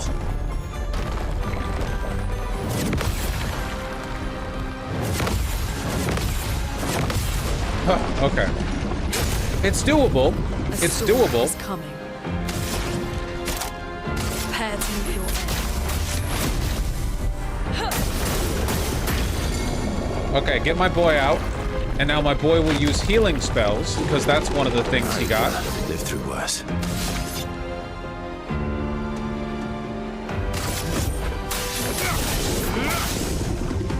bit of violence, yes. Yeah, we even got the caster thing. Oh, shit. We're fucking them up. The back. Yeah. We're doing combos. We're doing moves. We're doing combos. Feel the burn. Really need it. Mitre. And we got big boy abilities too. Medium physical damage to all enemies. That's right, that's right, that's right. That's right. Do we want to do that right now? Do we want to? No, what we want to do is perfect right. Ooh! I am refreshed. What does your super move look like? High physical damage, 2 hits, deals double damage if target is already stunned. Go to Almighty Man. You know what? Give me a taste. Woo! That is solid damage. Double that?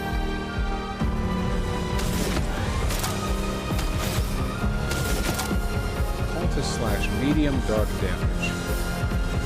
3 hits, deals more damage with less health. Okay, okay. That's all I can do right now. Well, was fun. Let's keep going.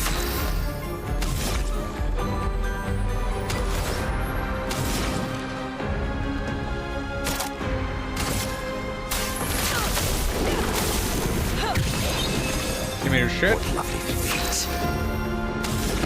What are we feeling? Stellac punches? We don't have any lightning on this guy.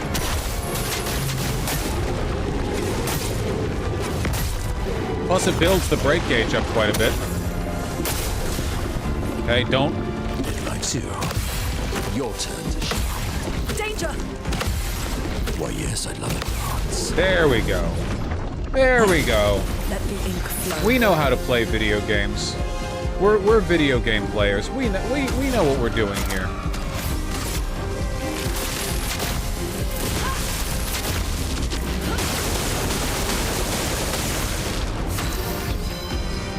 My life is like a video game. You know, I'm gonna use a gradient attack with him again because it did so much fucking damage last time.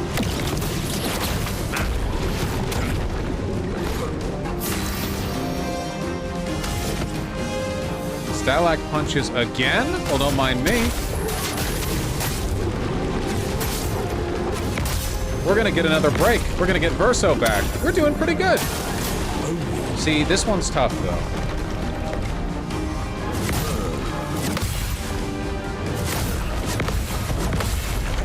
Ooh. Okay, didn't die.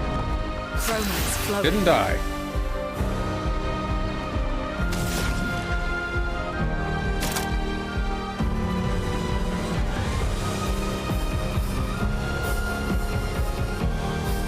Thermal transfer again.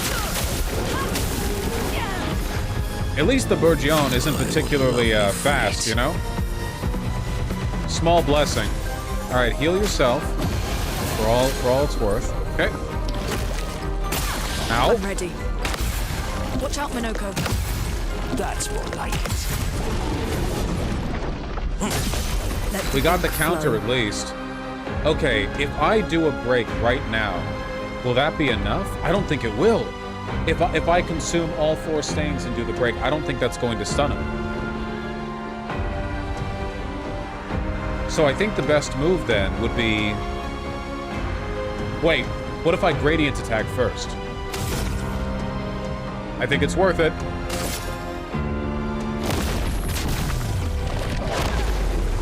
I think it'll do it now.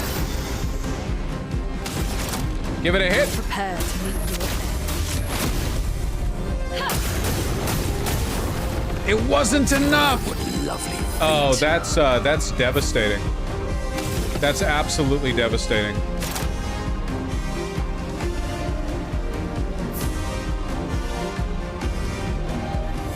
Let's try the cultist slashes.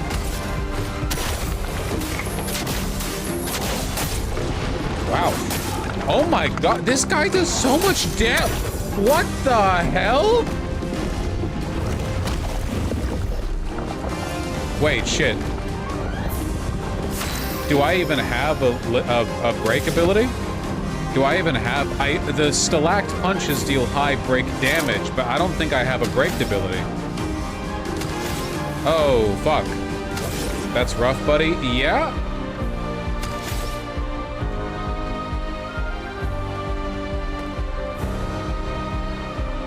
Shit. CL moment. This might actually end up going to the reserve team. Unless I just skill it out. Well, heal, I suppose.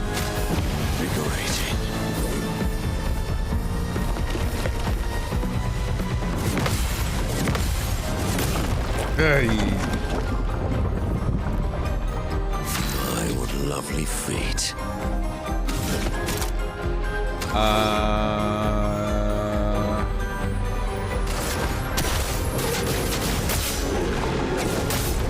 It's heavy break damage, but it's not a break ability itself.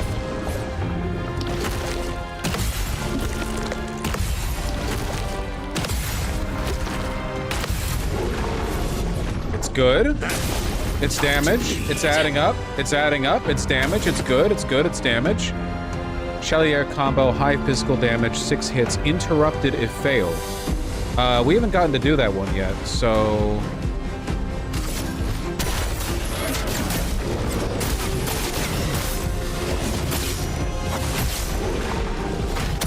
That did nowhere near as much damage as the Dark Scythe one.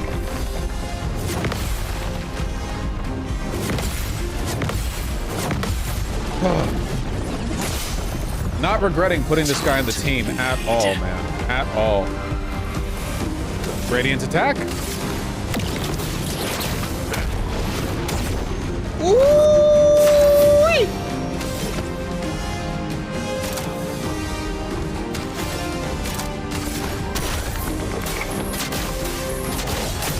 Yeah, these dark slashes deal like fucking infinity more damage than the... We got it! Good going. Yeah, CL denied yet again. Stay in the B team, bitch. Burning Death. Apply 3 burn to all enemies on death. Oh, that'd be fucking great for Luna. Augmented counter, 25% increased counterattack damage. Burgian skin. We got one of the skins. Tapping into skill levels hitherto for thought impossible just to avoid playing CL. Remassur's foot allows him to do the thing with the feet. Okay, gotcha. Feet.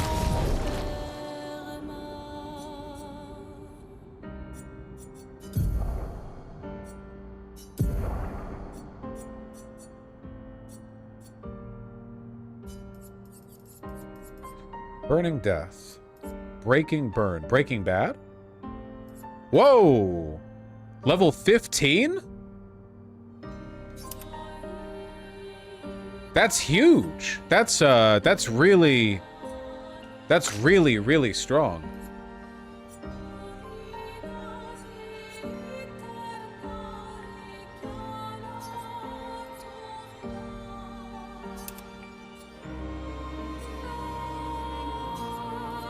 Just making sure we're getting all the Luminas.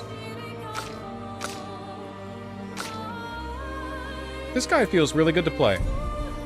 Okay, so now we have 2 more abilities. Ramasseur Bonk. Low single target dark damage. 1 hit can break. We have a break! Agile Mask fills 20% of the target's break bar. Holy shit! For a 2 AP ability, when used on mask, 20% of the break bar? That's insane. Damn, that's really good. Okay. Feeling good about this guy's inclusion in the party. Picto upgrade, augment the counter 1, level 3 to level 9. I thought I already had that one. Okay, nice. We're getting... That was a good fight, you know? That was a high-level fight. I think that was at the upper end of what we would reasonably be expected to be able to do right now. And I think we met the challenge. Let's finish clearing out this area, then we can go to Old Lumiere. Old Lumiere. Louis. Oui.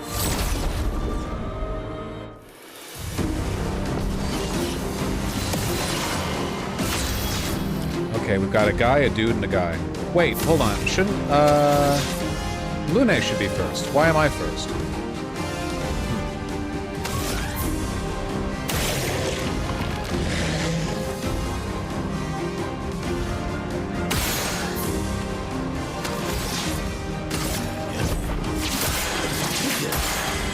Let's carve a path. Let's carve a path. Because of, you know, that thing. A storm is coming. Wait, you're weak to fire and lightning? Damn, you suck. Okay, we don't have anything for the bestial wheel. Oh, sorry, the balance wheel. We do actually, the Danseus Waltz, except the Danseus Waltz is 8 AP. So we're probably not getting that in right now. You're weak to fire and lightning? That's a good point. The cultist slashes are so strong, man. Dude, look at that. And that's using it with no crits off mask, too.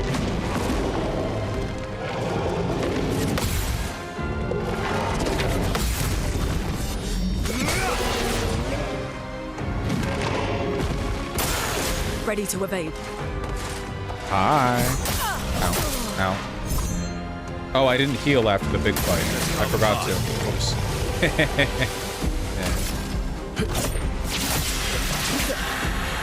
Cut him down. Cut him down.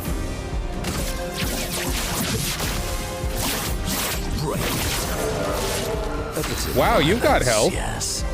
You got fucking health. All right, okay. Well, you have like no AP anyway, so let's.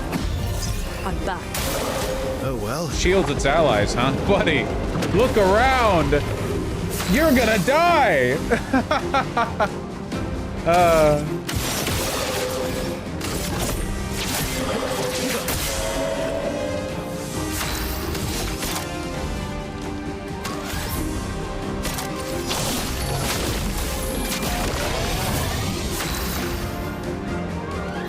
The elemental weakness of this guy is. Feel the fur. I'll do it.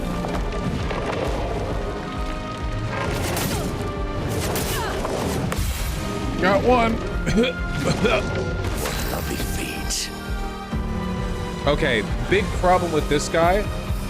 All the shit I've got on him requires way the fuck too much AP. Way too much AP. Let's take a look at the Ramasura Bonk. Okay. Ready to strike. Not very much damage.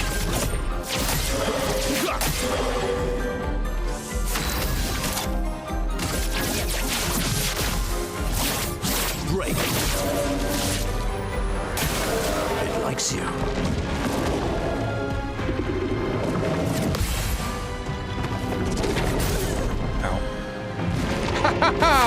But you get 3 burn applied to you when she dies. You fool! You have no idea what you've unleashed. Try again. I cannot lose. Let's carve a path. Huh? Oh, I'm completely out of it.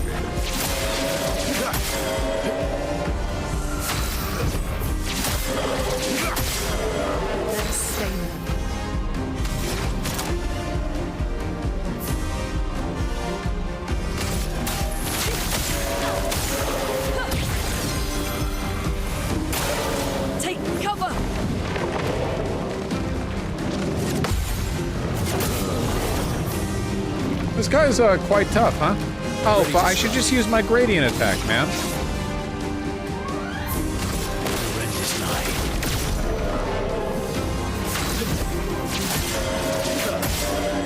Now it's our chance.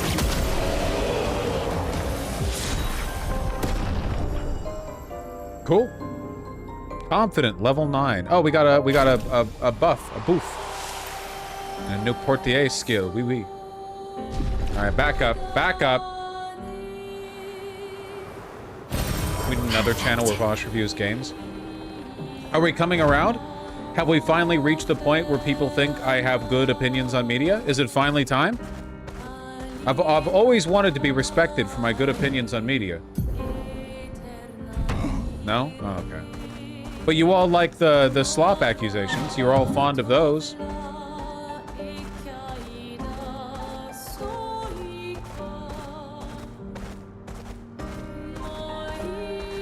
Let me guess. Too difficult? No, Esoteric Ruins.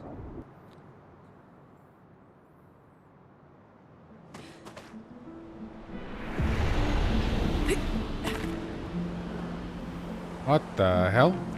What are we doing here?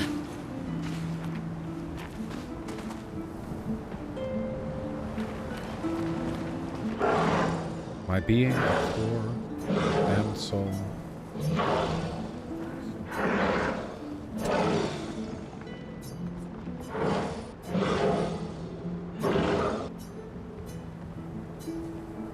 A spirit could be defined as the wandering soul of a dead person, a made-up ghastly creature to scare kids, something you find very scary.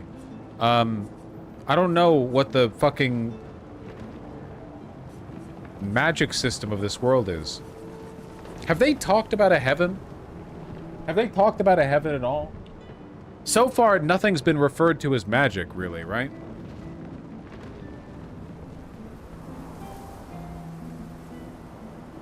I think it literally can't be wrong. I know, I'm just talking about the game.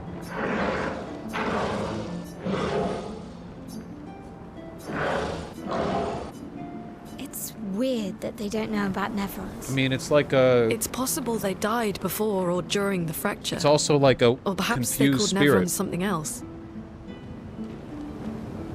Are spirits, like, normal for you? Is this a normal concept? I thought that when your guys died, they all turned into petals or whatever. Like, do you not have questions about, like, the ramifications, the afterlife and everything?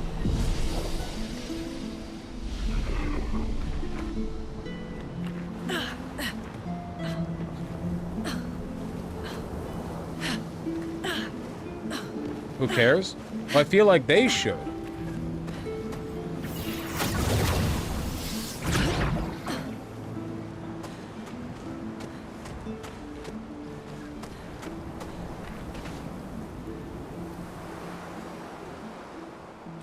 Huh.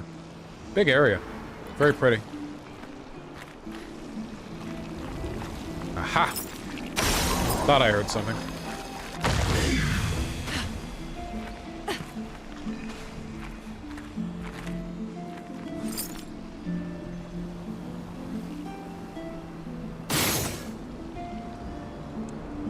Fucking controller sensitivity. I know I could get closer, but that'd be like giving up.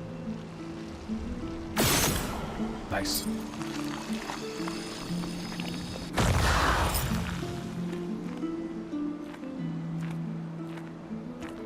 No? Not over there? Okay. We'll find it. We found it.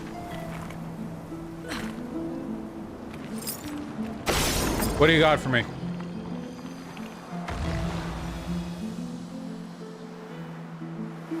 FPS slop. Speaking of, what the fuck is up with Black Ops 7? People keep posting clips for Black Ops 7, and it looks like a fever dream. Big robots and everything looks like keys jangling. What's going on over there? Why are they still continuing that series?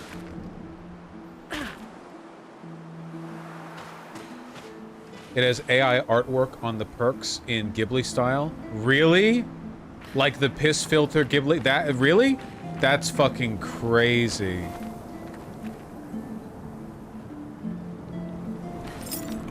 We'll have to go through the maze. Wait, wasn't I doing something? Wasn't I going up there to...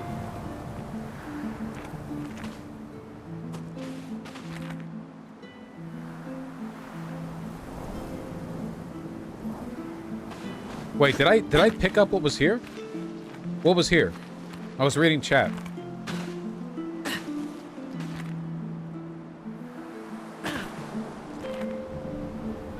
Chroma? Okay. Go through the maze.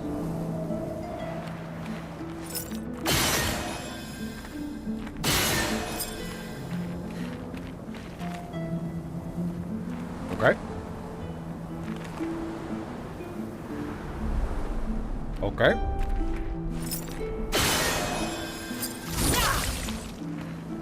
Oh, it did work that time.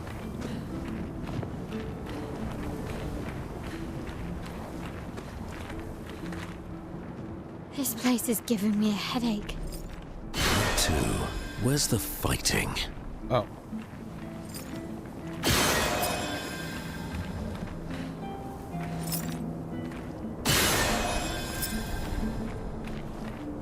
No.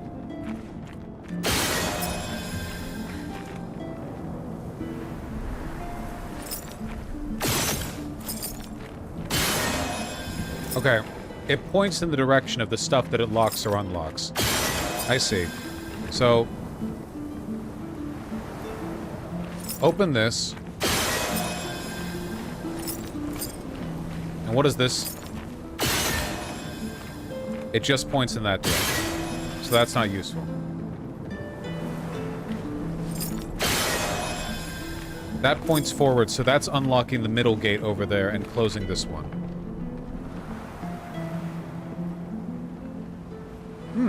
Not this middle one, but one even farther forward.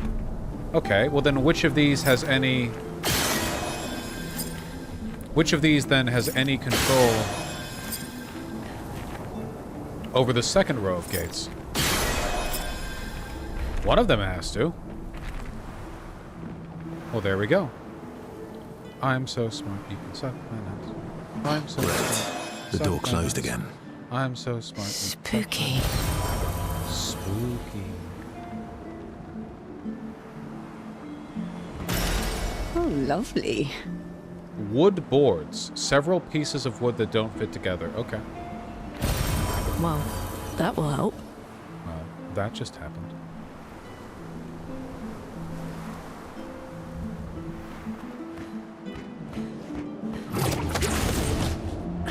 You know where I bet that line goes hard? Well, that just happened. Israel. I bet they play that shit in theaters. It cracks them up every single time. All reliable.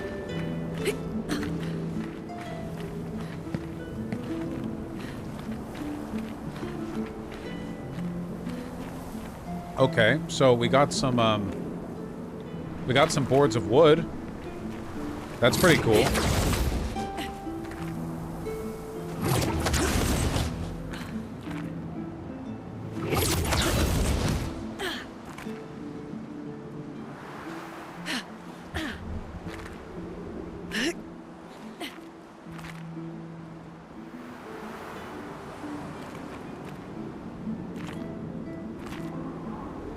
Weird area.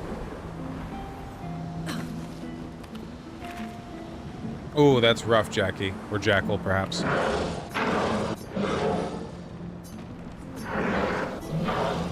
I yearn for something. Is it boards of wood? Yeah, boards of wood. Yeah, here.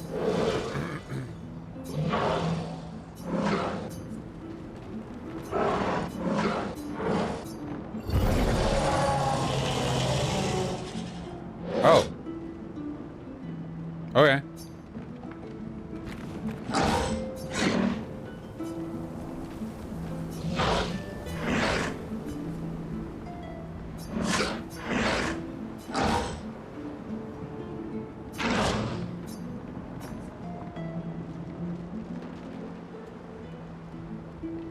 I mean, I guess I have to kill him, right? He's not saying he wants to be peaceful.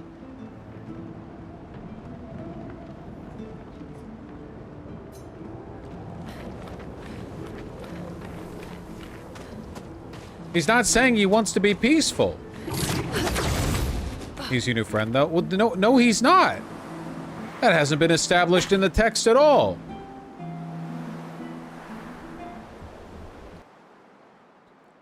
Time to go to old Lumiere. Time to go to old Lumiere. Time to go to old Lumiere. Yeah. Whoa, whoa, whoa.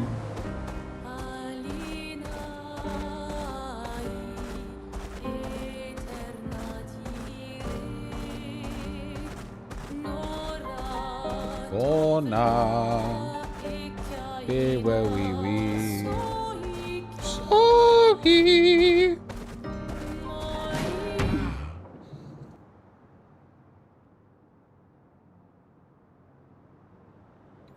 Damn, what a surprise. Old Lumiere looks dumb and fucked up. Welcome, my friends, to old Lumiere. Is anyone still here? Just Nevrons. So this is where our piece of Lumiere used to be. Before the fracture ripped apart the world and threw us into the sea. We're lucky it did. That's probably the only reason we survived. The heart of the Paintress is in the center. Let's go. Oh shit. We're making moves on the plot, huh? We're schmoving.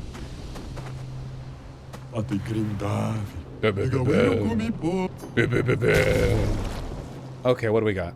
Longer powerful. That's fucking $20 million. Okay. Okay. Dude, your shit is expensive as fuck. Okay. We'll get the revived tint shard, obviously. Is the story intriguing you at all, or is it meh? The story hasn't done anything to grab me for a while. When I was in Lumiere, I was interested, and since the expedition began, I haven't really been, I guess, impressed or drawn or compelled by the way the characters have been dealing with the environment. Like, the initial bit with Gustav, like, falling into despair and wanting to kill himself, but then surviving because, you know, Lumiere, they find Mael and stuff. That was all pretty good, but since then, it's been a whole lot of vague. Like, we've been in a party canonically with Gustav II for whatever, Vervo or whatever his name is, for multiple nights. And like, this guy knows everything. He's literally an ancient, he's an immortal remnant of the first expedition. This guy knows everything.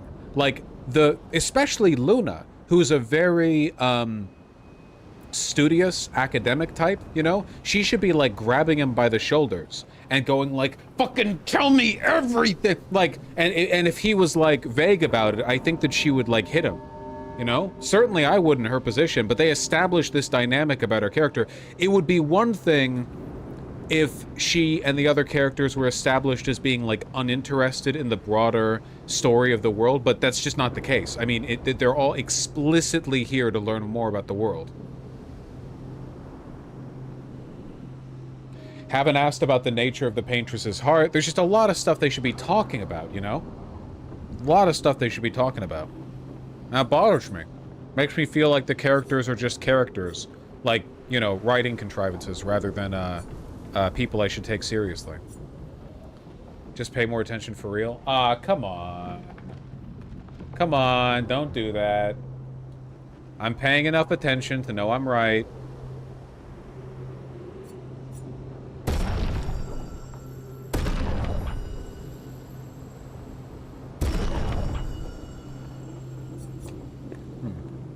Recover 25% health on counterattack. That's pretty good. Longer powerful is very, very, very good. Like, this seems to me like I should get it, for sure. Because I have apply powerful on Gustav II.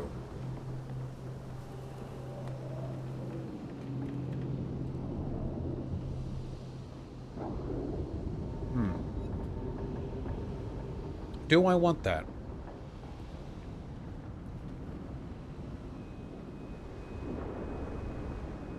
How much capital do you have? Oh, I have 70,000.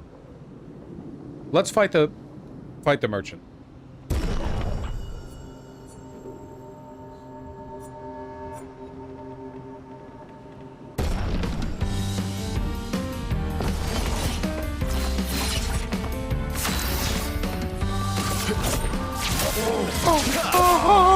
You're outmatched.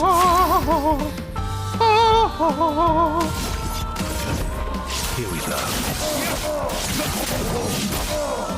Okay, we do not do a lot of damage.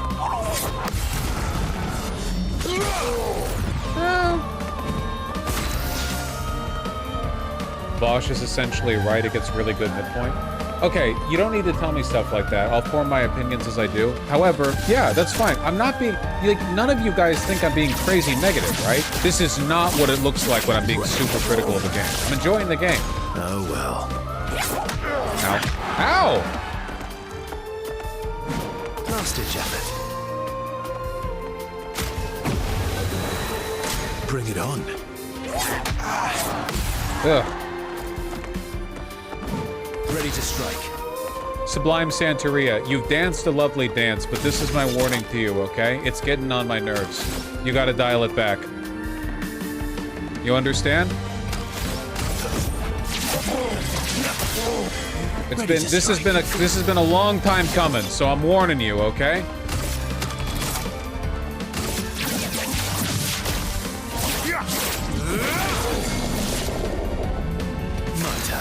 My turn.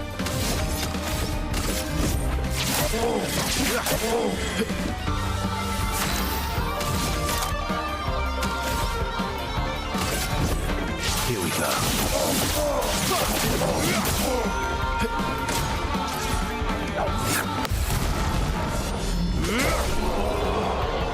It's real. I'm sorry. I've been, you know that one GIF people keep showing on Twitter of the Stranger Things character doing the psychic blast for Israel? You know? It's been in my head. It's been in my head. It's pretty funny. Al-Giron, level 10. Level 10. That's pretty good. However, this is for CL, so we don't really care. CL can keep using the baby scythe. Longer powerful seems really fucking good. Like, it basically, like, the powerful will last for the entire fight if I just do it once. I should be doing this. I'm gonna do it. I'm gonna do it.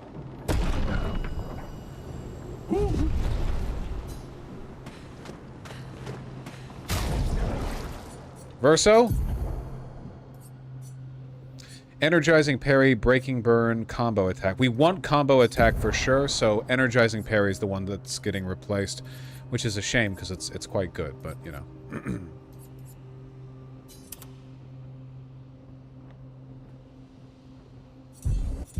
How much optional stuff will you do? Will you backtrack to earlier areas? Depends on how much fun I'm having.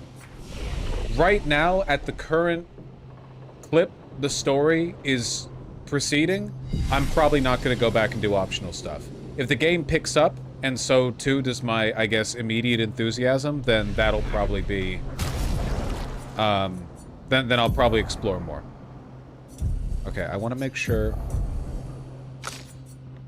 Luna goes first. Okay. And let's, for the Luminas. Okay, hold on. Let's use some of the color of Lumina. No, not this, not this. Learn skills. No, you don't do the color of Lumina thing from here. 14 skill points on Luna? What the hell? Did I not use any the last time we... Okay, well, hold on. What the fuck? Okay, what ult am I moving towards right here? What ult? Terraquake. Low earth damage and break damage increases all break damage received by 50%. Okay. Deals high single target earth and break damage. What about down here? What's down here? Okay, wait, hold on. Fireside. Fire Rage. Deal increasingly high fire damage to all enemies every turn until Lune receives damage. Stun self if interrupted. Okay. Hell. Very high fire damage that applies 5 burn per hit to all enemies. 2 hits. Deals self damage if failed. Okay. Lightning Dance. Very high single target lightning damage. 6 hits. I mean, that seems cool. Just seems like a better Thunderfall, but for 2 more AP, basically. I kind of like the idea of having elemental trick just because I could work with the stains. You know what I mean?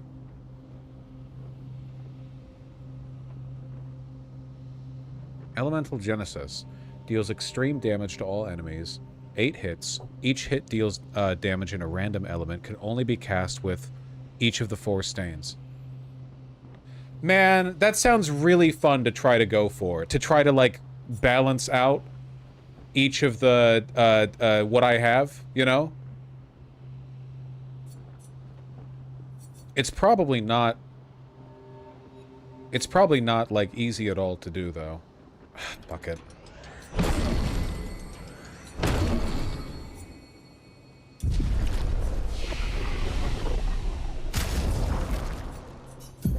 Okay, what am I keeping? We don't need 2 fire. Okay. We have to keep Mayhem. We have 2 fire, 2 ice, 1 lightning, and Mayhem. We don't need that shit, okay? What we need is Wildfire first.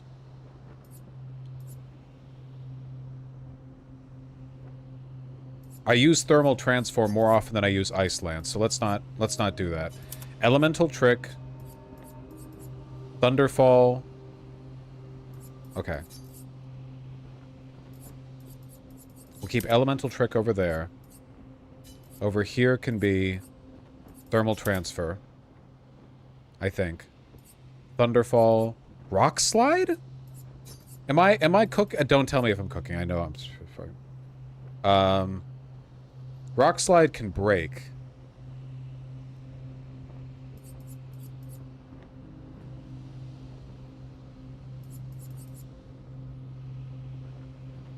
I feel like I would need to go with Earth Rising, if anything. Also, we don't even have Elemental Genesis on the map right now. Shit.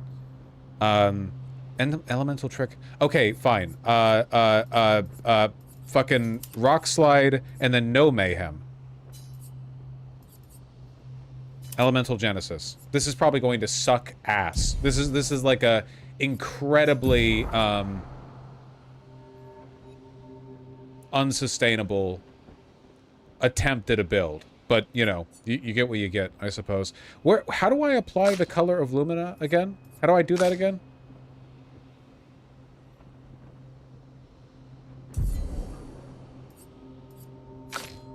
What menu do I have to go to?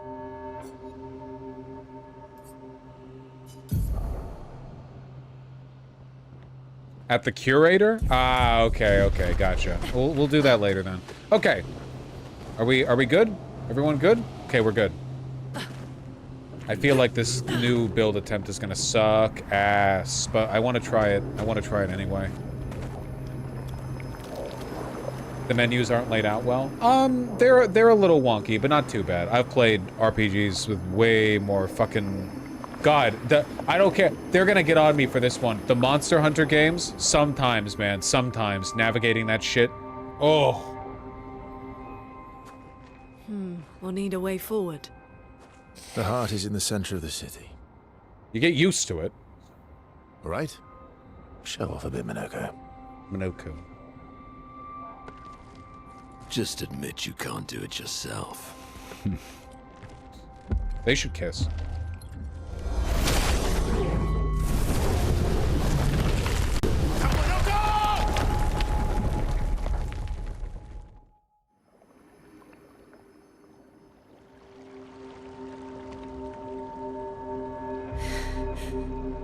Kind of a dumb reason to get knocked out, but okay.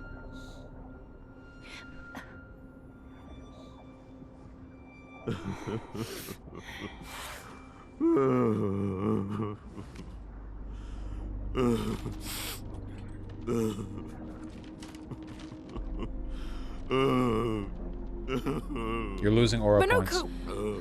Why the hell did you... I'm sorry, I fucked up. I just wanted to show off. We just have to regroup. The others should be fine. Verso said the heart is in the center of Old Lumiere, right? Right. Okay, Minoko. Stop crying. We have to move. Please don't make me play with CL. Yes, sorry.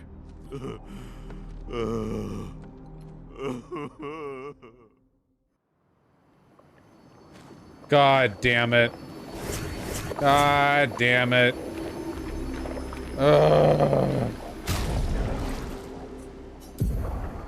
Just make sure you have one of the fucking sun skills always apply. Get lamp. Lamp.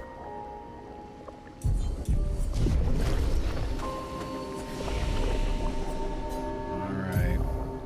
If I must. 72 points available. Okay, get your shit up. Bare minimum. Bare minimum. Yeah. Perfect.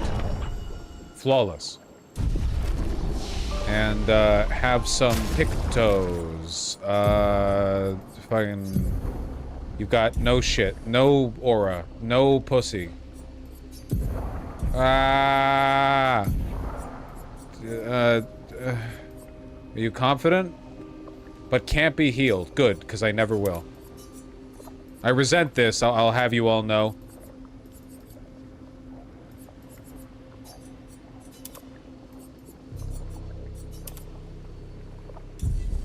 Okay, and skills.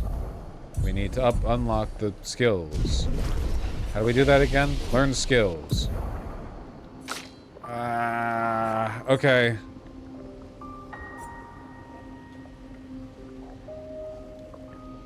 Consumes all foretell to increase heal by 5% per foretell. I don't know how to do math. Single target. What are these ults?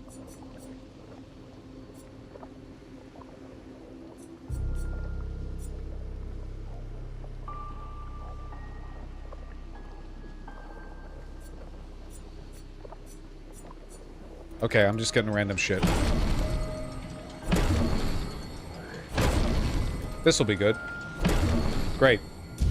You're ready. Friends, I beg your forgiveness for landing us in this quagmire. Quagmire. It's okay, Minoko. Let's move on, shall we? Wait, you have to equip them? I forgot about that part. The game's falling apart. Oh, no, I don't have to, actually, because I had no other abilities. The game's falling apart.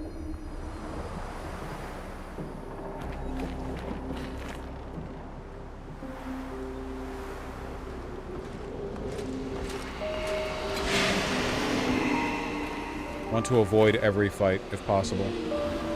Just walk by.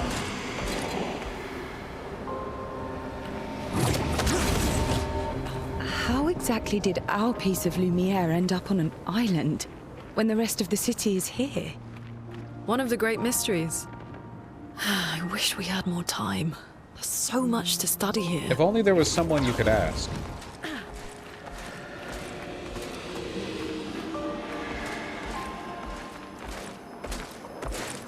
Alright, fine, I'll try it.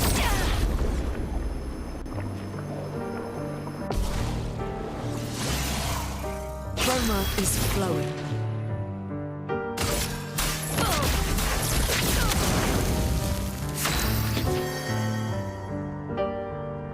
Hello, River.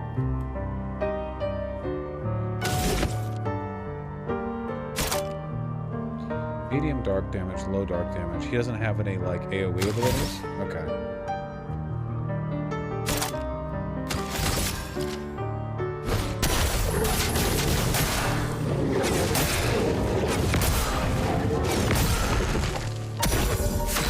Alright, CL, it's all on you. So we have to generate foretell. Oh, hello, River. And then we have to consume foretell. Very interesting.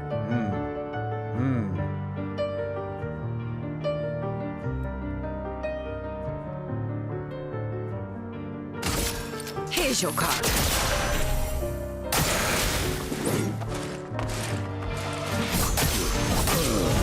Ow. I'll do it.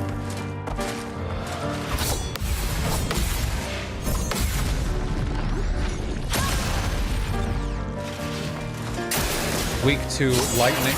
Oh. Ow. Stop attacking! Ow. Well, I guess it's all on you, CL. It's all led to this. High dark damage to all enemies.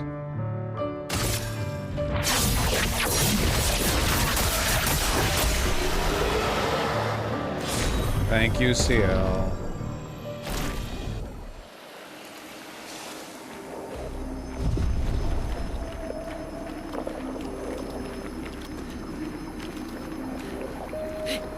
How can she deal dark damage with lamps? That's a good point. Another fucked up plot hole. So, Minoko, what was life like before the fracture? The world was smaller and cozier, livelier. There were many more of us Gestrels back then. The fracture tore our villages apart. Only a fraction of a fraction survived. Our forests are filled with Gestrels awaiting rebirth. Well, I'm glad we're asking questions. So he was around before the fracture. I don't know. He's got knowledge.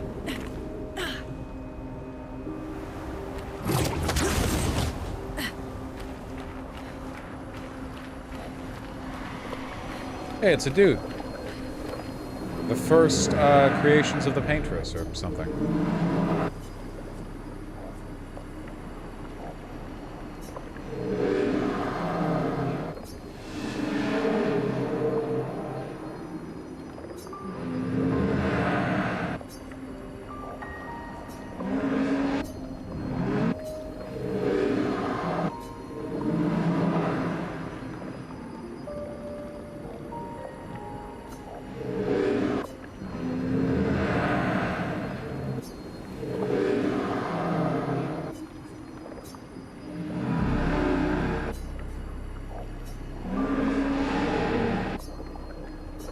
Okay.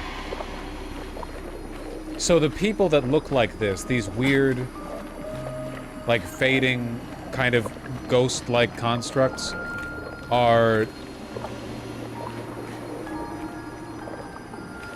either creations of or associates of the paintress before everything went to shit.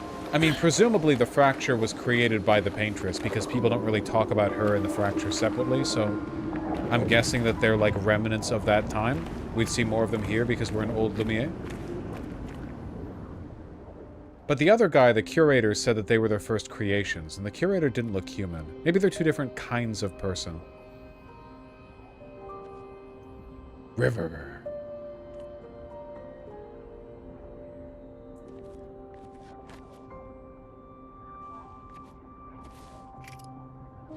Doesn't that look like one of Esquier's stones? Oh, yeah. Let's bring him a gift.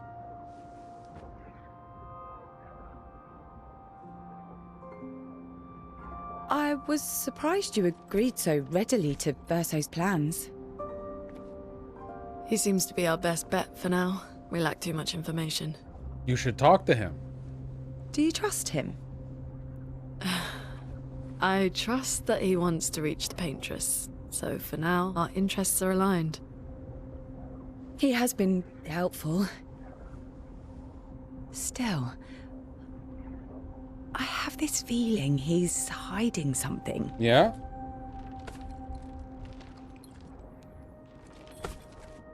Minoko, how did you meet Verso? I don't really remember. I feel like I've always known Verso. He mentioned traveling with other expeditions. Quite a few. How many? What happened to them? What happened to them? Maybe ask Verso when we find him. Yeah, okay. Finding them comes first.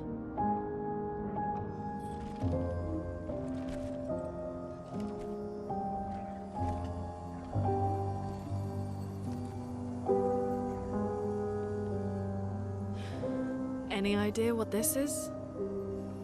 I'm afraid not. This is my first time here as well.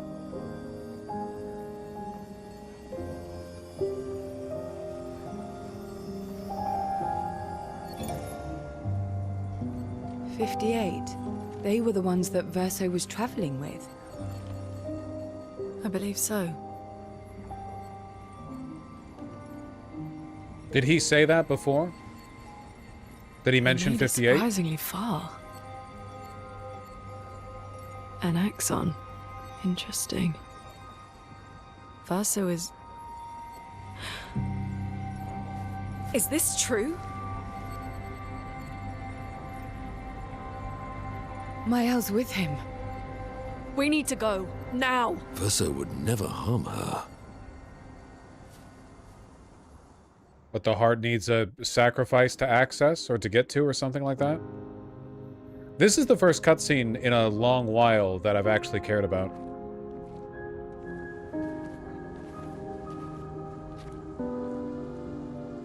Can you stand? Minoko gets a bit carried away sometimes. Yeah, what happened? He hit a wall? Hurts, but I'm fine. Good. The others are probably heading towards the center of the city. We'll rejoin them there.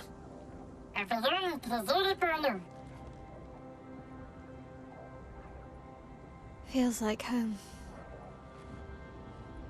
Yeah. Feels like home. You okay? Minoko fits well in the disaster expedition, eh? Yeah. It does. After you.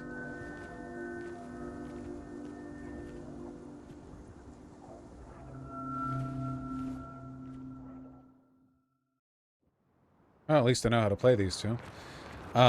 Speaking of home, where do you live in Lumiere? Above a bakery near the center. Angelique's Boulangerie. I ate there every morning. I wonder if it's still there. It's called Mathilde's now. When this is over, you should go and visit. I do want to know why everything looks the way it does. Why are there fucking glowing swords everywhere? Why is shit floating everywhere?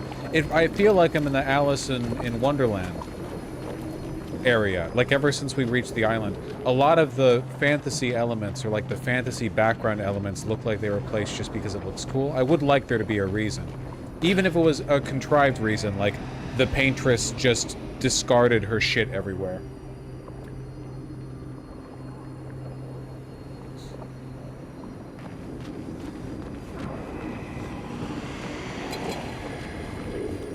The thing about Eldritch Abominations that you're not supposed to understand. This isn't an Eldritch Abomination, though. It's like it's a physical environment with a bunch of distinct features that I would like an explanation for. Let's carve a path. Let's carve a path.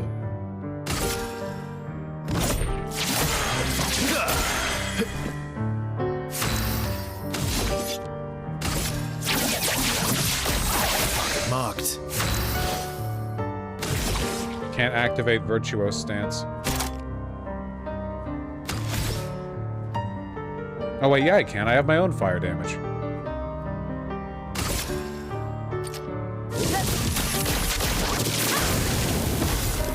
Not impressed.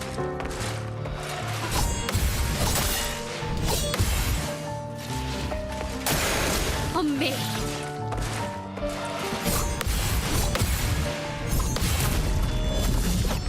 Ooh. Cut them down. Cut them down.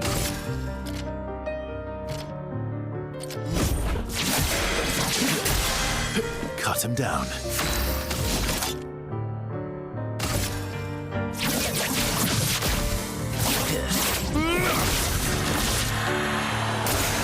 Please survive.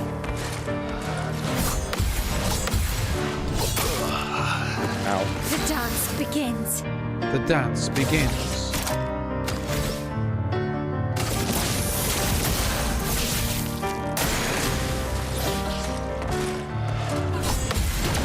Oh, fuck. Nice, we didn't die because we were in...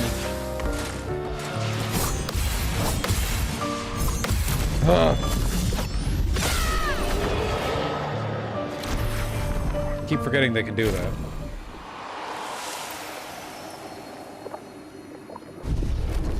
Y'all know what I mean, right? Like it can't all be like, it's there because it looks cool. I don't fucking know, man. Why are there giant just melting swords everywhere? I want to know that. Isn't that fair?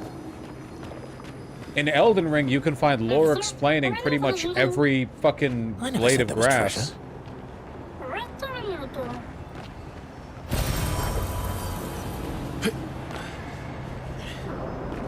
Shush and eat your damn swords.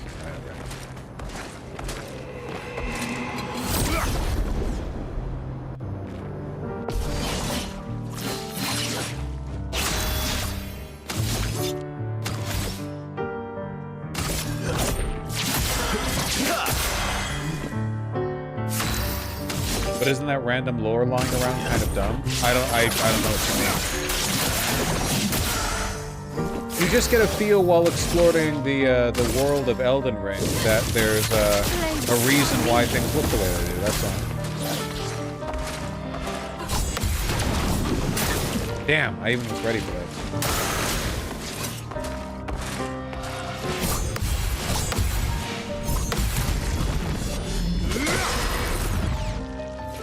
Let's have some fun. Let's have some fun.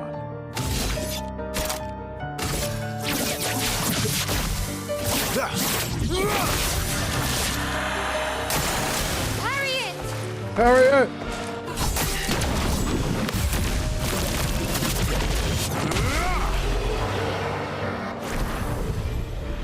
Parry it!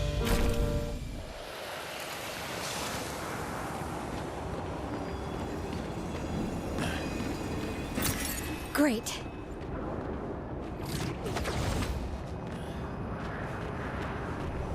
You know what's a game I miss playing? Even though I don't actually think it's that good and think it's largely overrated? Nier Automata. Parry it!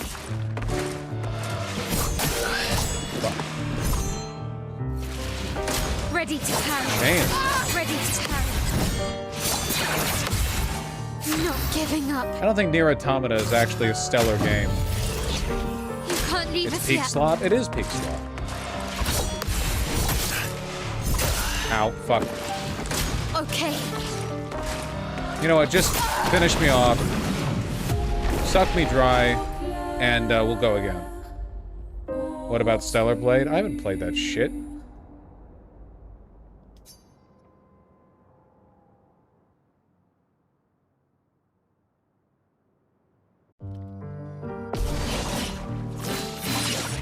The music is so sad.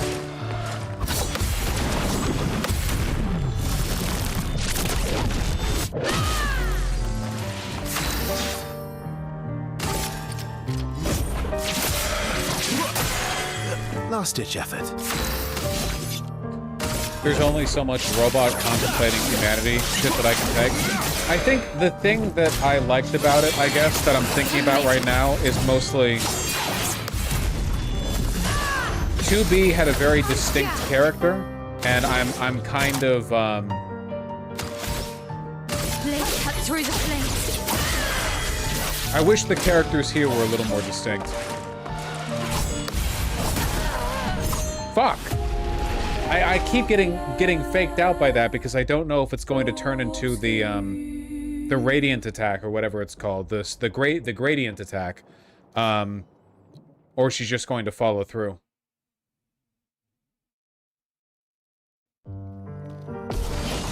All right, no more fooling around, no more fricking around.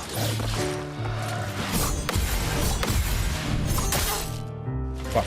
I think I'll improvise. What was 2B's personality exactly? Honest question. I mean, the development from her being like a unthinking automaton to her gradually questioning more and more about the world, and seeing beautiful things on Earth, and kind of doubting the plan, and interacting with humans and stuff like that. I don't know. It felt pretty memorable. I'm not saying it was perfectly done. I mean, a lot of the pseudo-philosophical stuff was pretty dumb, but. I think I'll improvise. Here we go. Careful now. Ow, what the fuck?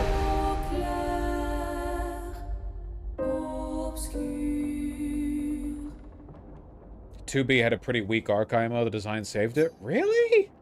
Man, for me, the weakest parts of Nier Automata were the pseudo-intellectual bits where they were, like, jerking themselves off over having read the, you know, spark notes on philosophy textbooks. The actual character element to her is, I thought, pretty good. On me.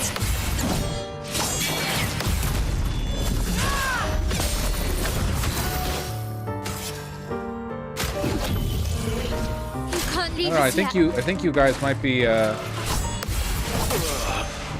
crit. Might be being a bit goofy. Okay, wait. It's a different attack. It's a different attack beforehand. I can predict it. It's an overhand attack if it's going to lead to a gradient follow-up, and it's not an overhand attack if it doesn't. Okay, that'll help a lot.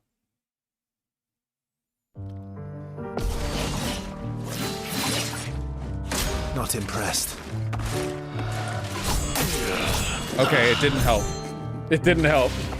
Okay. Okay. Okay.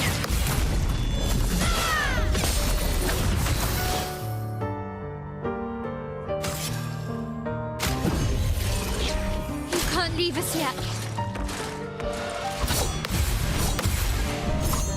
There we go. Let's carve a path. Let's carve a path.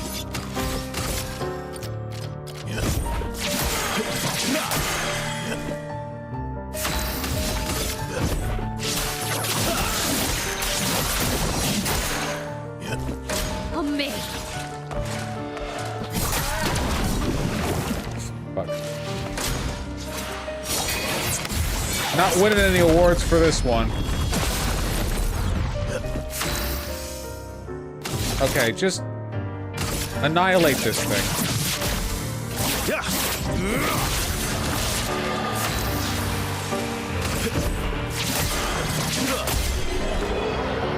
Sheesh.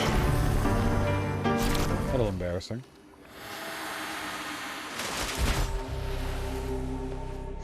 We're a pretty good team. Verso? Verso? Girl, he's gonna cram your ass into a mason jar and sacrifice it to the paintress's heart.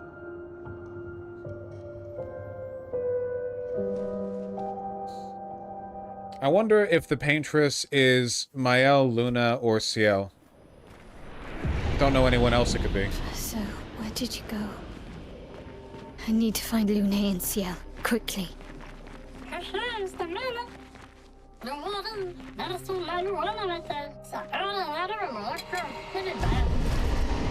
They probably will be avoiding fights with just the one of me. Oh, they spoiler posted. I'm not even looking at chat. I just see the gray boxes in my peripheral vision. Ooh, they doing it. It has to be Monaco. That's fucking true. Wait, is this endgame? Probably not even close. What the fuck? You're all guarding something. Can I just slip in and get it? Please? Fuck.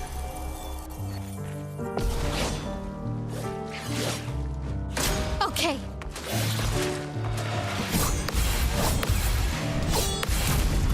Let me out! Let me out!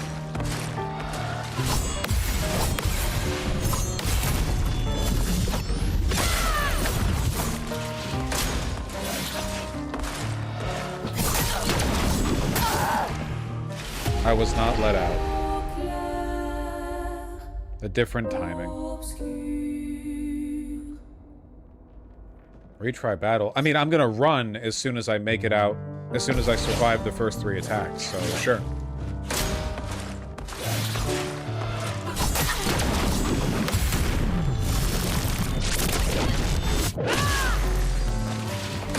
Let's dance. Ow. Still alive.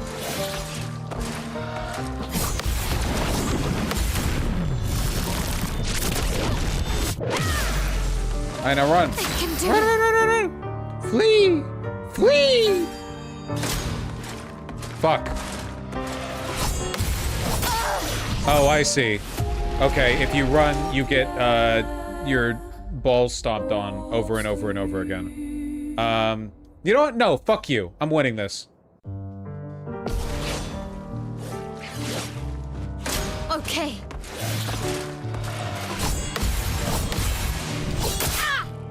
Not with performance like Let's that. start.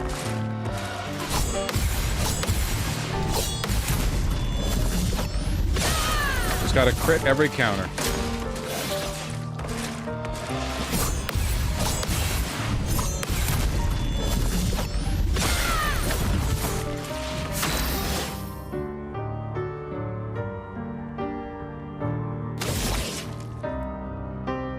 I guess I probably want to enter defensive stance, or...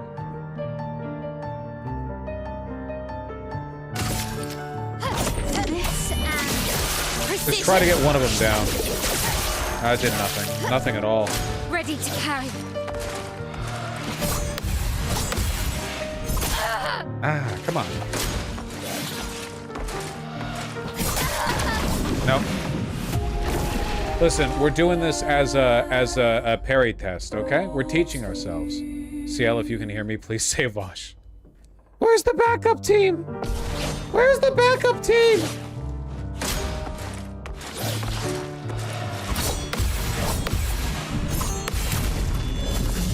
CL! Let's dance.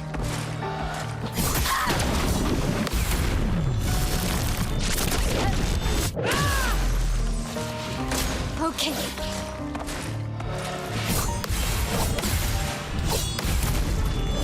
I guess we'll just heal. Time to hit big. Yeah. Oh, yeah.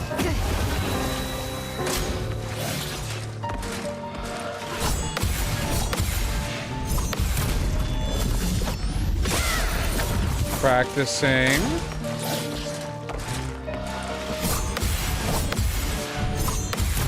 Practicing. We keep critting on the parries. Let's dance.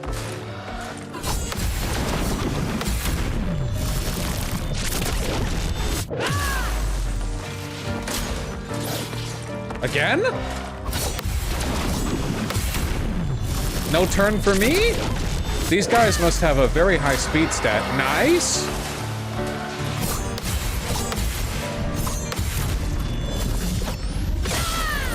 Nice.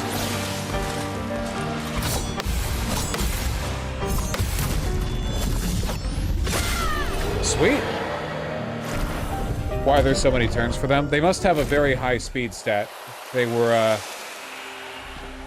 lapping me. All right, well, it feels good to know I can do that at least. River, do you enjoy clogging my computer with your cat hair by laying on it? Ooh. Ooh, you're so fluffy. So fluffy. So fluffy.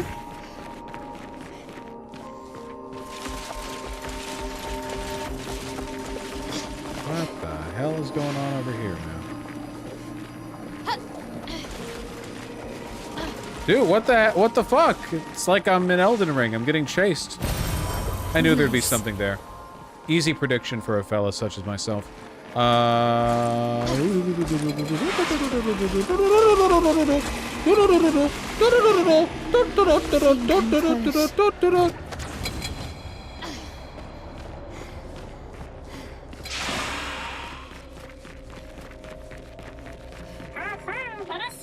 Yeah, this looks important. This is Manor's intact. the paintress. Why does it feel so familiar? Because it's the manor. You spent. Know this place. It's the manor. It's the manor you keep warping to. You spent a day there, remember? So I guess this was the paintress's house. Okay, current call on the plot. Okay, current call on the plot.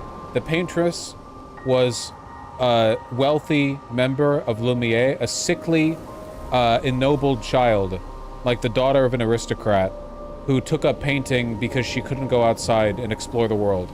And then at some point she went fucking sicko mode and split everything because she got mad as hell with magic or whatever. That's my current call. Now as for whether she's Mael, Luna, or the other one, I can't say, but it's got to be one of those three because I know how this works. In the big mystery game plot reveals, everyone is always someone you already know. So the old man is Gustav, Verso is Gustav, everyone is Gustav. Except for Mael, who's the girl with the mask.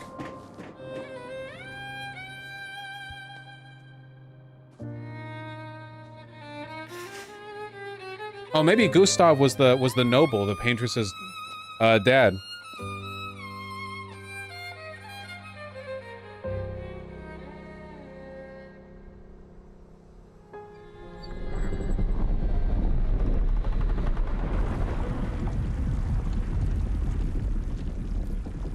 Why do you think they might be the paintress? Because everyone is always someone.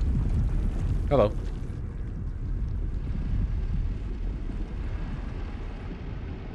I knew you'd open the door for her.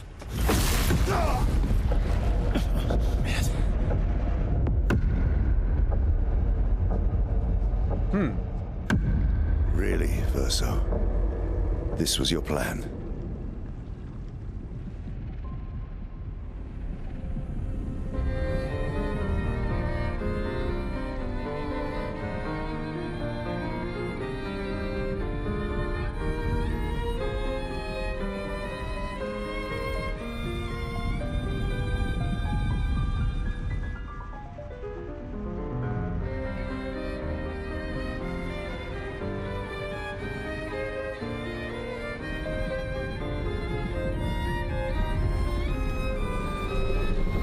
Okay. Alright. The Claire is getting more obscure. Must you hurt our family? No, you don't get to lecture me on family. Why do you refuse to see I am doing this for us? Yet you insist on rushing toward death. You're trying to stop the wrong cycle. Cycle? You're doing this for yourself. Of course. It's easier for you to think that, isn't it? Easier to betray us if I'm the villain. So move. I'm gonna fucking kill him. Ooh. You haven't told her the truth. Have you, son?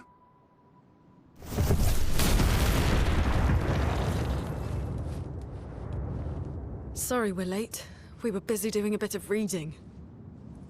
Were you planning on sharing that this man, the man who murdered our team, is your father? First of all, how did you hear that from that distance? Second of all, old men call everyone son. They love doing that shit. You don't know that. Also, he's not actually his father. It's the same guy from a time loop. Keep up. Family is not my favorite topic. Nor anything expository.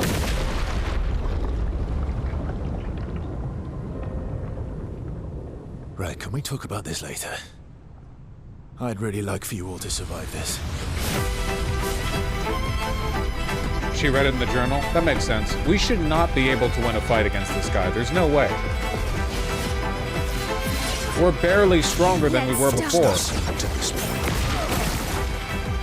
We can hurt him now? Okay.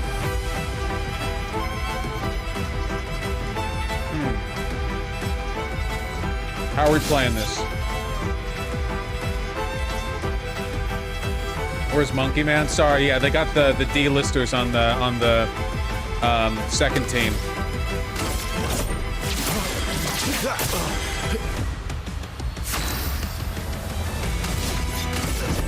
Here we go.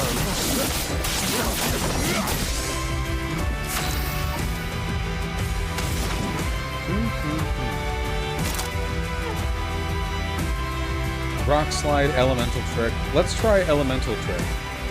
Because we haven't done it before. No, we should apply fire first.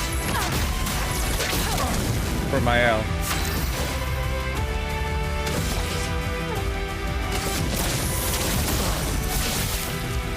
She won't help you this time. Please, keep giving me the easy shit. More of a story fight than anything, really.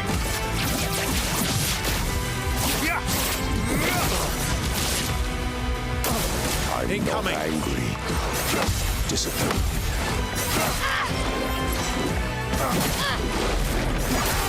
Okay, fuck that right up. Ow. Okay. You heal. And you, Floret Fury.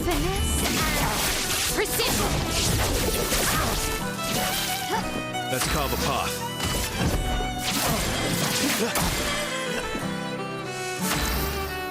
What do we want to do with our B rank? We could perfect break again. Does plenty of damage. No, we should powerful. No, we should powerful next turn.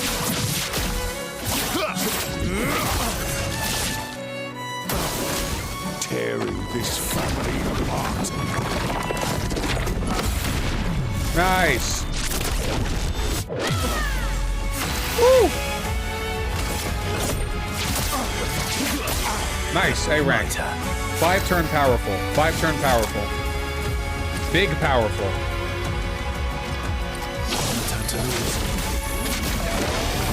5-turn powerful. Let's go.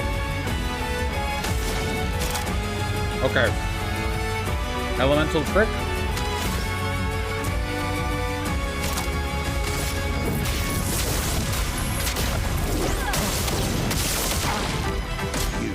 You should be fighting by my side.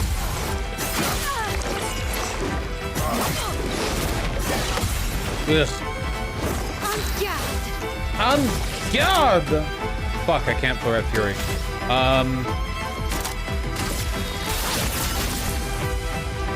Just try it.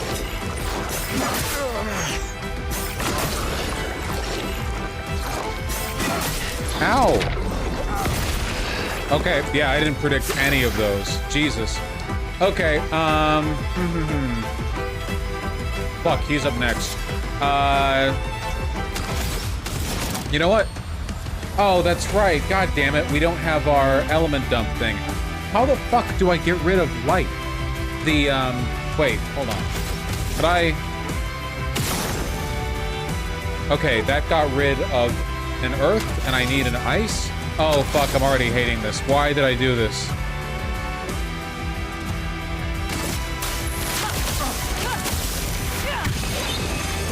Okay. A storm is coming. And I get a second turn, because we're skill cycling or whatever.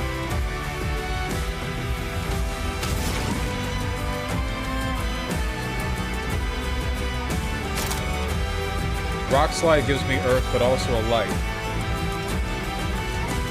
But it also does greatly increase damage if I do it right now. Oh my god, that was so much damage.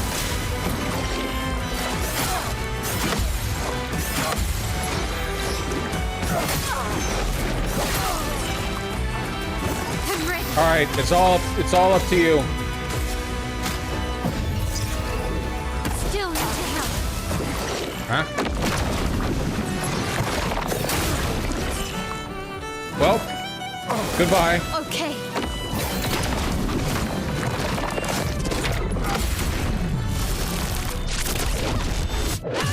We got fucking deleted. Sorry, guys. Here we go again.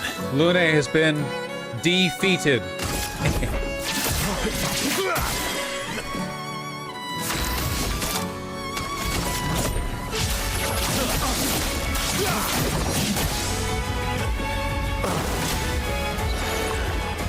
What now?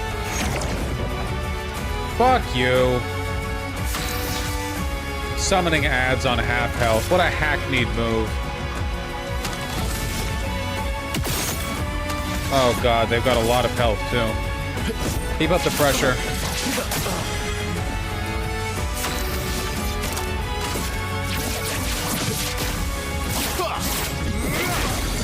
Nice. The dance begins.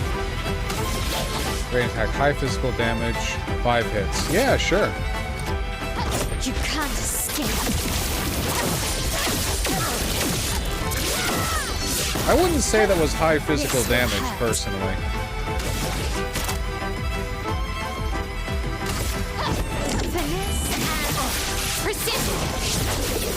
That was high physical damage. You know, I'm really missing Luna right now. Anyone else feeling that?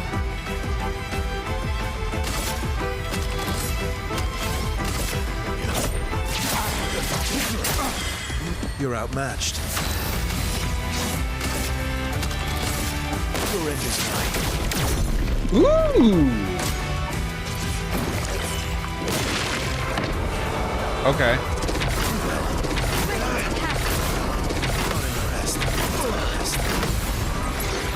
Ow. Let's spill some ink. Okay. We can't Floret Fury, which is unfortunate.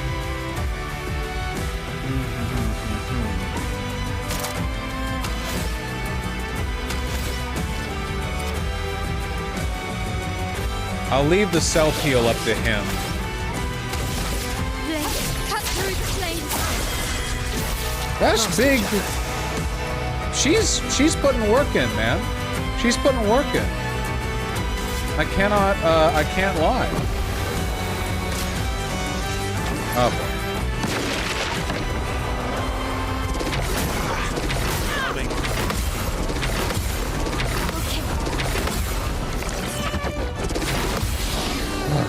It still exhausts even if you get the parry? Okay, dude. Okay. Time to end this. Time to end this. Because of my father. Break. All right, man.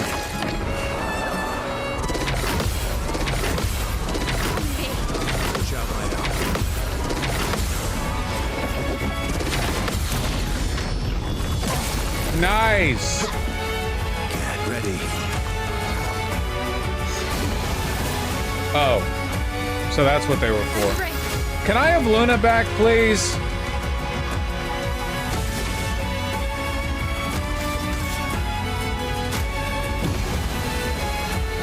Ready to carry.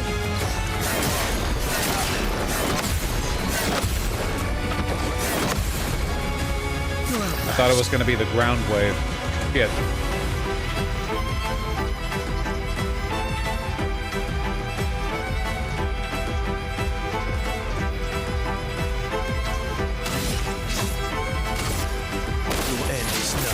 What? I got distracted by a text message.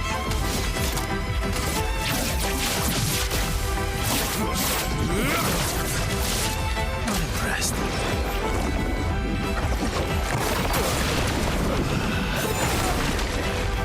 Well, at least he didn't get vanished, right? Here we go again. Here we go again. We're out of healing items.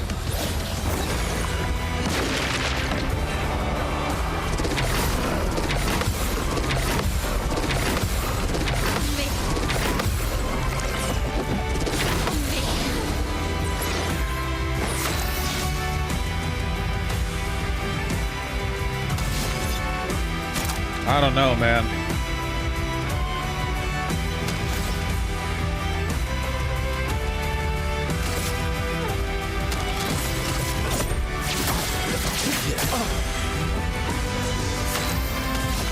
Unless I skill the fuck up, I don't see how I'm getting out of this one. Oh, fuck.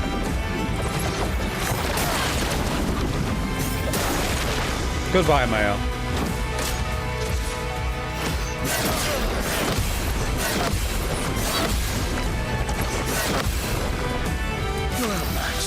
Sheesh.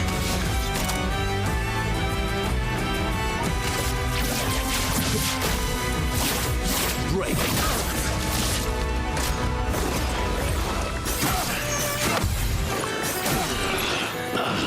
No shot. B team? Is it actually gonna happen? Are we actually getting the B team swoop? Might as well try.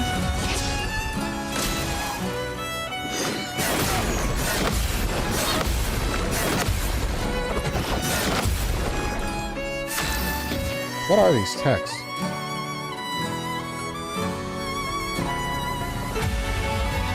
Oh, okay. All right.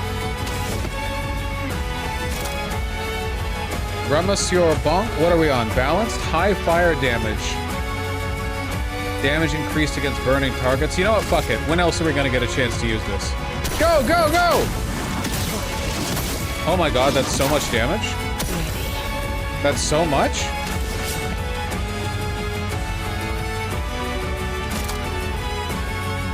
I'm noticing I only have consumes foretell abilities and not applies foretell. Here's your card. Eyes up, Minoka.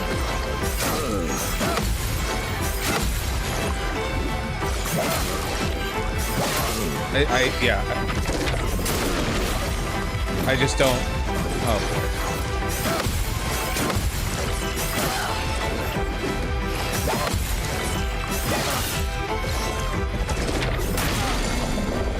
Really? Time to strike.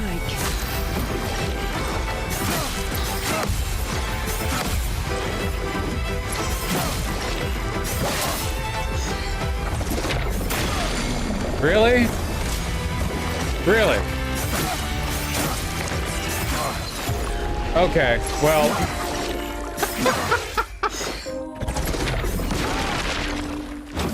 For God's sake, just dodge. No! Damn, that's a shame. We got pretty close. I wish I think we would have won if I destroyed the other ad that he had that healed him. All right. None of his attacks are that difficult. We should be fine.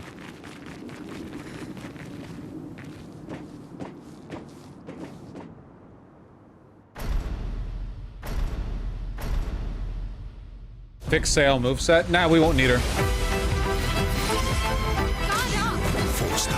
Oh, fuck! Really?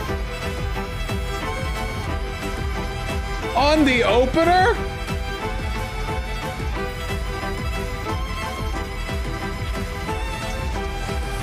No, nah, fuck you. Just end it. Just end it. Just end it. I can't believe you, man. That's so lame. You're so lame. I'm not angry, just disappointed.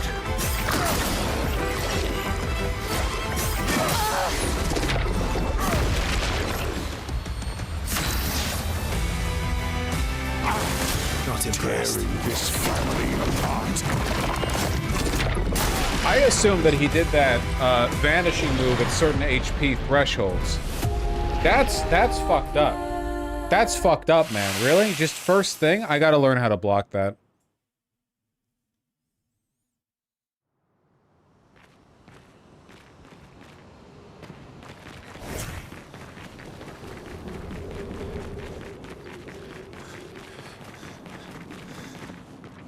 So we fixing Sail? No. I didn't say that. You gonna fix it? No, I said I won't need her. What about this is difficult? We're winning with the 18. Careful, my forced us to this point.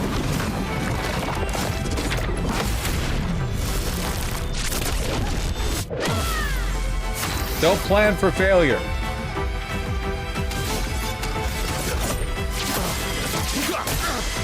My turn.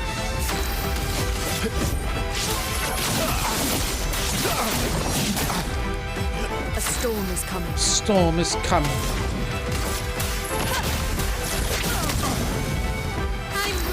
I'm ready. I'm ready. I'm ready. Good opener. Brace yourself. Fuck.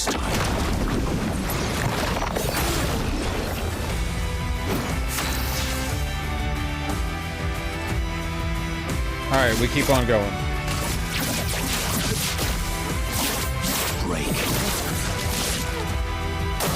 I'm not angry, just disappointed. Quit dancing! They're fucking dancing around, man.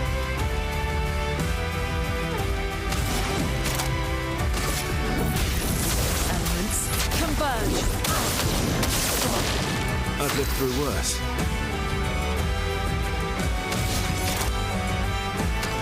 If only I had heal spell. Target marked. We're not doing quite as well this time. Nah, yeah, it's not going quite as well this time. Dude, he looks so late. He's like winging around his little magical wand. What are you doing over there? Just finish it. Just finish it. Just finish it. We're not taking it seriously. We're not taking it seriously.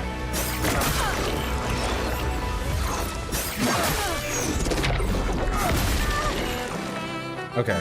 I'll do it.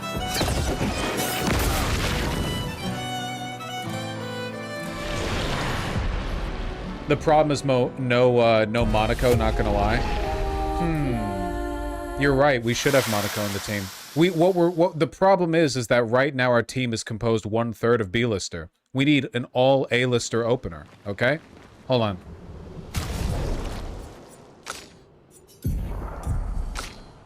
There we go. There we go. There we go. It's all coming together now. It's all coming together now. Buff the stats. Maximum. We need maximum power main squad.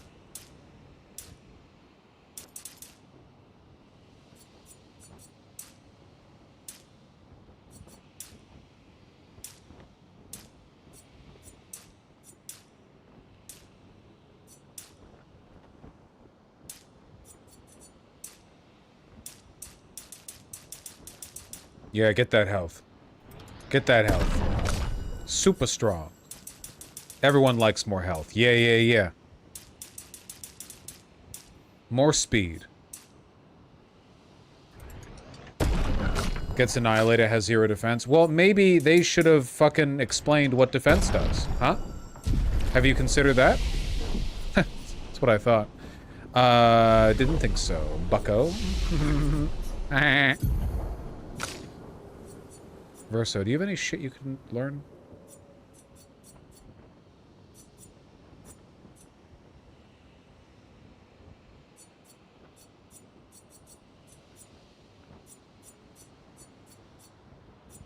Nothing really at the moment.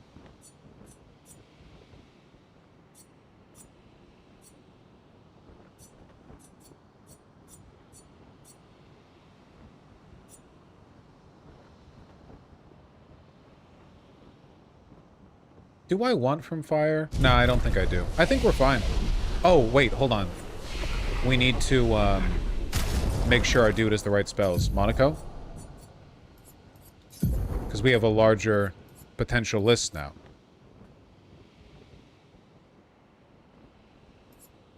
CL spells? Yandreas, are you thick in the head? Are you simple? Are you touched? Are you not understanding what we're talking about here? Buddy! There is no CL!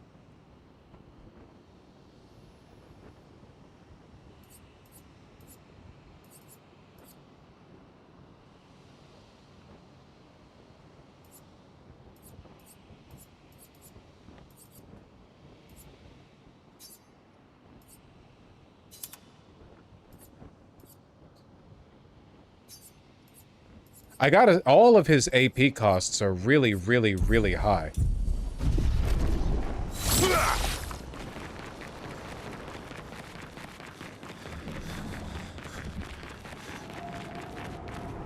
All right, we got this.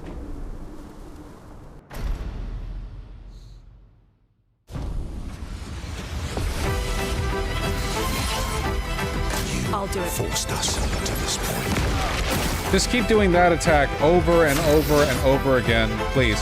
Why is Luna not going first? I set her first in the turn order? Okay, whatever.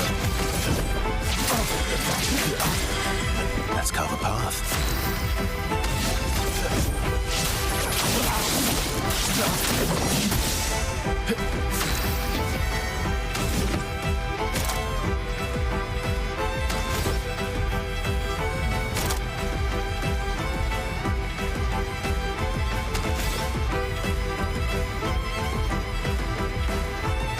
I wish Chalier combo didn't cost so much.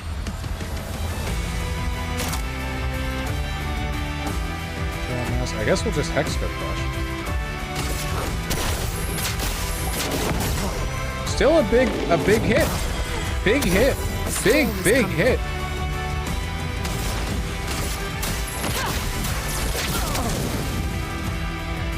She will not help you this time.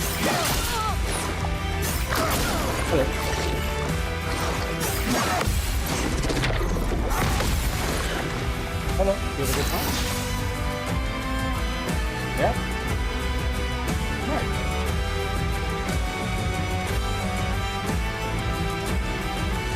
All good? Okay. Alright, we're back at it, folks. Back at it again with another banger. What are we up to? B rank? I think we can perfect break.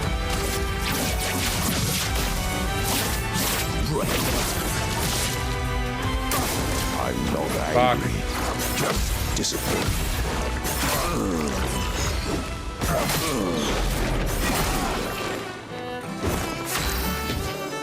Caster? Perfect. Heal up. No! We don't have the AP we need for the heal. Oh, but I really wanted to do the heal.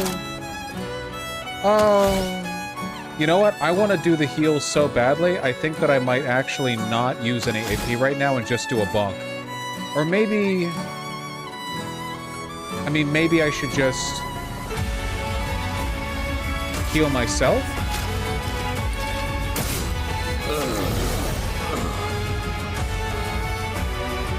I forgot about that.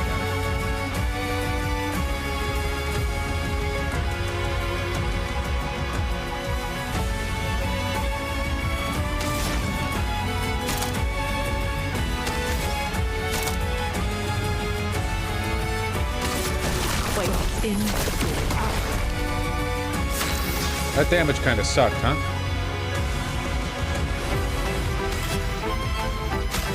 Back up. Let's go again. Oh, fuck.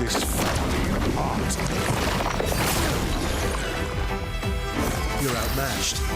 Feel like I'm not getting much of an opportunity to deal with that. River, get out. Get out of my face.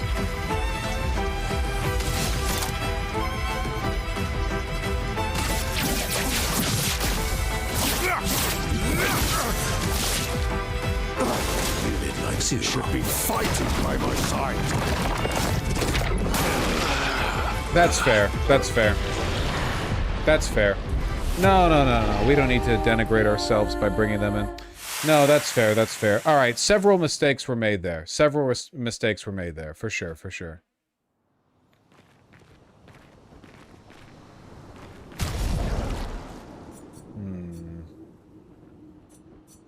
I really wish Monaco had some lower AP abilities. That would be nice. I would also really think it would be cool if Lune would go first. I don't know why she's not. Very strange.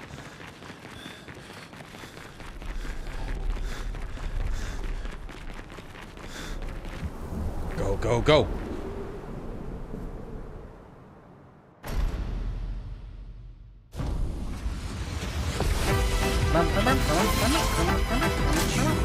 Fuck! Oh, thank God. Okay, I get the timing now.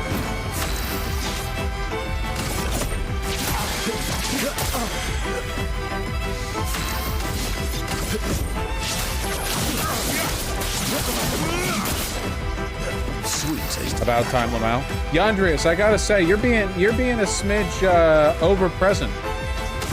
You know what that means?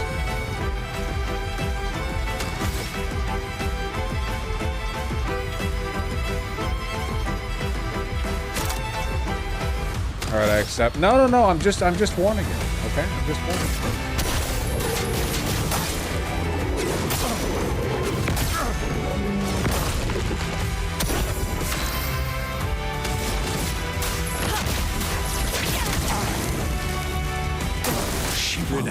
Okay.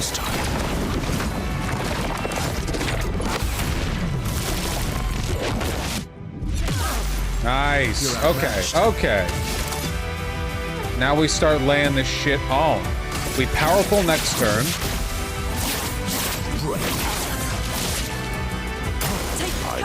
Fuck. Okay. Feeling a little more confident in my counter on that now. Okay. Rasamir bonk to get him to break sooner. Bonk.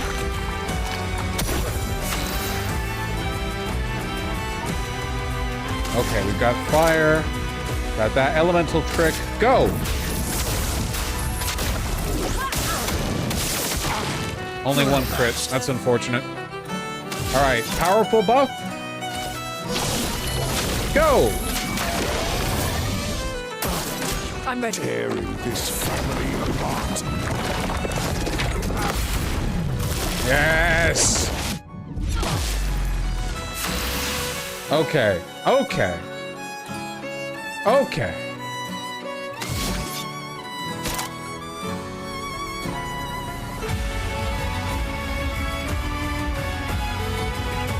I am going to leadership here.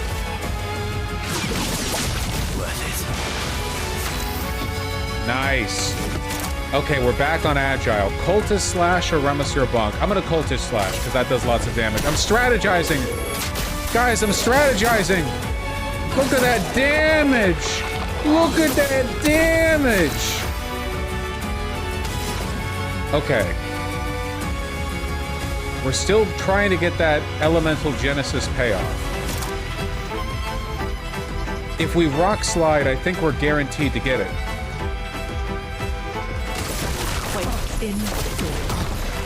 Big damage. I'll do it. Should be fighting by my side. I jumped way too early there, but I wasn't punished for it. I wasn't punished for it. Okay. Oh wait, I attack. I attack. I attack. Are we hitless so far, by the way? I think we're hitless. Okay. We perfect break. Perfect break will break him. And then on Monkey Man? No, wait. If I break him here, he's going to get over his stun soon. That's fine. Oh my god. That's fine. Get over the stun. That's fine.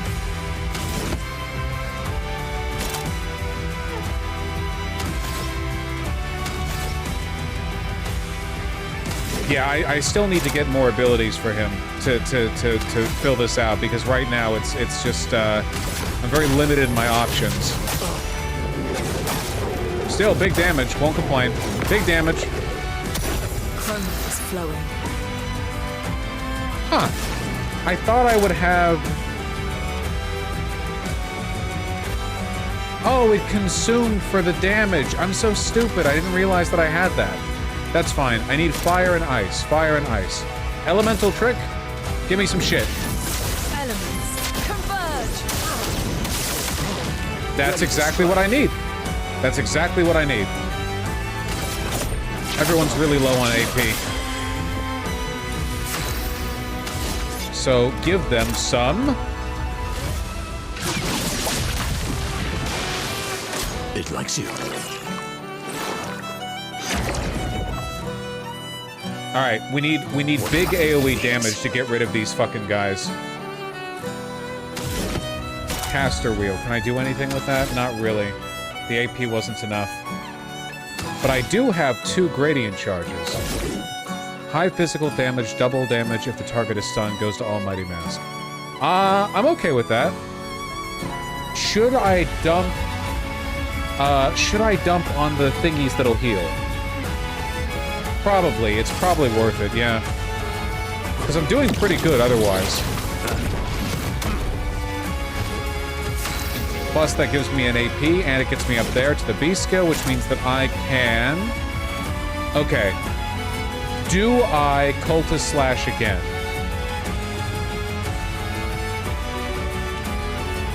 Yes, I Cultist Slash you.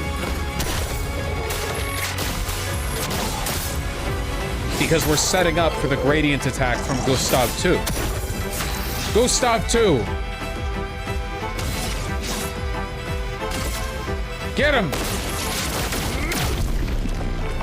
Ready to strike. Fucking nice. All right, it's just you, Renoir.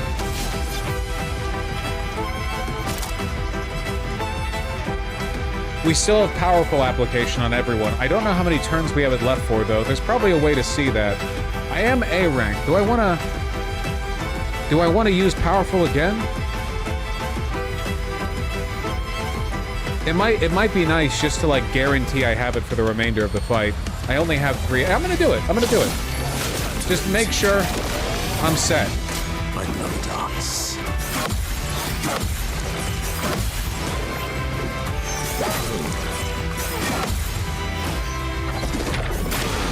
Ah, the stun. The stun. We have it.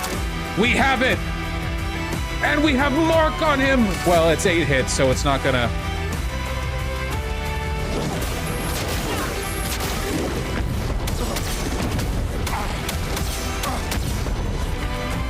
Jesus Christ.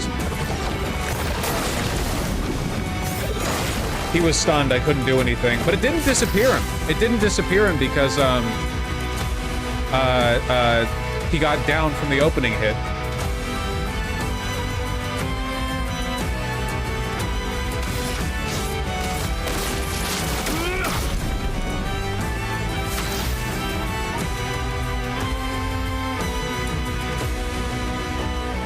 Monkey Man, I'm sorry. Even with you down. Oh fuck, I can't perfect break. All right, Monkey Man, you're back up. Ultimate safety strat. Sorry. Monkey Man! Cultist! Slash! Woo! Okay. It all came together pretty well on that one. That was a pretty, yeah, in my opinion, I feel like that was a good application. Yes, sir.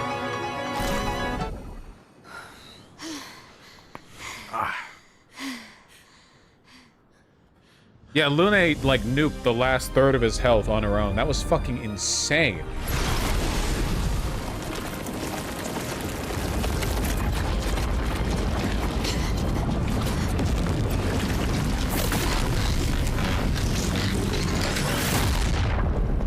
Rude. I thought I won. I got the EXP for it and everything.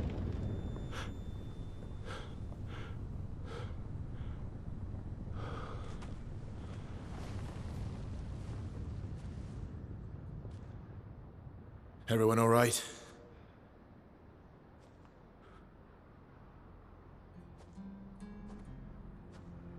MAGA?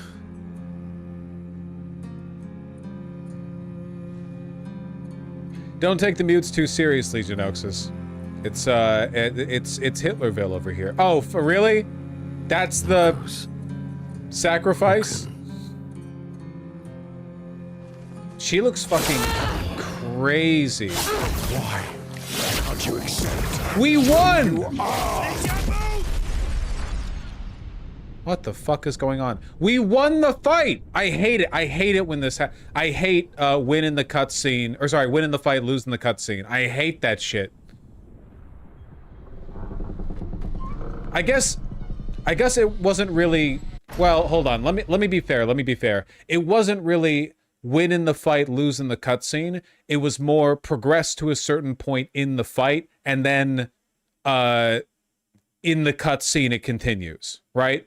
Like, we're not really losing here, and we didn't really win in the fight. I've seen much more egregious versions of this.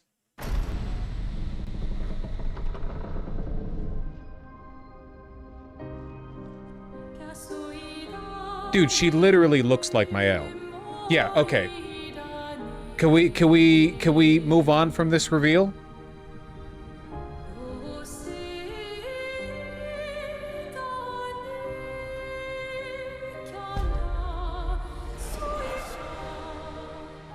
Spooky.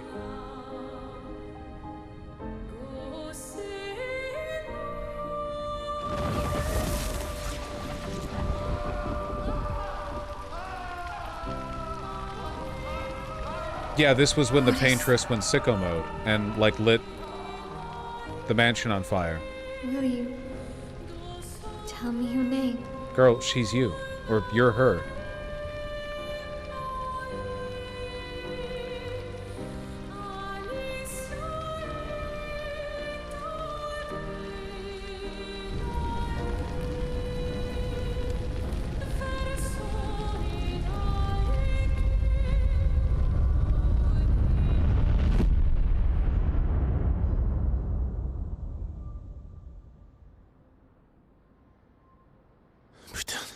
Where did it go? What is happening? No. Alicia. Fuck!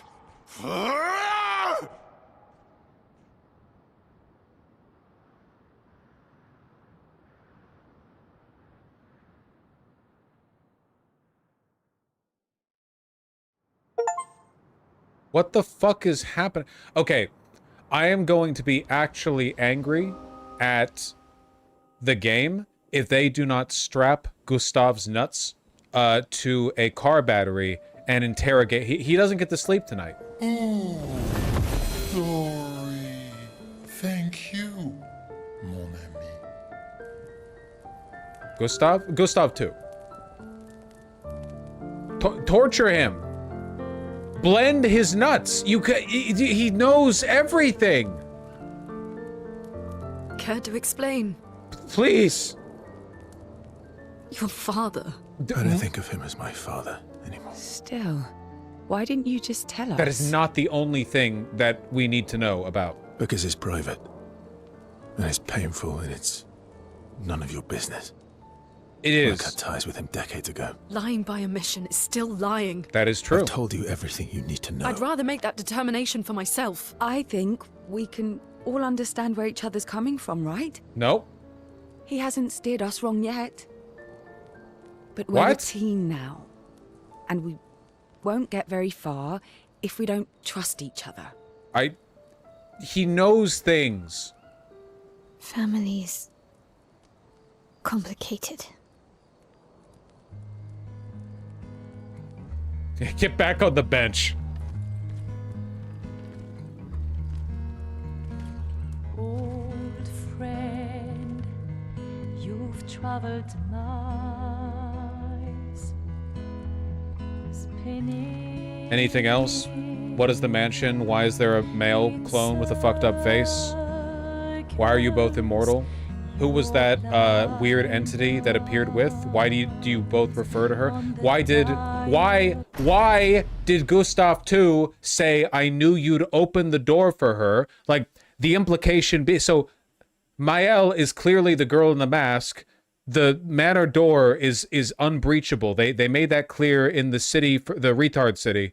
The manor doors cannot be opened, except Mael can.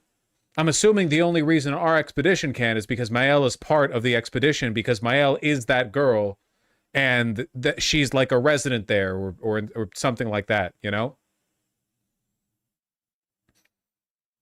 Clearly, Gustav II knows all of this well enough that he essentially lured her on her own to go and open up the door, or have the door opened up for her. Can we get info on this? Stripping off. The stories say that Gestrels I don't care. reincarnate. This isn't important right now. Me to Gustav II's nuts. True? Can you bring Noko back? Partially. We can bring Noko back to life.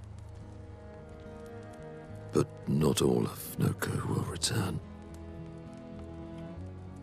It will be a different Noko. The one you knew. I didn't know him. We had like 3 lines of dialogue. I'm not at all convinced by this. If you wanted to do another big dramatic, like, kill off a character moment. Wait, what the fuck even happened, dog? Mael had a vision of the manor burning, and she saw the face of the other Mael, and then they were all there, and then they were in the ice cold. They weren't even at the manor anymore. What the fuck is happening, man?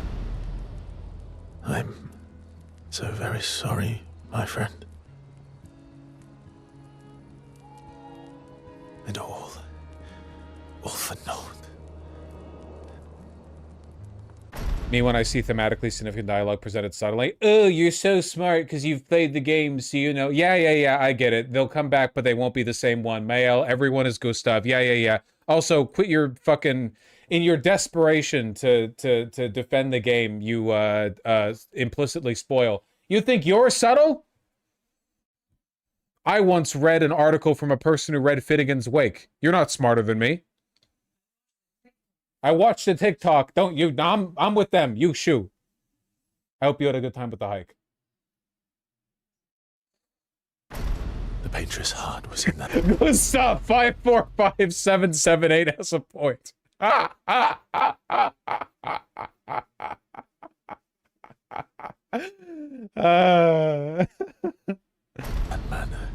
And now it's gone. Why? How? How do you know? Way to access the monolith. Why? What happened? This was your plan. You fucked up. Expedition 58. You knew another way. What?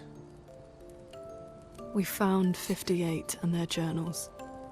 So that's how you... I wasn't hiding it.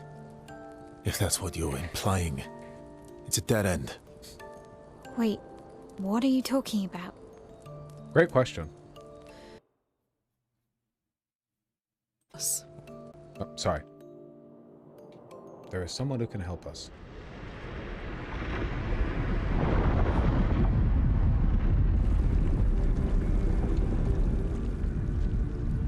Excuse me. Is it true? Are you Gustav? Can you make a weapon that can pierce the barrier? What? Do you need something from the axons?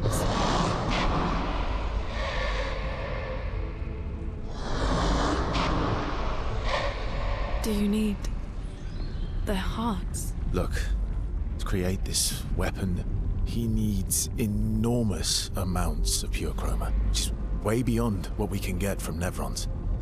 The only source are axons, yes. But like I said, that's a dead end. It's impossible. Why? What are axons? Mel, you clearly don't see how we do things here. Get back in the timeout corner. You know. Because, They're massive creatures living on islands around the monolith. They're much stronger and much more dangerous than Nevrons. I can't die, and I still couldn't take them down. Yet we found the corpse of one in Old Lumiere. Whoa. Hold on. You're immortal. You can still die. Wait, are you invulnerable? When you get dropped in, like, a fight, are you just fine later? You just scrape yourself up off the pavement? Okay. So it's possible. I don't know how that one died. But I'm telling you, listen to me, please. Our chances of taking them down without you lot dying are close to zero. Close, but not zero. Death is coming either way. And as expeditioners, if we die fighting. Wonderful pep talk. I know.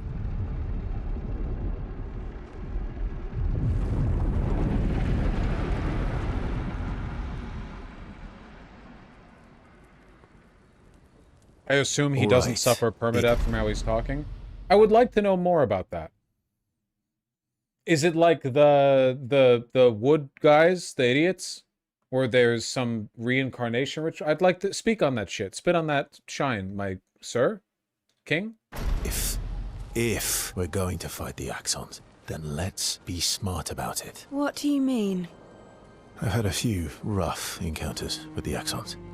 There are 3 located on islands around the monolith. I feel like if they spend time explaining everything to you, you hate that too. No. Well, it depends on how it's done, of course, but like, no, that's a pretty significant detail. The only thing we knew about him was that he's immortal. He hasn't aged since the first expedition. Certainly not that he's undying. That's a very, very different thing. Immortal, there are jellyfish that are immortal. Nothing is undying. I want to know more about that. I also feel I'd like more information on, like, what the goal is here. It seems like they're only going along with killing the paintress because he's got a plan for it. You know what I mean? For instance, Jesus, Thana. For instance, like how do you put this barrier? I don't think this has been talked about that much. That was the goal of the expedition, but they don't really talk about it. I don't know. Feel like there's a broader objective here that's been under-discussed. There's so much like ephemeral, mysterious shit happening everywhere that's just getting unaddressed or under-explained, and I don't know. I feel like this is why oftentimes in universes like this or stories like this, you have a fish out of water character who's just asking shit like that constantly. What's that? What's that? What's that? You know? Which you'd think Mael would be because she's younger and more inexperienced, but she's not, for the most part, not doing that. Oh, you mean the mystery part of mystery? Are you, man, do you think a good mystery is when you just keep opening up questions and never answer them? What are you talking about, man? Quit being so defensive.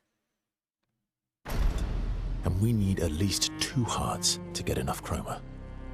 One lives on a mountain too high for us to reach, so that one's out. We should start with the one to the west of the monolith. It's already been weakened by previous expeditions, right? Yeah, good idea. Maximize our chances.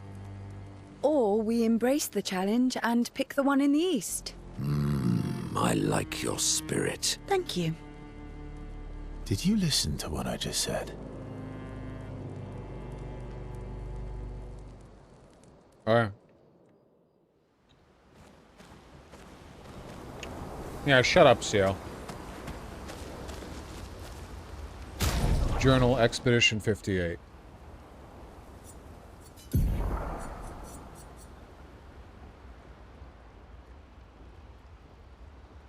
Expedition 58, Delphine. The behemoth is such a marvel. It has a small city on its back that I really want to explore, but the others think it's too risky, too easy to get caught by the nevs around here. Verso called this thing an axon. Apparently they are incredibly powerful, with hearts of pure chroma, utterly unkillable. Except, clearly, something did.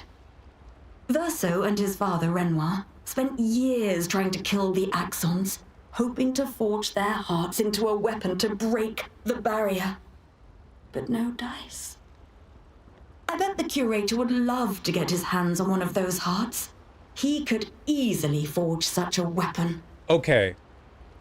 After reading this, why the fuck did they go, but Verso is with Mael? I'm sure he would never hurt her.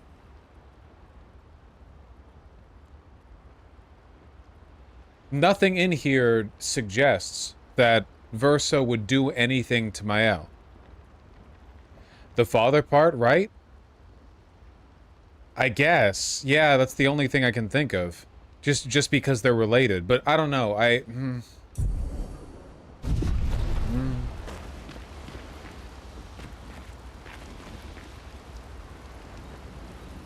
I'm sorry, mon vieux. We'll bring Noko back. I know. I'm ready. Just say the word. When the time is right. After we've settled this. Monkey man. Monkey man. I see you got stronger. Well, I didn't spend the last few years hiding in the mountains. The mountain where a Pelerin cut you in half and you cried for my help? Yeah, the mountain where a Stalak stomped you and I had to evacuate you. You want to fight? Well, unlike Gestrels, I need sleep, so I'll pass. Coward.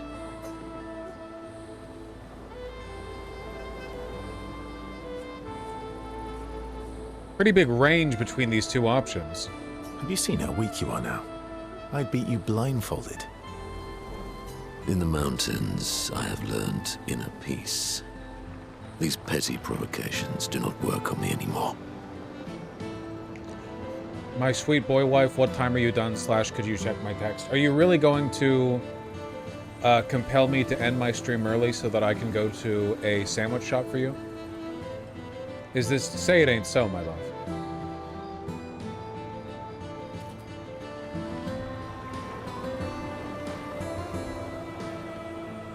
Chat's gonna hate you for it. They're gonna hate you for it. I was just about done anyway. I've been playing for a good long while, actually, a pretty good long while. Let me clear up here in the camp, then I'll read donos and be done with it. I've missed our little excursions. Yeah, you do too, I know. Remember our first battle against the duelist? Sure do. We got our asses kicked pretty hard. And this one time we tried to swim to the Red Tree Island and you got eaten by that snake. Oh yeah, it turns out living inside a snake's belly is possible when you're immortal. Carving my way out was a nightmare though. Okay, so they're really hamming this up right now. Okay, he really is immortal. No one's talked about this? Again, I feel like the earlier dialogue only suggested that he was unaging, and that's why he looked young even though he'd been around for over 100 years.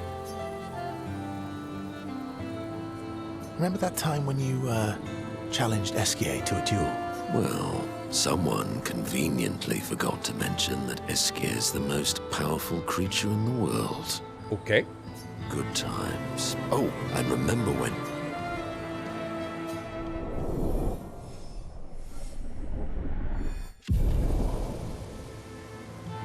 Good times indeed.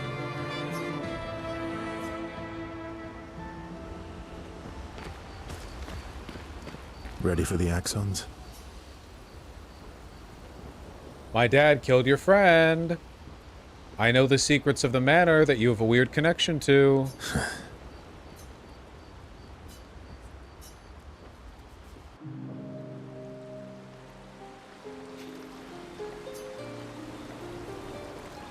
Throwing rocks again? Mm-hmm. You should try. Esquier would be horrified that we're throwing stones into the lake. Or he'd be super happy because we're sending them soaring on fun little adventures. Oh, so they're like little rock expeditioners. Exactly. I hold the secrets to your friend's death.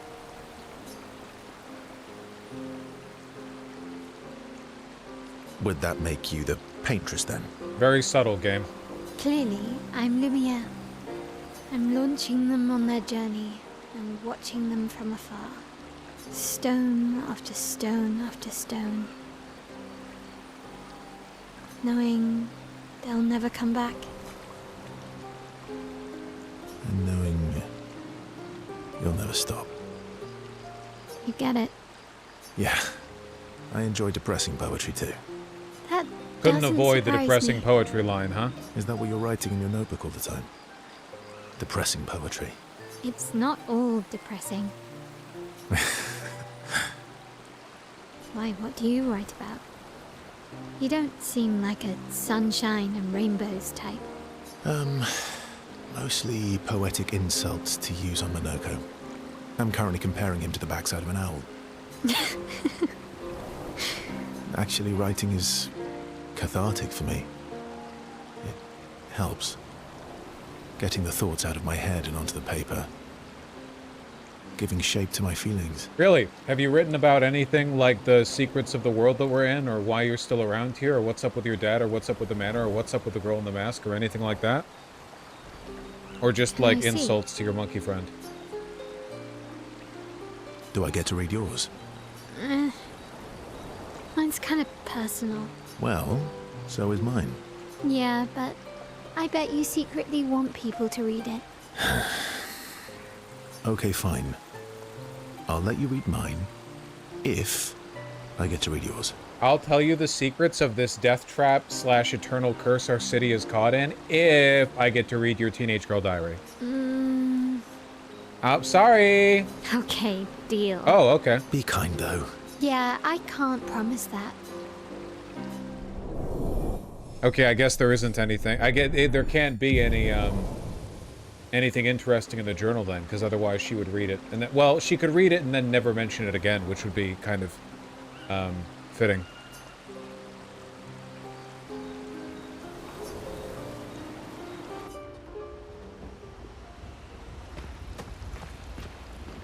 Luna. Lune.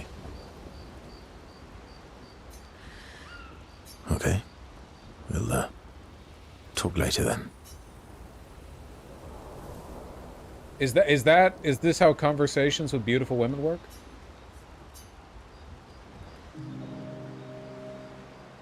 Verso approaches Lune.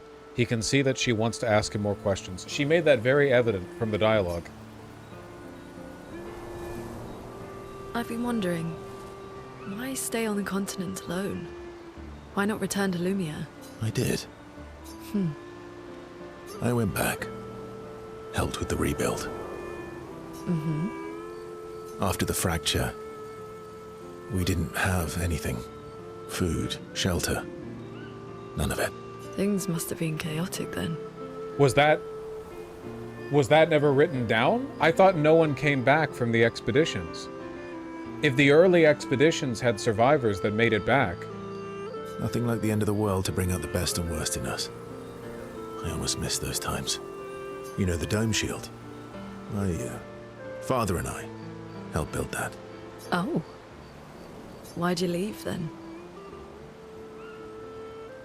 It is known that Expedition Zero had survivors. Okay, I think I remember that being mentioned. Those early expeditions, they were search and rescue. We didn't know about the Paintress then.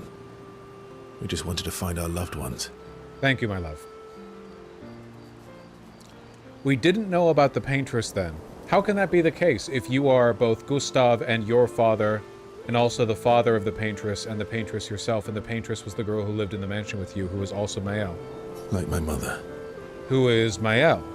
I see. But this time, you didn't go back. People didn't trust me. Guess I'm hard to trust. Perhaps. Guess they thought I knew more than I did. You know a lot.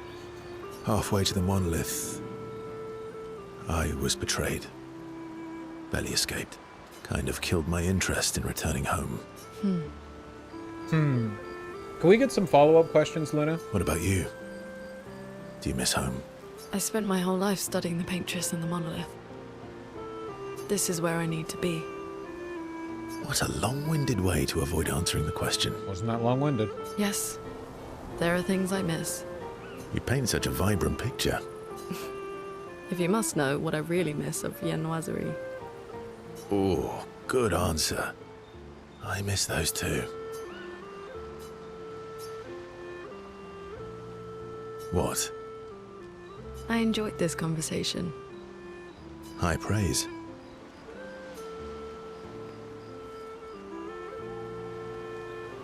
She appreciates that Verso has shared actual useful information. I feel like the developers are laughing at me. Is anyone else getting that feeling a little bit?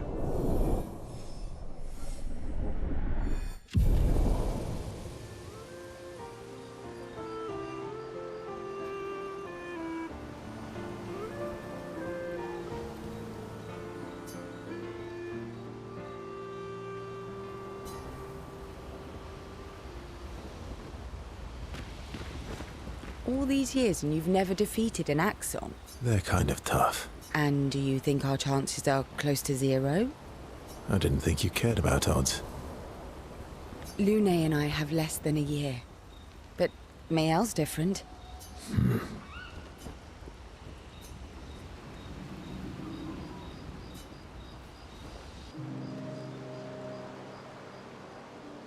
Story time? Let me think. Come on. You've been alive for over 60 years. You must have tons of stories. Over 100, actually. Over 100 years, actually. So, it's hard to choose. You're 100 years old and so indecisive? All right. Let me think. Okay, I'm gonna share something deeply personal. Okay. I'm going to share something deeply personal with you. Oh, I'm so intrigued. It's about my hair. The devs are laughing. I can hear them. Your hair? That's a bit literal on the dark and personal. He didn't say dark. He said personal, so it would have been the same thing if I had chosen either. I'm being laughed at right now. I'm being laughed at. Hey, I'm sharing a heartfelt secret here. Do you want the story or not? Please. Do share. Sometime after the fracture, my hair turned completely white, like an old man. Really? Like your father, the white-haired man, perhaps? Is that true? Luckily, the Gestural village has a hairstylist quite skilled in color treatments. Lucky. But he's always napping when I get there, and his apprentice always mucks things up. I'm lucky my hair's not purple this time. Purple could be fun. So, your turn. That was hardly dark or personal. He didn't say dark. I chose the dialogue option. Personal, not the dark. White hair? Old man, I'm revealing myself here. All you've revealed is that you're vain, and that you're really bad at making appointments. Vain? Hey, I'm not the one with all the bracelets and rings. Actually, my students made these bracelets for me, to remember them by. Because chances are we'll never see each other again.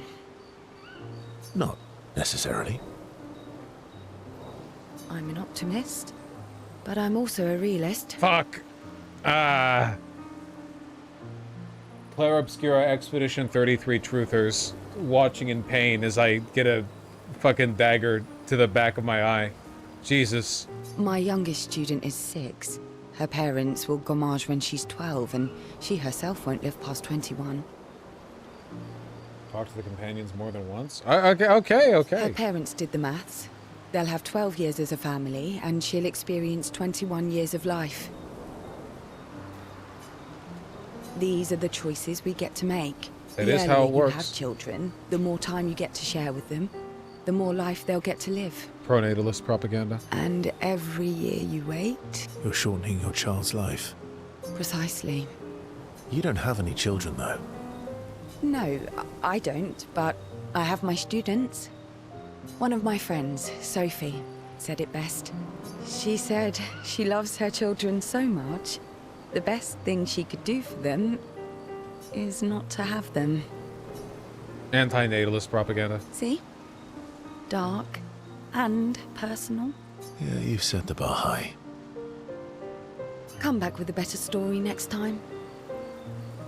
I do appreciate the fact that of the other main characters in the camp, she's the only one who seems to be, like, unimpressed.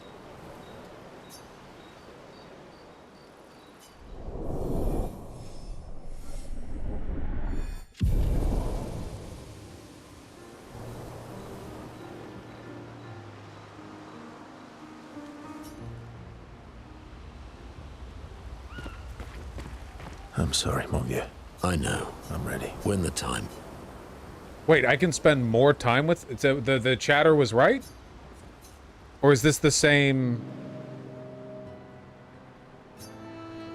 Oh my god. This is an odd way of pacing your it. collection of nav legs. Yes. Aren't they beautiful? You've been neglecting? Well, I don't really make camp. Yes.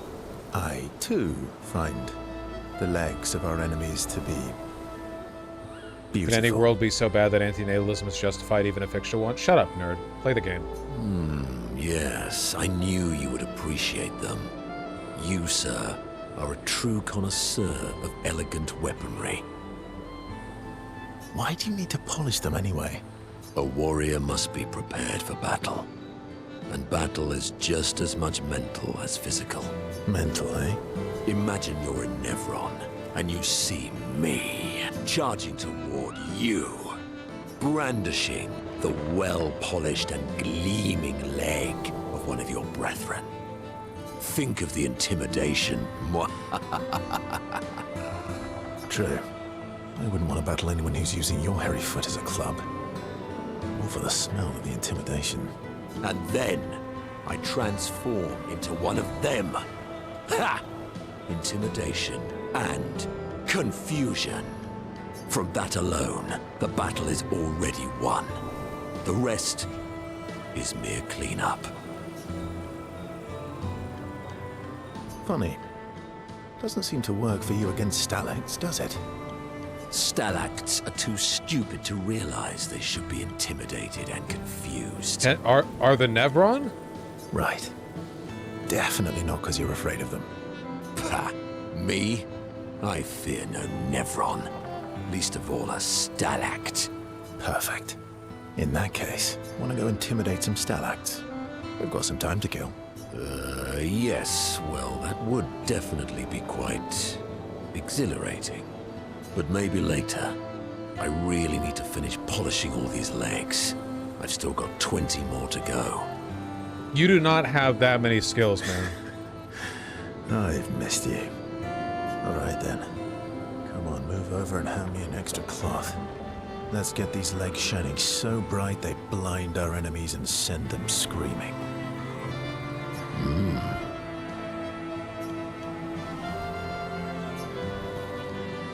I hate their voices. Really? I think the voice acting is not the issue. I mean, for me, one of the big issues with video game dialogue, especially when you have this like Bethesda game effect where you go like back and forth, is that the talking can never feel naturalistic when nobody can interrupt each other. You know what I mean? There's never you can never like people tumble into or naturally or attempt to cut each other off or anything like that. It's just back and forth, which you feel more and more the longer the dialogue goes on. Ready for the axons? We're backlogged as hell.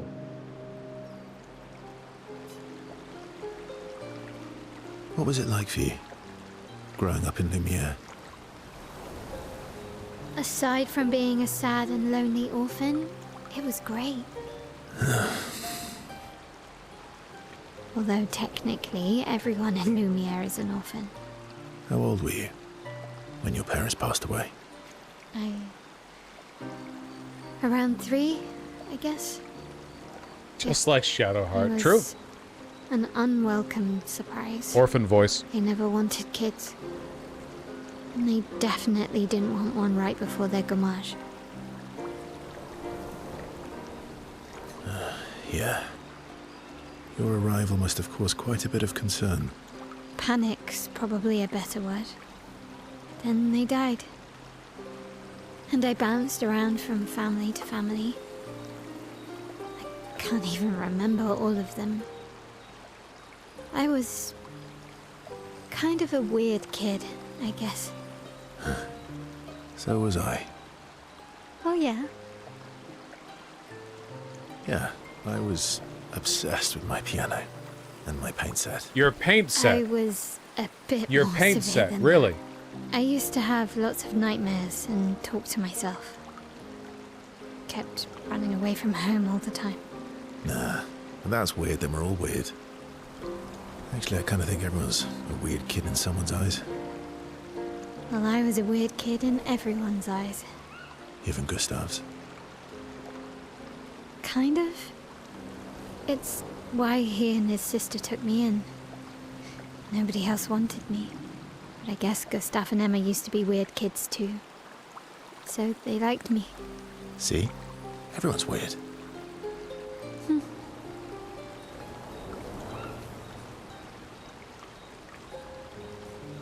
What's something you liked about Lumiere? Wandering around the buildings. Nobody wanted me for any of the fancy apprenticeships. So I got stuck as a runner for the warehouses. As a baby? That turned out to be kind of nice. I got to go everywhere in the city. I probably know the place better than anyone. Yeah? What was your favorite place? The Hanging Gardens. Me and Gustav used to go up there a lot. Do you miss Lumiere? Yeah. I do. Not just the place, but everything about that time. The festivals, the gardens, dancing the night away on the harbour. Before... well, all this. That home is gone. Not just the place, but also the people. You have us now? Yeah. And you've got me. This dialogue is better. Yeah, this exchange has not been so, you want to dance as the night grating. away? Wait, never mind. Maybe us, Ciel.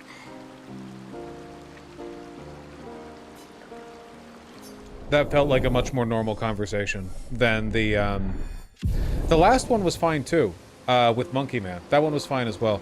It was the opening salvo that we're grading. And I hope I'm not like 7 personal interactions behind with everyone, you know? Like, what if all of my complaints about the story pacing has just been because I never go to camp, so I'm just going to keep sweeping across with all the personal interactions, and then by relationship rank 7, they're like, what do you know about X? Why won't you tell us? And everything's like really, they're addressing all, like, we're having conversations we should have been having like 6 hours ago in game time. Lune.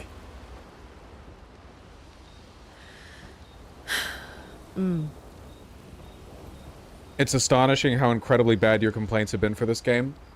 Expedition 33 fans in a not be insufferable defending your game challenge. Fuck! What do you want about, man? The thing that always, I mean, I like it because I like the arguing, you know. I like the arguing. But the haters and the defenders both peppering the chat always spice things up. The difference is that the haters, like nuts, are obnoxious in a kind of like generalized sense, but the defenders, like, you have to invalidate the concept of engaging with it as an artistic piece. Like, if your criticism of somebody else's criticism is, well, it'll all make sense at the end, well, buddy, who can complete a video game in 0 seconds? It's an experience you get from start to finish. You gotta make your way through it. It has to be, we're engaging with it as it moves along. Would the preferable approach be to wait until the end and then give my thoughts? Oh, don't worry, guys, just 40 hours more before I can talk on how I feel about the game? Ridiculous. You're silly. You're being silly.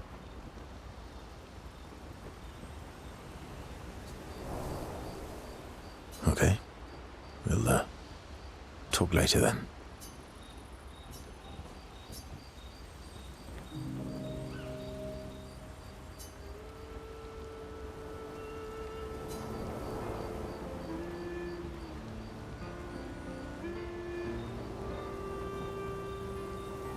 That chat guy's still DMing me? What kind of stuff, Dana? Do you like cats? What?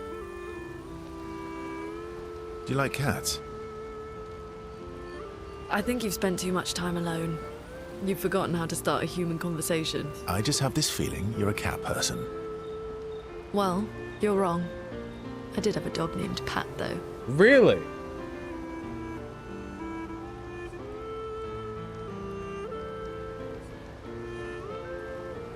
Interesting name. My sister named him when we were kids. Stella. She was a gifted artist. And fiery. She definitely made the most of the time she had. Any other siblings? Yeah, I had a brother too. Sol. He was the oldest and everyone's favorite. It sounds like my older sister. She was my father's favorite. Really? I'm shocked it wasn't you. Sol was a great older brother. That's actually how I met Gustav. Sol was dating his sister. So, you knew Gustav for quite a while then? That's an awful lot of personal questions. It is, isn't it? All right, we can talk about me again if you want. How generous of you. She does seem completely uninterested in all the mysteries that are locked up in this guy's head, you know? Like, there was a moment where she... Okay, I understand there's a disconnect here, because this dialogue might canonically be placed before the interaction we just had where we fought his father. However, you know, she was being fiery for a bit with like, you know, he said, I've told you what you need to know, and she's like, well, let me determine that, not you. Ask away.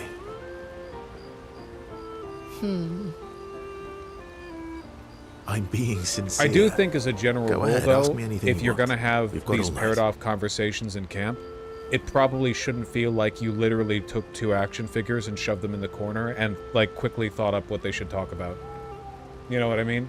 Like, not much effort has been put into making these feel like natural, like, oh, you know, we sat by the fire, something came up, whatever. It's literally just like, so, what's up? You know what I mean? Remember, you offered. Do you like monkeys? Yeah, I've got one as a friend. Oh, come on.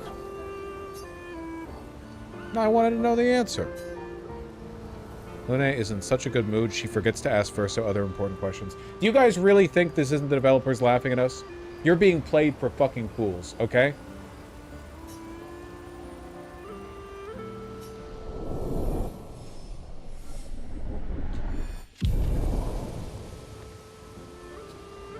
I'm getting trolled. I'm getting trolled. I'm getting trolled.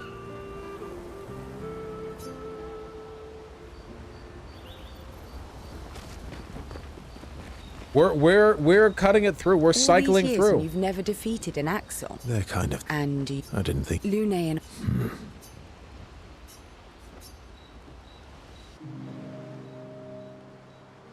Verso approaches Ciel, who seems open to talking. Like stuff like that. I don't know, but couldn't it be like, I don't... Ciel is training in the field. She's doing kickflips. And he walks up and go, nice form. Or just some kind of, like, who seems open to talking? That sounds like a summary of a description of what happened, not the description itself. It would be like, you know, he approached her and she turned with a smile on her face and waved or something. Here to make amends for your terrible story. I'll be honest. I didn't expect things to get so deep so fast. I could tell. I'm not really sure you're up to the challenge. Like, if this is an acceptable character trait. If a character trait that he has is that he clams up about personal stuff, I would like to see him be uncomfortable more. Like, actually uncomfortable when subjects are broached. Like, press him about his father over and over, and he kind of recoils from it because he just he doesn't not want to talk about it because it's a difficult subject or because he's trying to, like, you know, hide his opinions or he's trying to be coy or whatever. He genuinely is bad with it. You know? Oh, I can keep up. In fact, I'm here to offer a story. A good one this time? Yes. Well, you said I'm vain. No, you said you're vain. Would a vain person keep this scar? I could heal it, but I don't. Yeah, because it makes you look cool. Why is that?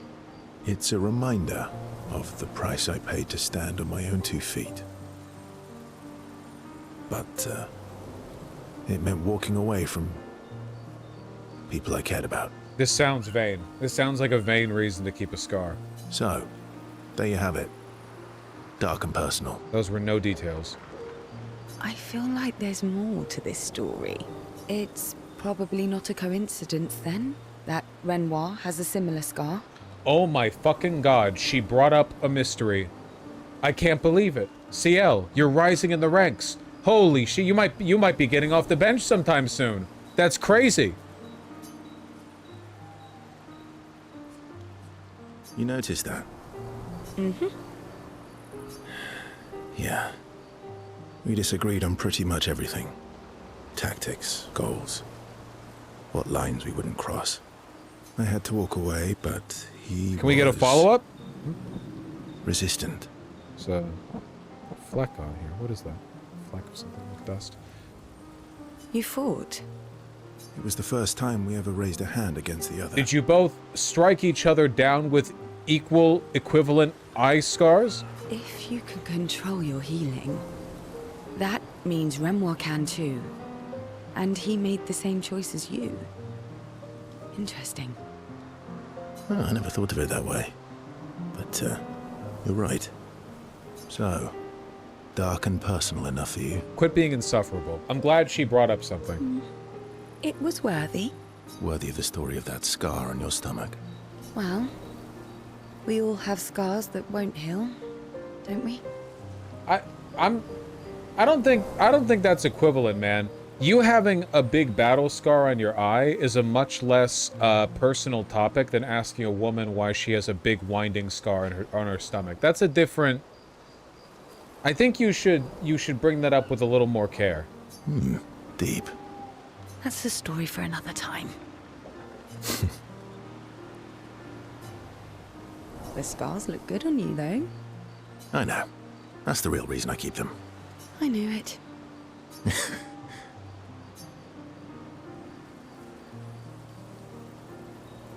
I also don't appreciate these summaries at the end, like in case you were skipping through the dialogue or something.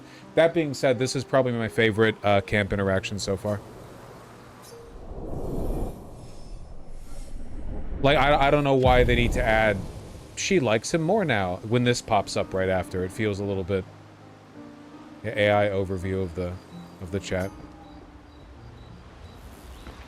Okay, wait, is there more? How backlogged am I? I know. I'm ready. When the time. Okay, we're clear? Ready for the... We might be clear. Lune. Okay. We're not clear! Lune!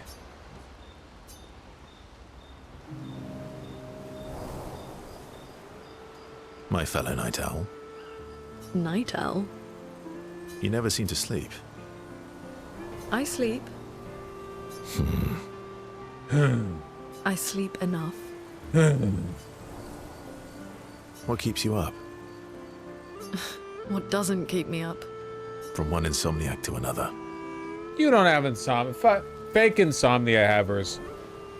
Fucking me when I wake up at 11:30 a.m. every day, lay in bed to look at my phone for 3 hours a day, eat irregularly and don't exercise, and then don't understand why I can't fall asleep at 1 a.m.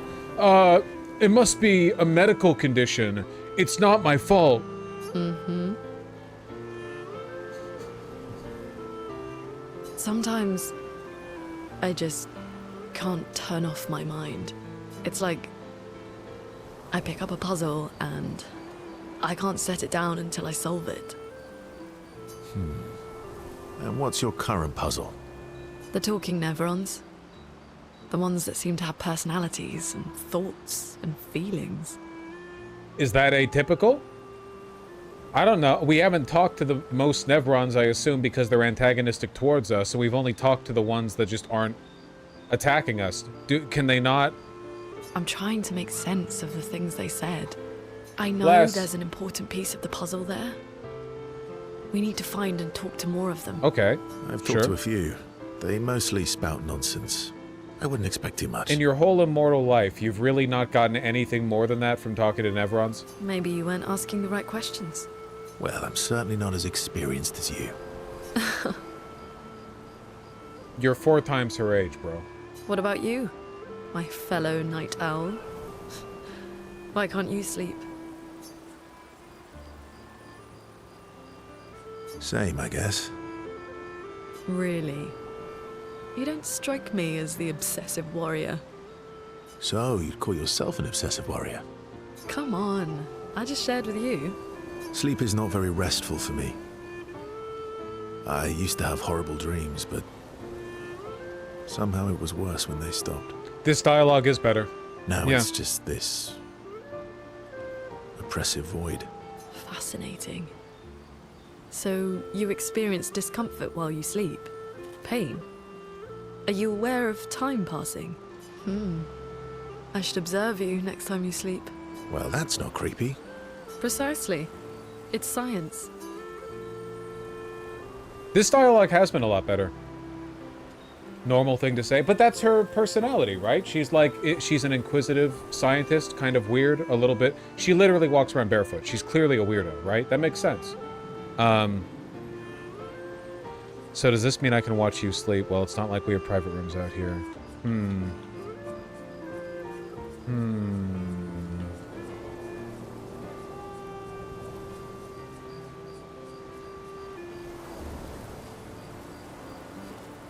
So does this mean I can watch you sleep?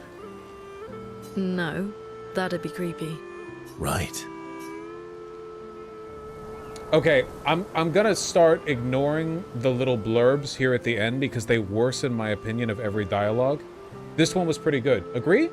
This felt like a pretty natural conversation. It wasn't weird or cringe. It felt like natural for both of their characters, I guess. He seems genuinely incurious and like not that committed to understanding the nature of the world, which would do a lot to explain why he hasn't been providing answers. It might be more he doesn't have them, then he's not providing them, but they should still be shaking him down for those answers. This was a good dialogue. That was pretty good. To the people who get mad and defensive every time I criticize, what the fuck? Okay. To the people who get mad and defensive every time I criticize, can you acknowledge, can we acknowledge this is fair play, you know? That's fair, right? Sure, okay, yeah, you know. All these years and you've never defeated... They're kind of... Andy. I didn't think... Lune. Okay, no, it was just one more with Lune, so I guess we check Lune one more time. Okay. Okay. Esquier? I'm mad. Esquier? I'm stinking mad. About... Noko? That was mean. I thought he cared. Renoir's not being Renoir. I knew I liked you, big man. I knew I liked you. Giving us information. What do you mean? Renoir wasn't always like this? Give me more info. He's not. I know, buddy. I'm mad too. Wait! Renoir's not being Renoir. He's not Exhale, I know, buddy. Oh my fucking god, the developers. I can hear them cackling. I can hear them cackling. Oh my... Ooh, what if we implied... Ooh, aren't we clever? Ooh. These... I don't even know exactly what they're getting at. All I know is that they're getting at something. I see right through you, you stupid pieces of shit. You're not outsmarting me.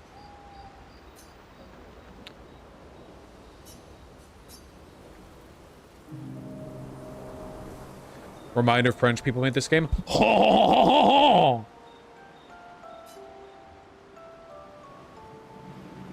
That armband looks nice. Yeah, I guess it's official. We're part of the disaster expedition now.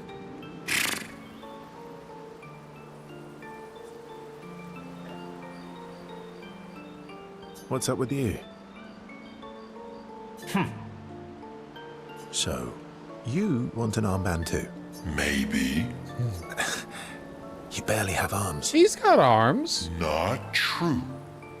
Anyway, I want a headband. Your head is humongous.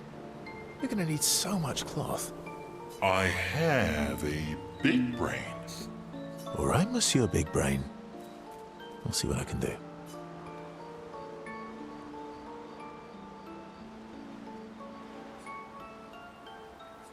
You better not lose this like your stones. I shall treasure this forever.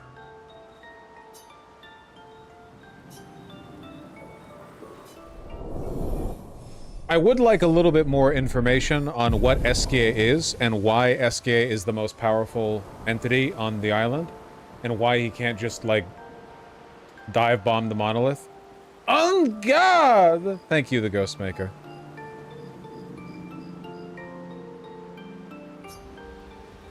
I just want to know more about the broader nature of the world. Like, they knew about Esquier even before the fracture, right? They talked about Esquier and the little wood paintbrush guys. Like, these were all features of the world before the fracture. I think the Nevron weren't, though.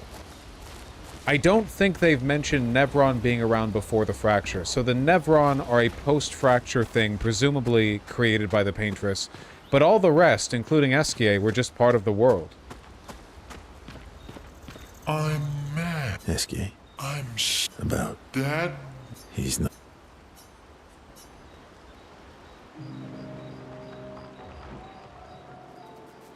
Enjoying the stars. Stars are the apples of the sky. I love the way you see the world. Me telling my partner that I'll go and get them a sandwich after they came back from their hike. Because they're super, super hungry and I love them. Don't worry, let me just finish up the camp interactions. Oh, I'm glad he's keeping the that headband. constellation looks like Francois.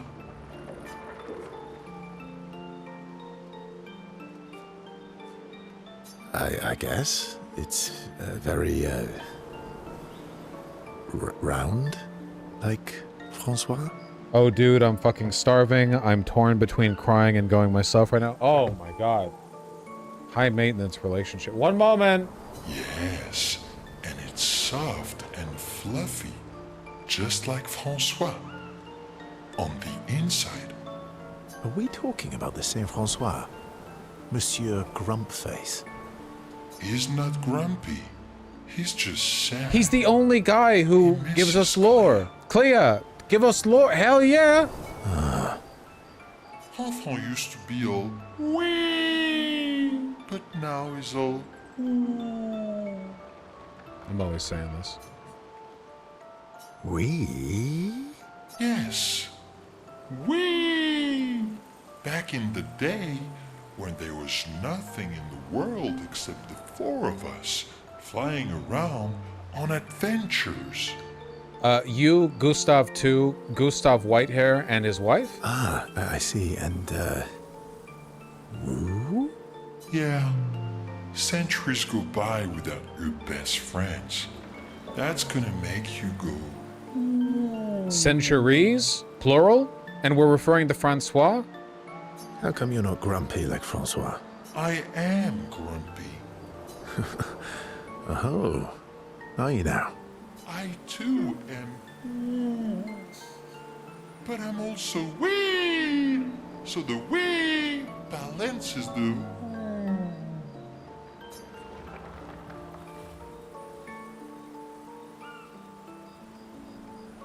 You might say you're a bit, wee-woo, then. You really get me, Verso. I'm a bit, wee-woo myself. Although I'm a bit more woo. Who's Francois? Francois is the turtle.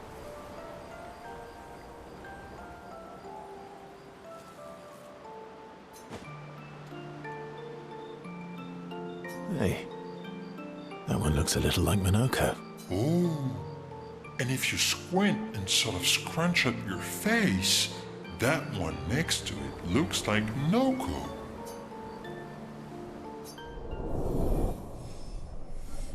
There might be more, but I'm gonna have to cut it here because I'm gonna be single tomorrow. Otherwise, either because they do or I do, or they die or I do.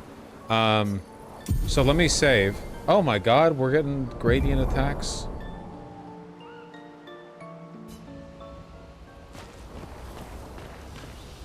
All right, let me save. Let me save. Then I got a skedoodle.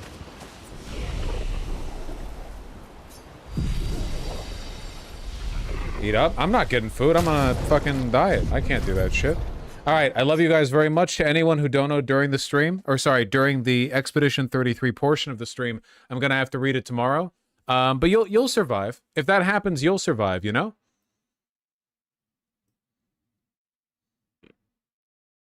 All right. Take care.